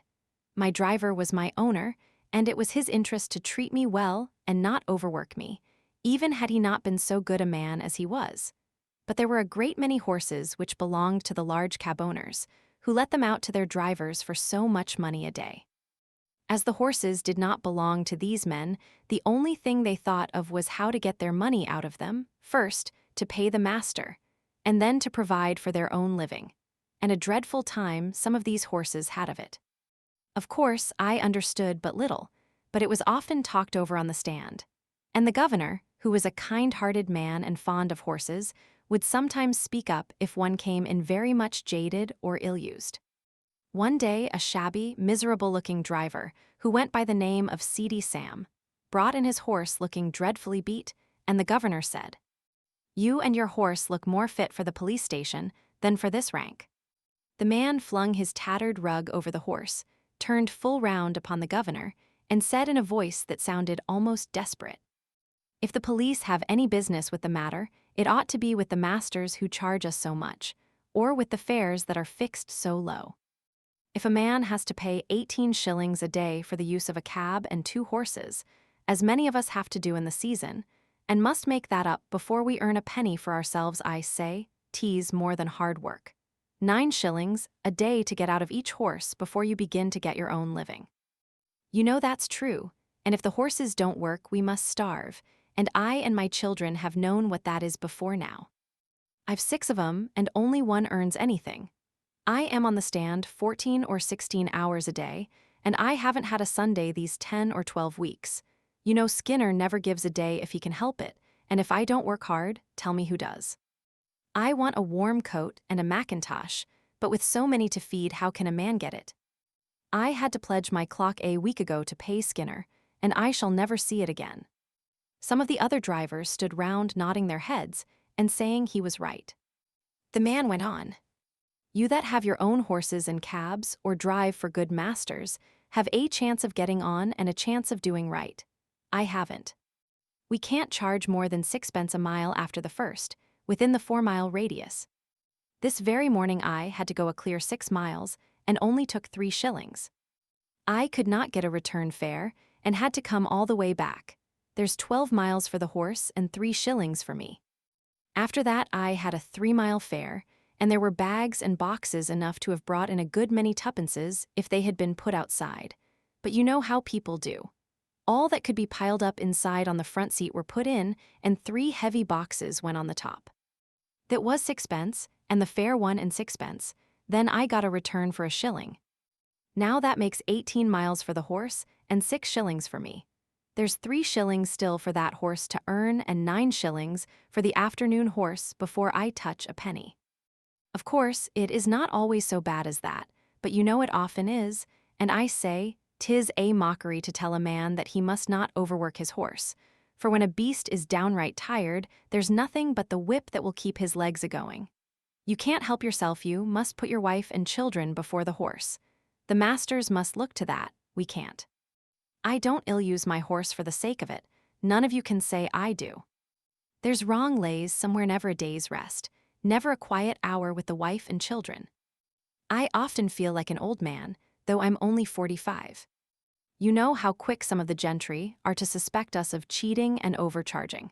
Why, they stand with their purses in their hands, counting it over to a penny, and looking at us as if we were pickpockets.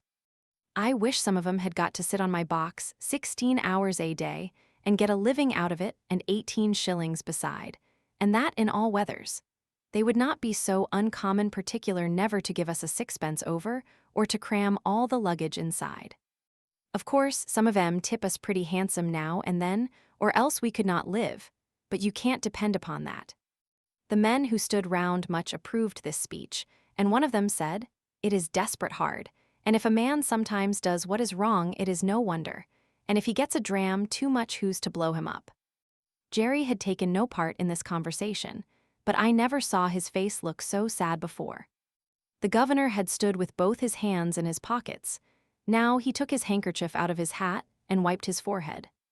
"You've beaten me, Sam," he said, "for it's all true, and I won't cast it up to you any more about the police.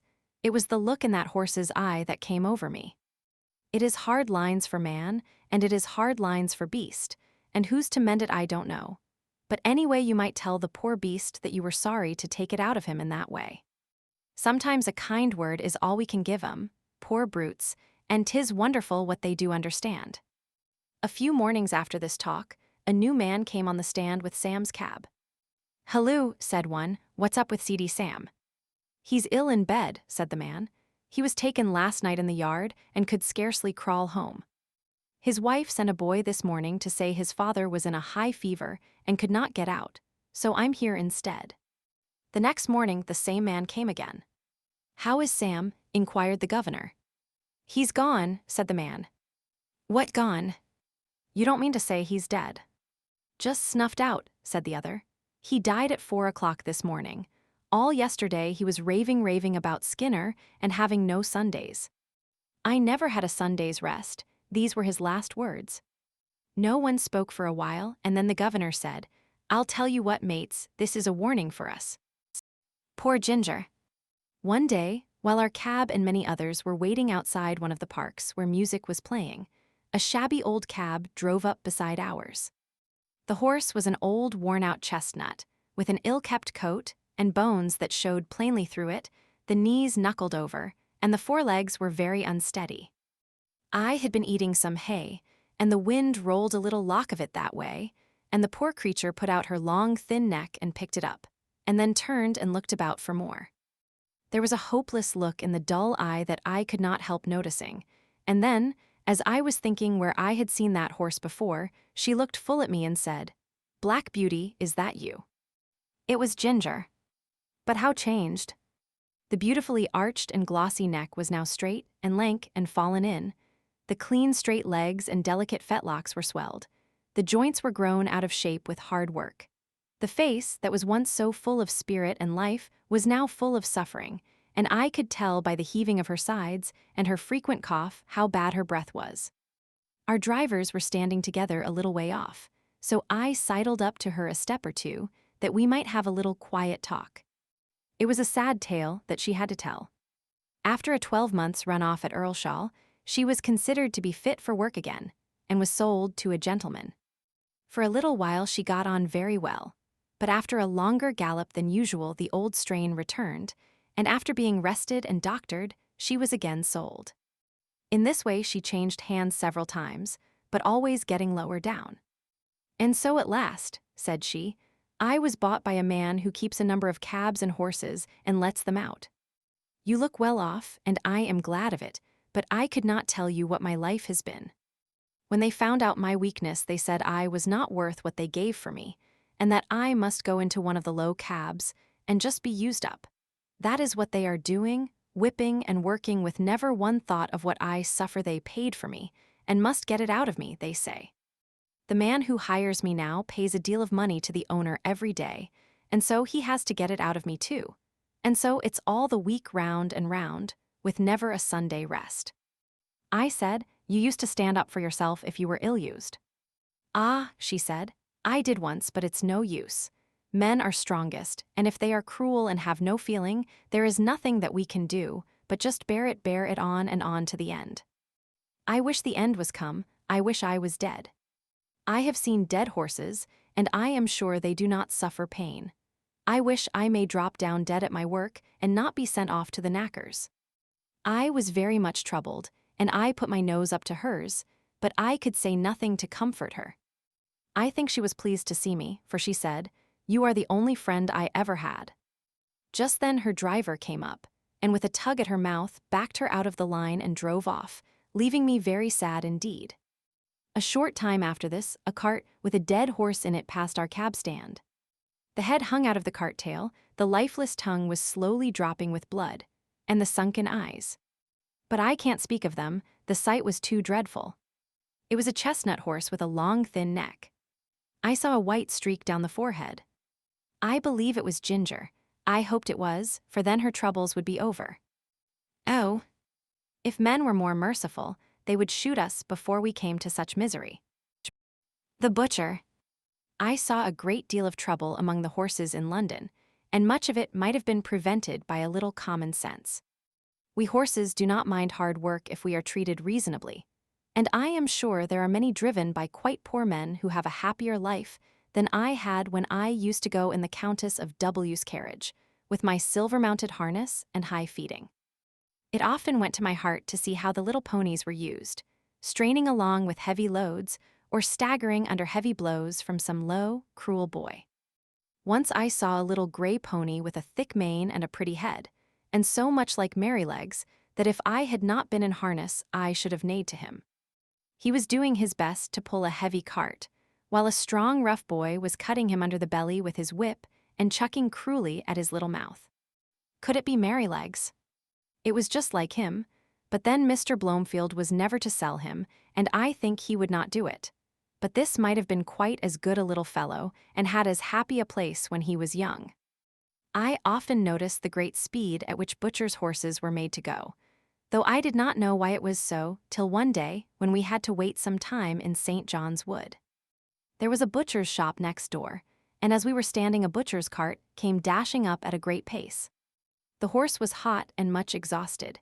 He hung his head down, while his heaving sides and trembling legs showed how hard he had been driven.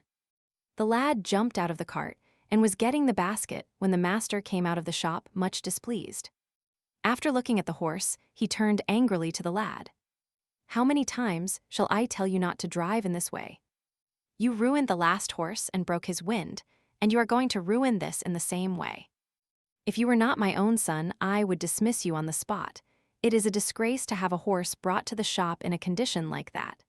You are liable to be taken up by the police for such driving, and if you are you need not look to me for bail, for I have spoken to you till I'm tired. You must look out for yourself." During this speech the boy had stood by, sullen and dogged, but when his father ceased he broke out angrily. It wasn't his fault, and he wouldn't take the blame. He was only going by orders all the time. You always say, "Now be quick, now look sharp." And when I go to the houses one wants a leg of mutton for an early dinner, and I must be back with it in a quarter of an hour. Another cook has forgotten to order the beef. I must go and fetch it and be back in no time, or the mistress will scold. And the housekeeper says they have company coming unexpectedly and must have some chops sent up directly, and the lady at no. 4 in the Crescent never orders her dinner till the meat comes in for lunch, and it's nothing but hurry, hurry all the time. If the gentry would think of what they want and order their meat the day before, there need not be this blow-up. "I wish to goodness they would," said the butcher. "'Twould save me a wonderful deal of harass, and I could suit my customers much better if I knew beforehand but there. What's the use of talking who ever thinks of a butcher's convenience or a butcher's horse? Now then, take him in and look to him well. Mind, he does not go out again today, and if anything else is wanted you must carry it yourself in the basket." With that he went in, and the horse was led away. But all boys are not cruel. I have seen some as fond of their pony or donkey as if it had been a favorite dog, and the little creatures have worked away as cheerfully and willingly for their young drivers as I work for Jerry. It may be hard work sometimes, but a friend's hand and voice make it easy. There was a young coster boy who came up our street with greens and potatoes. He had an old pony, not very handsome, but the cheerfulest and pluckiest little thing I ever saw, and to see how fond those two were of each other was a treat. The pony followed his master like a dog, and when he got into his cart would trot off without a whip or a word, and rattle down the street as merrily as if he had come out of the Queen's stables. Jerry liked the boy and called him Prince Charlie, for he said he would make a king of drivers some day. There was an old man, too, who used to come up our street with a little coal cart. He wore a coal heaver's hat and looked rough and black. He and his old horse used to plod together along the street, like two good partners who understood each other. The horse would stop of his own accord at the doors where they took coal of him. He used to keep one ear bent toward his master. The old man's cry could be heard up the street long before he came near. I never knew what he said, but the children called him Old Ba-Arhu, for it sounded like that. Polly took her coal of him and was very friendly, and Jerry said it was a comfort to think how happy an old horse might be in a poor place. The election. As we came into the yard, one afternoon Polly came out. "Jerry, I've had Mr. B here asking about your vote, and he wants to hire your cab for the election. He will call for an answer." "Well, Polly, you may say that my cab will be otherwise engaged. I should not like to have it pasted over with their great bills, and as to making Jack and Captain race about to the public houses to bring up half-drunken voters, why, I think 'twould be an insult to the horses. No, I shan't do it. I suppose you'll vote for the gentleman. He said he was of your politics. So he is in some things, but I shall not vote for him, Polly. You know what his trade is." "Yes." "Well, a man who gets rich by that trade may be all very well in some ways, but he is blind as to what workingmen want. I could not in my conscience send him up to make the laws. I dare say they'll be angry, but every man must do what he thinks to be the best for his country. On the morning before the election, Jerry was putting me into the shafts, when Dolly came into the yard sobbing and crying, with her little blue frock and white pinafore spattered all over with mud. "Why, Dolly, what is the matter?" "Those naughty boys," she sobbed, "have thrown the dirt all over me and called me a little raga-raga." "They called her a little blue ragamuffin, father," said Harry, who ran in looking very angry. "But I have given it to them. They won't insult my sister again. I have given them a thrashing they will remember. A set of cowardly, rascally, orange blackguards."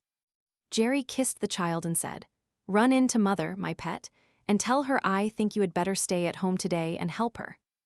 Then turning gravely to Harry, "My boy, I hope you will always defend your sister, and give anybody who insults her a good thrashing that is as it should be. But mind, I won't have any election blackguarding on my premises.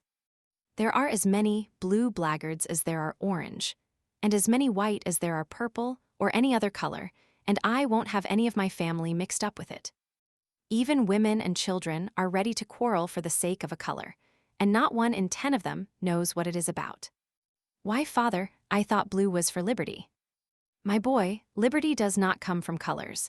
They only show party, and all the liberty you can get out of them is liberty to get drunk at other people's expense, liberty to ride to the poll in a dirty old cab, liberty to abuse anyone that does not wear your color, and to shout yourself hoarse at what you only half understand. That's your liberty."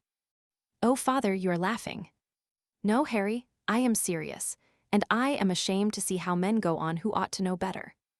An election is a very serious thing. At least it ought to be, and every man ought to vote according to his conscience, and let his neighbor do the same. A friend in need." The election day came at last. There was no lack of work for Jerry and me. First came a stout, puffy gentleman with a carpet bag. He wanted to go to the Bishopsgate station. Then we were called by a party who wished to be taken to the Regent's Park, and next we were wanted in a side street where a timid, anxious old lady was waiting to be taken to the bank.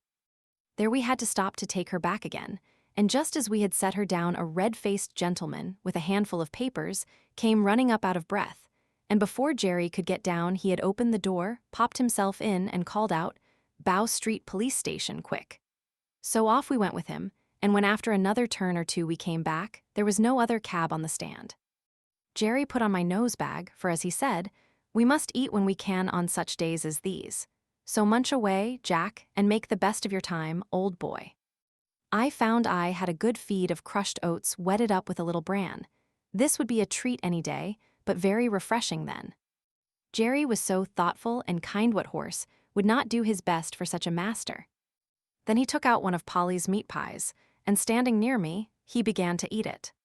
The streets were very full, and the cabs, with the candidates' colors on them, were dashing about through the crowd as if life and limb were of no consequence. We saw 2 people knocked down that day, and one was a woman. The horses were having a bad time of it, poor things. But the voters inside thought nothing of that. Many of them were half drunk, hurrahing out of the cab windows if their own party came by. It was the first election I had seen, and I don't want to be in another, though I have heard things are better now. Jerry and I had not eaten many mouthfuls before a poor young woman, carrying a heavy child, came along the street. She was looking this way and that way, and seemed quite bewildered. Presently she made her way up to Jerry and asked if he could tell her the way to St. Thomas Hospital, and how far it was to get there. She had come from the country that morning, she said, in a market cart. She did not know about the election and was quite a stranger in London. She had got an order for the hospital for her little boy. The child was crying with a feeble, pining cry. "Poor little fellow," she said. "He suffers a deal of pain. He is 4 years old and can't walk any more than a baby. But the doctor said if I could get him into the hospital he might get well. Pray, sir, how far is it, and which way is it?" "Why, missus," said Jerry, "you can't get there walking through crowds like this. Why, it is 3 miles away, and that child is heavy." "Yes, bless him, he is. But I am strong, thank God, and if I knew the way I think I should get on somehow. Please tell me the way." "You can't do it," said Jerry. "You might be knocked down and the child be run over. Now look here, just get into this cab, and I'll drive you safe to the hospital. Don't you see the rain is coming on?" "No, sir, no. I can't do that, thank you. I have only just money enough to get back with." "Please tell me the way." "Look you here, missus," said Jerry. "I've got a wife and dear children at home, and I know a father's feelings. Now get you into that cab, and I'll take you there for nothing. I'd be ashamed of myself to let a woman and a sick child run a risk like that." "Heaven bless you," said the woman and burst into tears. There, cheer up, my dear, I'll soon take you there. Come, let me put you inside." As Jerry went to open the door, two men, with colors in their hats and buttonholes, ran up calling out, "Cab." "Engaged," cried Jerry, but one of the men, pushing past the woman, sprang into the cab, followed by the other. Jerry looked as stern as a policeman. "This cab is already engaged, gentlemen, by that lady." "Lady," said one of them, "oh. She can wait, our business is very important, besides we were in first, it is our right, and we shall stay in." A droll smile came over Jerry's face as he shut the door upon them. "All right, gentlemen, pray stay in as long as it suits you. I can wait while you rest yourselves." And turning his back upon them, he walked up to the young woman who was standing near me. "They'll soon be gone," he said, laughing. "Don't trouble yourself, my dear." And they soon were gone, for when they understood Jerry's dodge they got out, calling him all sorts of bad names and blustering about his number and getting a summons. After this little stoppage, we were soon on our way to the hospital, going as much as possible through by streets. Jerry rung the great bell and helped the young woman out. "Thank you 1,000 times," she said. "I could never have got here alone. You're kindly welcome, and I hope the dear child will soon be better." He watched her go in at the door, and gently he said to himself, "Inasmuch as ye have done it to one of the least of these." Then he patted my neck, which was always his way when anything pleased him. The rain was now coming down fast, and just as we were leaving the hospital the door opened again, and the porter called out, "Cab." We stopped, and a lady came down the steps. Jerry seemed to know her at once. She put back her veil and said, "Barker. Jeremiah Barker, is it you? I am very glad to find you here. You are just the friend I want, for it is very difficult to get a cab in this part of London today. I shall be proud to serve you, ma'am. I am right glad I happen to be here. Where may I take you to, ma'am?" "To the Paddington station, and then if we are in good time, as I think we shall be, you shall tell me all about Mary and the children." We got to the station in good time, and being under shelter, the lady stood a good while talking to Jerry. I found she had been Polly's mistress, and after many inquiries about her, she said, "How do you find the cab work suit you in winter? I know Mary was rather anxious about you last year." "Yes, ma'am, she was. I had a bad cough that followed me up quite into the warm weather, and when I am kept out late, she does worry herself a good deal. You see, ma'am, it is all hours and all weathers, and that does try a man's constitution. But I am getting on pretty well, and I should feel quite lost if I had not horses to look after. I was brought up to it, and I am afraid I should not do so well at anything else." "Well, Barker," she said, "it would be a great pity that you should seriously risk your health in this work, not only for your own, but for Mary's and the children's sake. There are many places where good drivers or good grooms are wanted, and if ever you think you ought to give up this cab work, let me know." Then sending some kind messages to Mary, she put something into his hand, saying, "There is 5 shillings each for the 2 children. Mary will know how to spend it." Jerry thanked her and seemed much pleased, and turning out of the station, we at last reached home, and I, at least, was tired. Old Captain and His Successor. Captain and I were great friends. He was a noble old fellow, and he was very good company. I never thought that he would have to leave his home and go down the hill, but his turn came, and this was how it happened. I was not there, but I heard all about it. He and Jerry had taken a party to the great railway station over London Bridge, and were coming back, somewhere between the bridge and the monument, when Jerry saw a brewer's empty dray coming along, drawn by 2 powerful horses. The drayman was lashing his horses with his heavy whip, the dray was light, and they started off at a furious rate. The man had no control over them, and the street was full of traffic. One young girl was knocked down and run over, and the next moment they dashed up against our cab. Both the wheels were torn off and the cab was thrown over. Captain was dragged down, the shafts splintered, and one of them ran into his side. Jerry, too, was thrown, but was only bruised. Nobody could tell how he escaped. He always said 'twas a miracle. When poor Captain was got up, he was found to be very much cut and knocked about. Jerry led him home gently, and a sad sight it was to see the blood soaking into his white coat and dropping from his side and shoulder. The drayman was proved to be very drunk and was fined, and the brewer had to pay damages to our master. But there was no one to pay damages to poor Captain. The farrier and Jerry did the best they could to ease his pain and make him comfortable. The fly had to be mended, and for several days I did not go out, and Jerry earned nothing. The first time we went to the stand after the accident, the governor came up to hear how Captain was. "He'll never get over it," said Jerry, "at least not for my work," so the farrier said this morning. "He says he may do for carting, and that sort of work. It has put me out very much. Carting indeed. I've seen what horses come to at that work round London. I only wish all the drunkards could be put in a lunatic asylum, instead of being allowed to run foul of sober people. If they would break their own bones, and smash their own carts, and lame their own horses, that would be their own affair, and we might let them alone, but it seems to me that the innocent always suffer. And then they talk about compensation. You can't make compensation. There's all the trouble, and vexation, and loss of time, besides losing a good horse that's like an old friend. It's nonsense talking of compensation. If there's one devil that I should like to see in the bottomless pit more than another, it's the drink devil." "I say, Jerry," said the governor, "you are treading pretty hard on my toes, you know. I'm not so good as you are, more shame to me. I wish I was." "Well," said Jerry, "why don't you cut with it, governor? You are too good a man to be the slave of such a thing." "I'm a great fool, Jerry, but I tried once for 2 days, and I thought I should have died. How did you do?" "I had hard work at it for several weeks. You see, I never did get drunk, but I found that I was not my own master, and that when the craving came on it was hard work to say no. I saw that one of us must knock under, the drink devil or Jerry Barker, and I said that it should not be Jerry Barker, God helping me, but it was a struggle, and I wanted all the help I could get, for till I tried to break the habit I did not know how strong it was.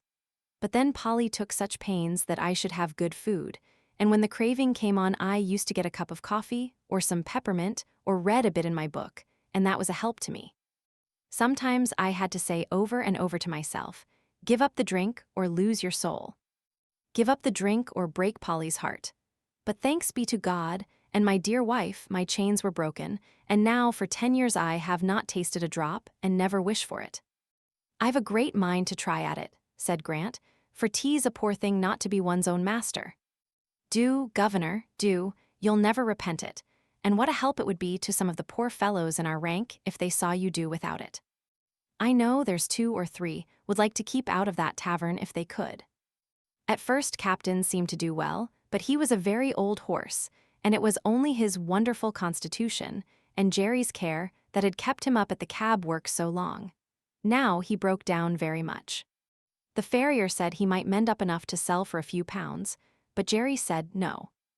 A few pounds got by selling a good old servant into hard work, and misery would canker all the rest of his money, and he thought the kindest thing he could do for the fine old fellow would be to put a sure bullet through his head, and then he would never suffer more, for he did not know where to find a kind master for the rest of his days. The day after this was decided, Harry took me to the forge for some new shoes. When I returned, Captain was gone. I and the family all felt it very much. Jerry had now to look out for another horse, and he soon heard of one through an acquaintance who was undergroom in a nobleman's stables. He was a valuable young horse, but he had run away, smashed into another carriage, flung his lordship out, and so cut and blemished himself that he was no longer fit for a gentleman's stables, and the coachman had orders to look round and sell him as well as he could. "I can do with high spirits," said Jerry, "if a horse is not vicious or hard-mouthed." "There is not a bit of vice in him," said the man. "His mouth is very tender, and I think myself that was the cause of the accident. You see, he had just been clipped, and the weather was bad, and he had not had exercise enough, and when he did go out, he was as full of spring as a balloon. Our governor, the coachman, had him harnessed in as tight and strong as he could, with the martingale and the check rein, a very sharp curb, and the reins put in at the bottom bar. It is my belief that it made the horse mad, being tender in the mouth and so full of spirit. "Likely enough, I'll come and see him," said Jerry. The next day Hotspur, that was his name, came home. He was a fine brown horse without a white hair in him, as tall as Captain, with a very handsome head, and only 5 years old. I gave him a friendly greeting by way of good fellowship, but did not ask him any questions. The first night he was very restless. Instead of lying down, he kept jerking his halter rope up and down through the ring, and knocking the block about against the manger, till I could not sleep. However, the next day, after 5 or 6 hours in the cab, he came in quiet and sensible. Jerry patted and talked to him a good deal, and very soon they understood each other, and Jerry said that with an easy bit and plenty of work he would be as gentle as a lamb, and that it was an ill wind that blew nobody good, for if his lordship had lost 100-guinea favourite, the cabman had gained a good horse with all his strength in him. Hotspur thought it a great come-down to be a cab horse, and was disgusted at standing in the rank, but he confessed to me at the end of the week that an easy mouth and a free head made up for a great deal. And after all, the work was not so degrading as having one's head and tail fastened to each other at the saddle. In fact, he settled in well, and Jerry liked him very much. Jerry's New Year. For some people, Christmas and the New Year are very merry times, but for cabmen and cabmen's horses it is no holiday, though it may be a harvest. There are so many parties, balls, and places of amusement open that the work is hard, and often late. Sometimes driver and horse have to wait for hours in the rain or frost, shivering with the cold, while the merry people within are dancing away to the music. I wonder if the beautiful ladies ever think of the weary cabman waiting on his box, and his patient beast standing, till his legs get stiff with cold. I had now most of the evening work, as I was well accustomed to standing, and Jerry was also more afraid of Hotspur taking cold. We had a great deal of late work in the Christmas week, and Jerry's cough was bad. But however late we were, Polly sat up for him and came out with a lantern to meet him, looking anxious and troubled. On the evening of the New Year, we had to take 2 gentlemen to a house in one of the West End squares. We set them down at 9 o'clock and were told to come again at 11, but, said one, "As it is a card party, you may have to wait a few minutes, but don't be late." As the clock struck 11, we were at the door, for Jerry was always punctual. The clock chimed the quarters, 1, 2, 3, and then struck 12, but the door did not open. The wind had been very changeable, with squalls of rain during the day, but now it came on sharp, driving sleet, which seemed to come all the way round. It was very cold, and there was no shelter. Jerry got off his box and came and pulled one of my cloths a little more over my neck. Then he took a turn or two up and down, stamping his feet. Then he began to beat his arms, but that set him off coughing.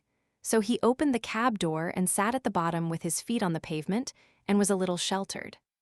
Still the clock chimed the quarters, and no one came.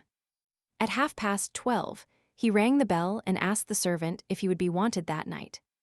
"Oh, yes, you'll be wanted safe enough," said the man. "You must not go, it will soon be over." And again Jerry sat down, but his voice was so hoarse I could hardly hear him. At 1:15 the door opened, and the 2 gentlemen came out. They got into the cab without a word and told Jerry where to drive. That was nearly 2 miles. My legs were numb with cold, and I thought I should have stumbled. When the men got out, they never said they were sorry to have kept us waiting so long, but were angry at the charge, however, as Jerry never charged more than was his due, so he never took less, and they had to pay for the 2 hours and a quarter waiting. But it was hard-earned money to Jerry. At last we got home. He could hardly speak, and his cough was dreadful. Polly asked no questions, but opened the door and held the lantern for him. "Can't I do something?" she said. "Yes, get Jack something warm, and then boil me some gruel." This was said in a hoarse whisper. He could hardly get his breath, but he gave me a rub-down as usual, and even went up into the hayloft for an extra bundle of straw for my bed. Polly brought me a warm mash that made me comfortable, and then they locked the door. It was late the next morning before anyone came, and then it was only Harry. He cleaned us and fed us, and swept out the stalls, then he put the straw back again as if it was Sunday. He was very still, and neither whistled nor sang. At noon he came again and gave us our food and water. This time Dolly came with him. She was crying, and I could gather from what they said that Jerry was dangerously ill, and the doctor said it was a bad case. So 2 days passed, and there was great trouble indoors. We only saw Harry, and sometimes Dolly. I think she came for company, for Polly was always with Jerry, and he had to be kept very quiet. On the 3rd day, while Harry was in the stable, a tap came at the door, and Governor Grant came in. "I wouldn't go to the house, my boy," he said, "but I want to know how your father is." "He is very bad," said Harry. "He can't be much worse. They call it bronchitis. The doctor thinks it will turn one way or another tonight." "That's bad, very bad," said Grant, shaking his head. "I know 2 men who died of that last week. It takes 'em off in no time, but while there's life there's hope, so you must keep up your spirits." "Yes," said Harry quickly, "and the doctor said that father had a better chance than most men because he didn't drink. He said yesterday the fever was so high that if father had been a drinking man it would have burned him up like a piece of paper. But I believe he thinks he will get over it. Don't you think he will, Mr. Grant?" The governor looked puzzled. "If there's any rule that good men should get over these things, I'm sure he will, my boy. He's the best man I know. I'll look in early tomorrow." Early next morning he was there. "Well," said he. "Father is better," said Harry. "Mother hopes he will get over it." "Thank God," said the governor. "And now you must keep him warm and keep his mind easy, and that brings me to the horses. You see, Jack will be all the better for the rest of a week or 2 in a warm stable, and you can easily take him a turn up and down the street to stretch his legs. But this young one, if he does not get work, he will soon be all up on end, as you may say, and will be rather too much for you. And when he does go out there'll be an accident." "It is like that now," said Harry. "I have kept him short of corn, but he's so full of spirit I don't know what to do with him." "Just so," said Grant. "Now look here, will you tell your mother that if she is agreeable I will come for him every day till something is arranged, and take him for a good spell of work, and whatever he earns, I'll bring your mother half of it, and that will help with the horses' feed.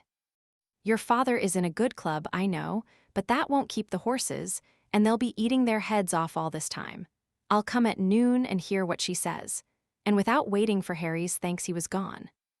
At noon I think he went and saw Polly, for he and Harry came to the stable together, harnessed Hotspur, and took him out. For a week or more he came for Hotspur, and when Harry thanked him or said anything about his kindness, he laughed it off, saying it was all good luck for him, for his horses were wanting a little rest which they would not otherwise have had. Jerry grew better steadily, but the doctor said that he must never go back to the cab work again if he wished to be an old man. The children had many consultations together about what father and mother would do, and how they could help to earn money. One afternoon Hotspur was brought in very wet and dirty. "The streets are nothing but slush," said the governor. "It will give you a good warming, my boy, to get him clean and dry." "All right, governor," said Harry. "I shall not leave him till he is. You know I have been trained by my father." "I wish all the boys had been trained like you," said the governor. While Harry was sponging off the mud from Hotspur's body, and Legs Dolly came in, looking very full of something. "Who lives at Fairstowe, Harry?" "Mother has got a letter from Fairstowe." She seemed so glad, and ran upstairs to father with it. "Don't you know?" "Why, it is the name of Mrs. Fowler's Place mother's old mistress, you know, the lady that father met last summer, who sent you and me 5 shillings each." "Oh, Mrs. Fowler. Of course, I know all about her. I wonder what she is writing to mother about." "Mother wrote to her last week," said Harry. "You know she told father if ever he gave up the cab work she would like to know. I wonder what she says. Run in and see, Dolly." Harry scrubbed away at Hotspur with a hewish. "Hewish? Like any old hostler." In a few minutes, Dolly came dancing into the stable. "Oh, Harry, there never was anything so beautiful. Mrs. Fowler says we are all to go and live near her. There is a cottage now empty that will just suit us. with a garden and a hen house and apple trees and everything. And her coachman is going away in the spring, and then she will want father in his place. And there are good families round, where you can get a place in the garden or the stable, or as a page boy, and there's a good school for me. And mother is laughing and crying by turns, and father does look so happy. That's uncommon jolly, said Harry, and just the right thing, I should say. It will suit father and mother both. But I don't intend to be a page boy with tight clothes and rows of buttons. I'll be a groom or a gardener. It was quickly settled that as soon as Jerry was well enough they should remove to the country, and that the cab and horses should be sold as soon as possible. This was heavy news for me, for I was not young now, and could not look for any improvement in my condition. Since I left Birtwick, I had never been so happy as with my dear Master Jerry. But 3 years of cab work, even under the best conditions, will tell on one's strength, and I felt that I was not the horse that I had been. Grant said at once that he would take Hotspur, and there were men on the stand who would have bought me. But Jerry said I should not go to cab work again with just anybody, and the governor promised to find a place for me where I should be comfortable. The day came for going away. Jerry had not been allowed to go out yet, and I never saw him after that New Year's Eve. Polly and the children came to bid me goodbye. Poor old Jack. Dear old Jack. I wish we could take you with us, she said, and then laying her hand on my mane, she put her face close to my neck and kissed me. Dolly was crying and kissed me too. Harry stroked me a great deal, but said nothing, only he seemed very sad, and so I was led away to my new place. Part 4. Jakes and the Lady. I was sold to a corn dealer and baker, whom Jerry knew, and with him he thought I should have good food and fair work. In the first, he was quite right, and if my master had always been on the premises, I do not think I should have been overloaded, but there was a foreman who was always hurrying and driving everyone, and frequently when I had quite a full load, he would order something else to be taken on. My carter, whose name was Jakes, often said it was more than I ought to take, but the other always overruled him. 'Twas no use going twice when once would do, and he chose to get business forward. Jakes, like the other carters, always had the check rein up, which prevented me from drawing easily, and by the time I had been there 3 or 4 months I found the work telling very much on my strength. One day I was loaded more than usual, and part of the road was a steep uphill. I used all my strength, but I could not get on, and was obliged continually to stop. This did not please my driver, and he laid his whip on badly.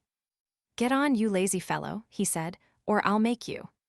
Again I started the heavy load, and struggled on a few yards. Again the whip came down, and again I struggled forward. The pain of that great cart whip was sharp, but my mind was hurt quite as much as my poor sides. To be punished and abused, when I was doing my very best, was so hard it took the heart out of me. A third time he was flogging me cruelly, when a lady stepped quickly up to him, and said in a sweet, earnest voice, "Oh, pray do not whip your good horse any more. I am sure he is doing all he can, and the road is very steep. I am sure he is doing his best. If doing his best won't get this load up, he must do something more than his best.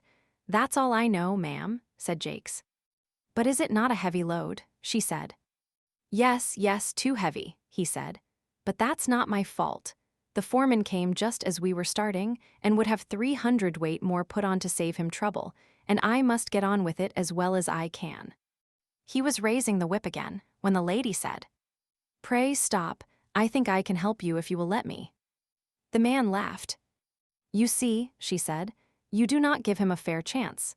He cannot use all his power with his head held back as it is with that check rein. If you would take it off, I am sure he would do better. Do try it," she said persuasively. "I should be very glad if you would." Well, said Jakes with a short laugh, "anything to please a lady, of course." "How far would you wish it down, ma'am?" "Quite down, give him his head altogether."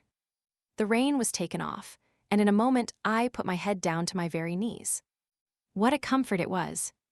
Then I tossed it up and down several times to get the aching stiffness out of my neck. "Poor fellow." "That is what you wanted," said she, patting and stroking me with her gentle hand. "And now if you will speak kindly to him and lead him on, I believe he will be able to do better." Jakes took the rein. "Come on, Blackie." I put down my head and threw my whole weight against the collar. I spared no strength. The load moved on, and I pulled it steadily up the hill and then stopped to take breath. The lady had walked along the footpath and now came across into the road. She stroked and patted my neck, as I had not been patted for many a long day. "You see, he was quite willing when you gave him the chance. I am sure he is a fine-tempered creature, and I dare say has known better days. You won't put that rein on again, will you? For he was just going to hitch it up on the old plan." "Well, ma'am, I can't deny that having his head has helped him up the hill, and I'll remember it another time, and thank you, ma'am. But if he went without a check rein, I should be the laughingstock of all the carters. It is the fashion, you see." "Is it not better," she said, "to lead a good fashion than to follow a bad one? A great many gentlemen do not use check reins now. Our carriage horses have not worn them for 15 years and work with much less fatigue than those who have them. Besides," she added in a very serious voice, "we have no right to distress any of God's creatures without a very good reason. We call them dumb animals, and so they are, for they cannot tell us how they feel, but they do not suffer less because they have no words. But I must not detain you now. I thank you for trying my plan with your good horse, and I am sure you will find it far better than the whip. Good day," and with another soft pat on my neck, she stepped lightly across the path, and I saw her no more. "That was a real lady, I'll be bound for it," said Jakes to himself. "She spoke just as polite as if I was a gentleman, and I'll try her plan uphill at any rate. And I must do him the justice to say that he let my rein out several holes, and going uphill after that, he always gave me my head, but the heavy loads went on. Good feed and fair rest will keep up one's strength under full work, but no horse can stand against overloading. And I was getting so thoroughly pulled down from this cause that a younger horse was bought in my place. I may as well mention here what I suffered at this time from another cause. I had heard horses speak of it, but had never myself had experience of the evil. This was a badly lighted stable. There was only one very small window at the end, and the consequence was that the stalls were almost dark. Besides the depressing effect this had on my spirits, it very much weakened my sight, and when I was suddenly brought out of the darkness into the glare of daylight, it was very painful to my eyes. Several times I stumbled over the threshold, and could scarcely see where I was going.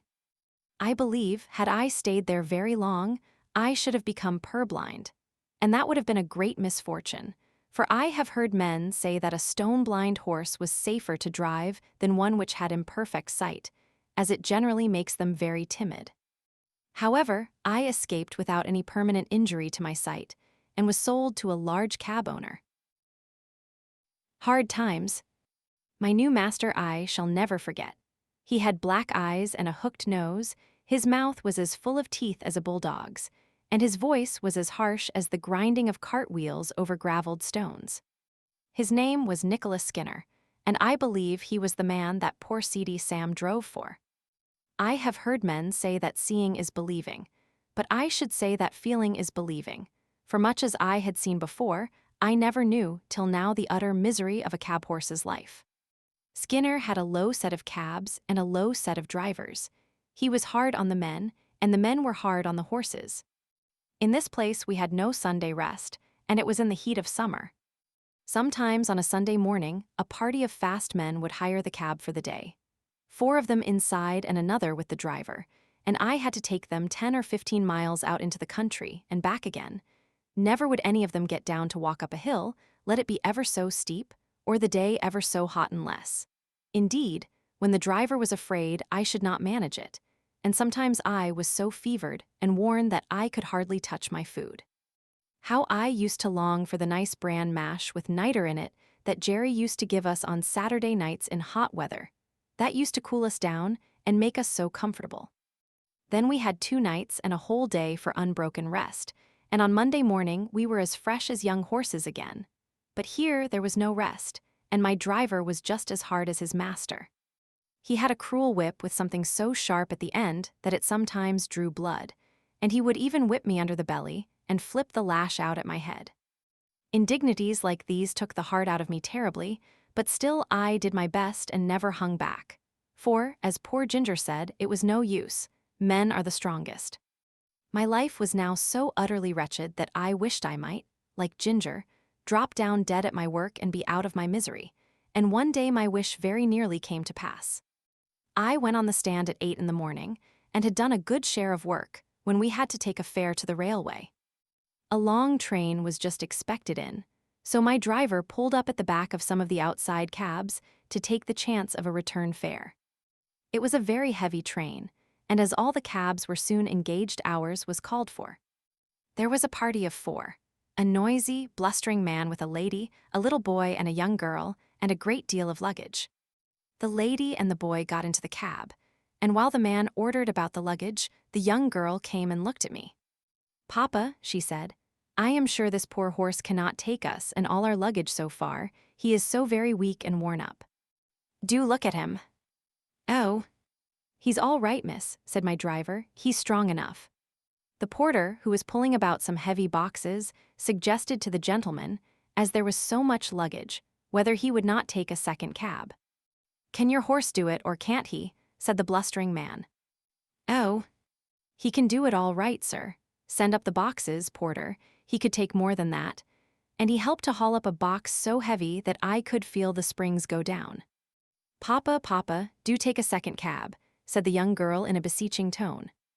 "I am sure we are wrong, I am sure it is very cruel." "Nonsense, Grace, get in at once, and don't make all this fuss. A pretty thing it would be if a man of business had to examine every cab horse before he hired it. The man knows his own business, of course. There, get in and hold your tongue." My gentle friend had to obey, and box after box was dragged up and lodged on the top of the cab, or settled by the side of the driver. At last all was ready, and with his usual jerk at the rein and slash of the whip, he drove out of the station. The load was very heavy, and I had had neither food nor rest since morning. But I did my best, as I always had done, in spite of cruelty and injustice. I got along fairly till we came to Ludgate Hill, but there the heavy load and my own exhaustion were too much. I was struggling to keep on, goaded by constant chucks of the rein and use of the whip, when in a single moment I cannot tell how my feet slipped from under me, and I fell heavily to the ground on my side. The suddenness and the force with which I fell seemed to beat all the breath out of my body. I lay perfectly still. Indeed, I had no power to move, and I thought now I was going to die. I heard a sort of confusion round me, loud, angry voices, and the getting down of the luggage, but it was all like a dream. I thought I heard that sweet, pitiful voice saying, "Oh, that poor horse. It is all our fault." Some one came and loosened the throat strap of my bridle and undid the traces which kept the collar so tight upon me. Some one said, "He's dead, he'll never get up again." Then I could hear a policeman giving orders, but I did not even open my eyes. I could only draw a gasping breath now and then. Some cold water was thrown over my head, and some cordial was poured into my mouth, and something was covered over me. I cannot tell how long I lay there, but I found my life coming back, and a kind-voiced man was patting me and encouraging me to rise. After some more cordial had been given me, and after 1 or 2 attempts, I staggered to my feet and was gently led to some stables which were close by. Here I was put into a well-littered stall, and some warm gruel was brought to me, which I drank thankfully. In the evening, I was sufficiently recovered to be led back to Skinner's stables, where I think they did the best for me they could. In the morning, Skinner came with a farrier to look at me. He examined me very closely and said, "This is a case of overwork more than disease, and if you could give him a run off for 6 months, he would be able to work again. But now there is not an ounce of strength left in him." "Then he must just go to the dogs," said Skinner. "I have no meadows to nurse sick horses, and he might get well or he might not. That sort of thing don't suit my business. My plan is to work 'em as long as they'll go, and then sell 'em for what they'll fetch at the knackers or elsewhere." "If he was broken-winded," said the farrier, "you had better have him killed out of hand, but he is not. There is a sale of horses coming off in about 10 days. If you rest him and feed him up, he may pick up, and you may get more than his skin is worth, at any rate." Upon this advice Skinner, rather unwillingly, I think, gave orders that I should be well fed and cared for, and the stable man, happily for me, carried out the orders with a much better will than his master had in giving them. 10 days of perfect rest, plenty of good oats, hay, bran mashes with boiled linseed mixed in them, did more to get up my condition than anything else could have done. Those linseed mashes were delicious, and I began to think, after all, it might be better to live than go to the dogs. When the 12th day after the accident came, I was taken to the sale, a few miles out of London. I felt that any change from my present place must be an improvement, so I held up my head and hoped for the best. Farmer Thoroughgood and his grandson Willie. At this sale, of course I found myself in company with the old broken-down horses, some lame, some broken-winded, some old, and some that I am sure it would have been merciful to shoot. The buyers and sellers, too many of them, looked not much better off than the poor beasts they were bargaining about. They were poor old men, trying to get a horse or a pony for a few pounds, that might drag about some little wood or coal cart.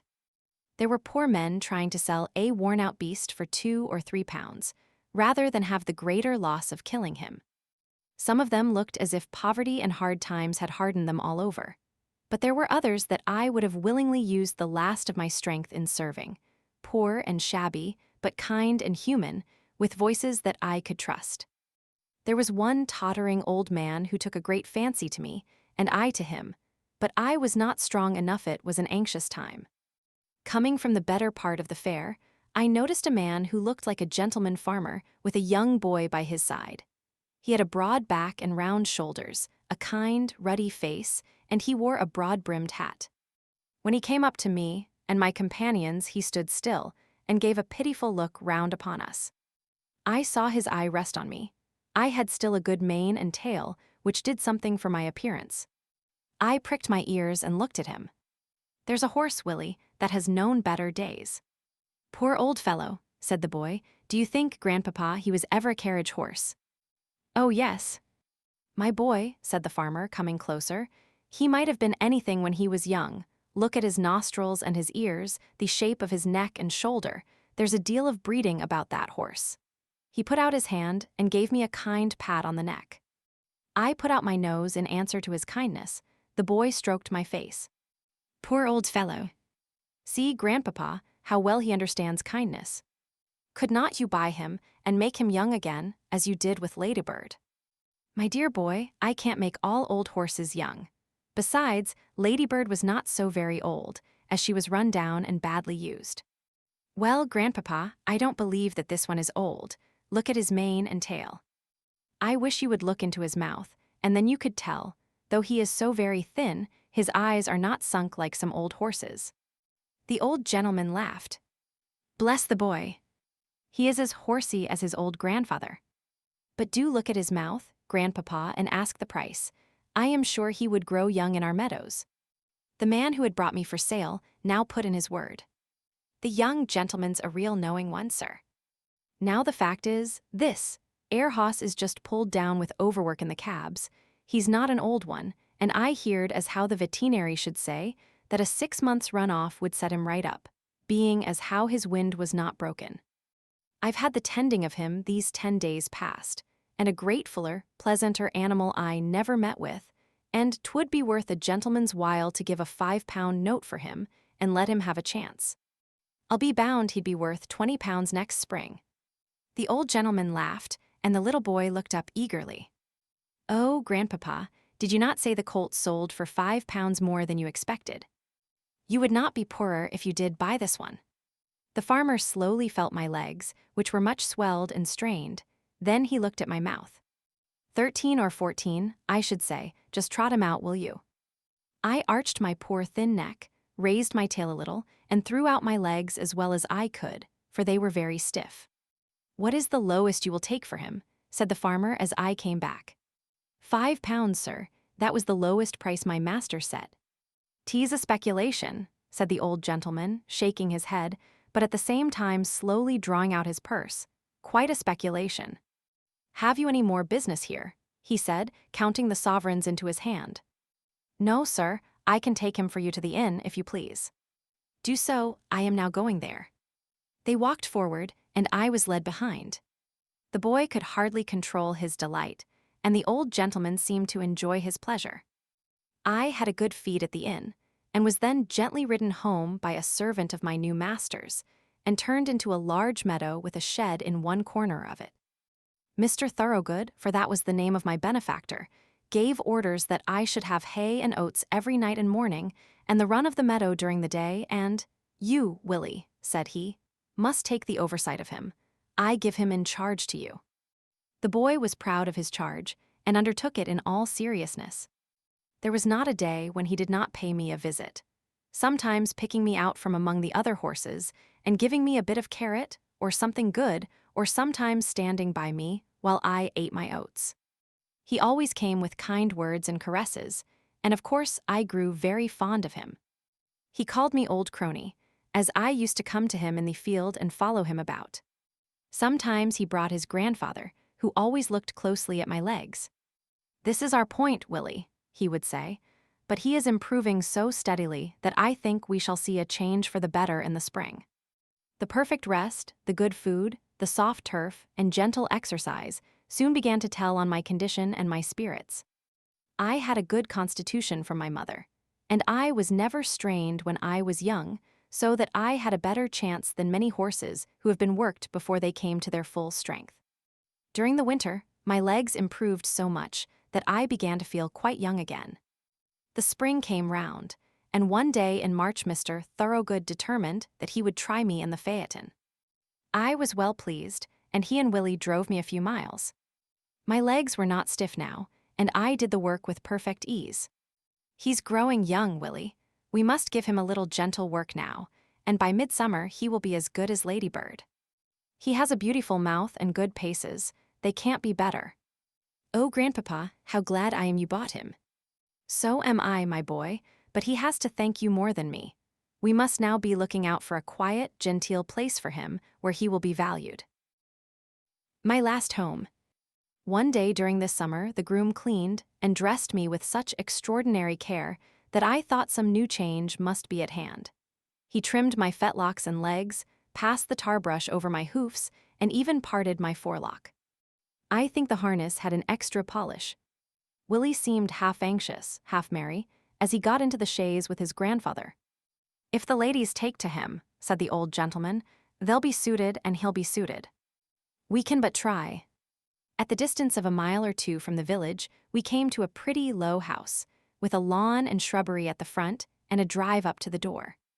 Willie rang the bell and asked if Miss Blomefield or Miss Ellen was at home. Yes, they were. So, while Willie stayed with me, Mr. Thoroughgood went into the house.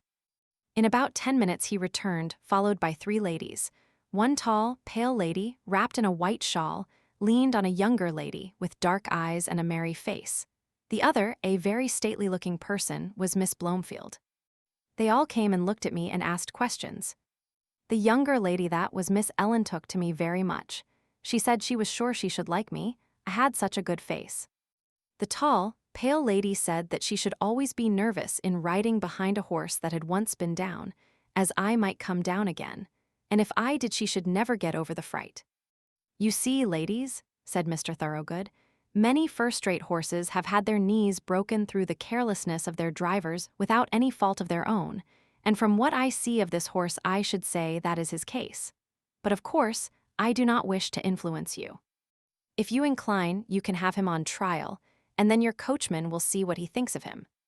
You have always been such a good adviser to us about our horses," said the stately lady, "that your recommendation would go a long way with me, and if my sister Lavinia sees no objection, we will accept your offer of a trial, with thanks." It was then arranged that I should be sent for the next day. In the morning, a smart-looking young man came for me. At first he looked pleased, but when he saw my knees he said in a disappointed voice, "I didn't think, sir, you would have recommended my ladies a blemished horse like that." "Handsome is that handsome does," said my master. "You are only taking him on trial, and I am sure you will do fairly by him, young man. If he is not as safe as any horse you ever drove, send him back." I was led to my new home, placed in a comfortable stable, fed, and left to myself. The next day, when the groom was cleaning my face, he said, "That is just like the star that Black Beauty had. He is much the same height, too." I wonder where he is now. A little further on, he came to the place in my neck where I was bled, and where a little knot was left in the skin. He almost started, and began to look me over carefully, talking to himself. White star in the forehead, one white foot on the offside, this little knot just in that place. Then looking at the middle of my back, and as I am alive, there is that little patch of white hair that John used to call Beauty's threepenny bit. It must be Black Beauty. Why Beauty? Beauty. Do you know me, little Joe Green, that almost killed you? And he began patting and patting me as if he was quite overjoyed. I could not say that I remembered him, for now he was a fine grown young fellow with black whiskers and a man's voice, but I was sure he knew me, and that he was Joe Green, and I was very glad. I put my nose up to him and tried to say that we were friends. I never saw a man so pleased. Give you a fair trial? I should think so indeed. I wonder who the rascal was that broke your knees, my old beauty. You must have been badly served out somewhere. Well, well, it won't be my fault if you haven't good times of it now. I wish John Manley was here to see you. In the afternoon I was put into a low park chair and brought to the door. Miss Ellen was going to try me, and Green went with her. I soon found that she was a good driver, and she seemed pleased with my paces. I heard Joe telling her about me, and that he was sure I was Squire Gordon's old Black Beauty. When we returned, the other sisters came out to hear how I had behaved myself. She told them what she had just heard, and said, I shall certainly write to Mrs. Gordon and tell her that her favorite horse has come to us. How pleased she will be. After this I was driven every day for a week or so, and as I appeared to be quite safe, Miss Lavinia at last ventured out in the small close carriage. After this it was quite decided to keep me, and call me by my old name of Black Beauty. I have now lived in this happy place a whole year. Joe is the best and kindest of grooms. My work is easy and pleasant, and I feel my strength and spirits all coming back again. Mr. Thoroughgood said to Joe the other day, in your place he will last till he is 20 years old, perhaps more. Willie always speaks to me when he can, and treats me as his special friend. My ladies have promised that I shall never be sold, and so I have nothing to fear, and here my story ends. My troubles are all over, and I am at home, and often before I am quite awake, I fancy I am still in the orchard at Birtwick, standing with my old friends under the apple trees.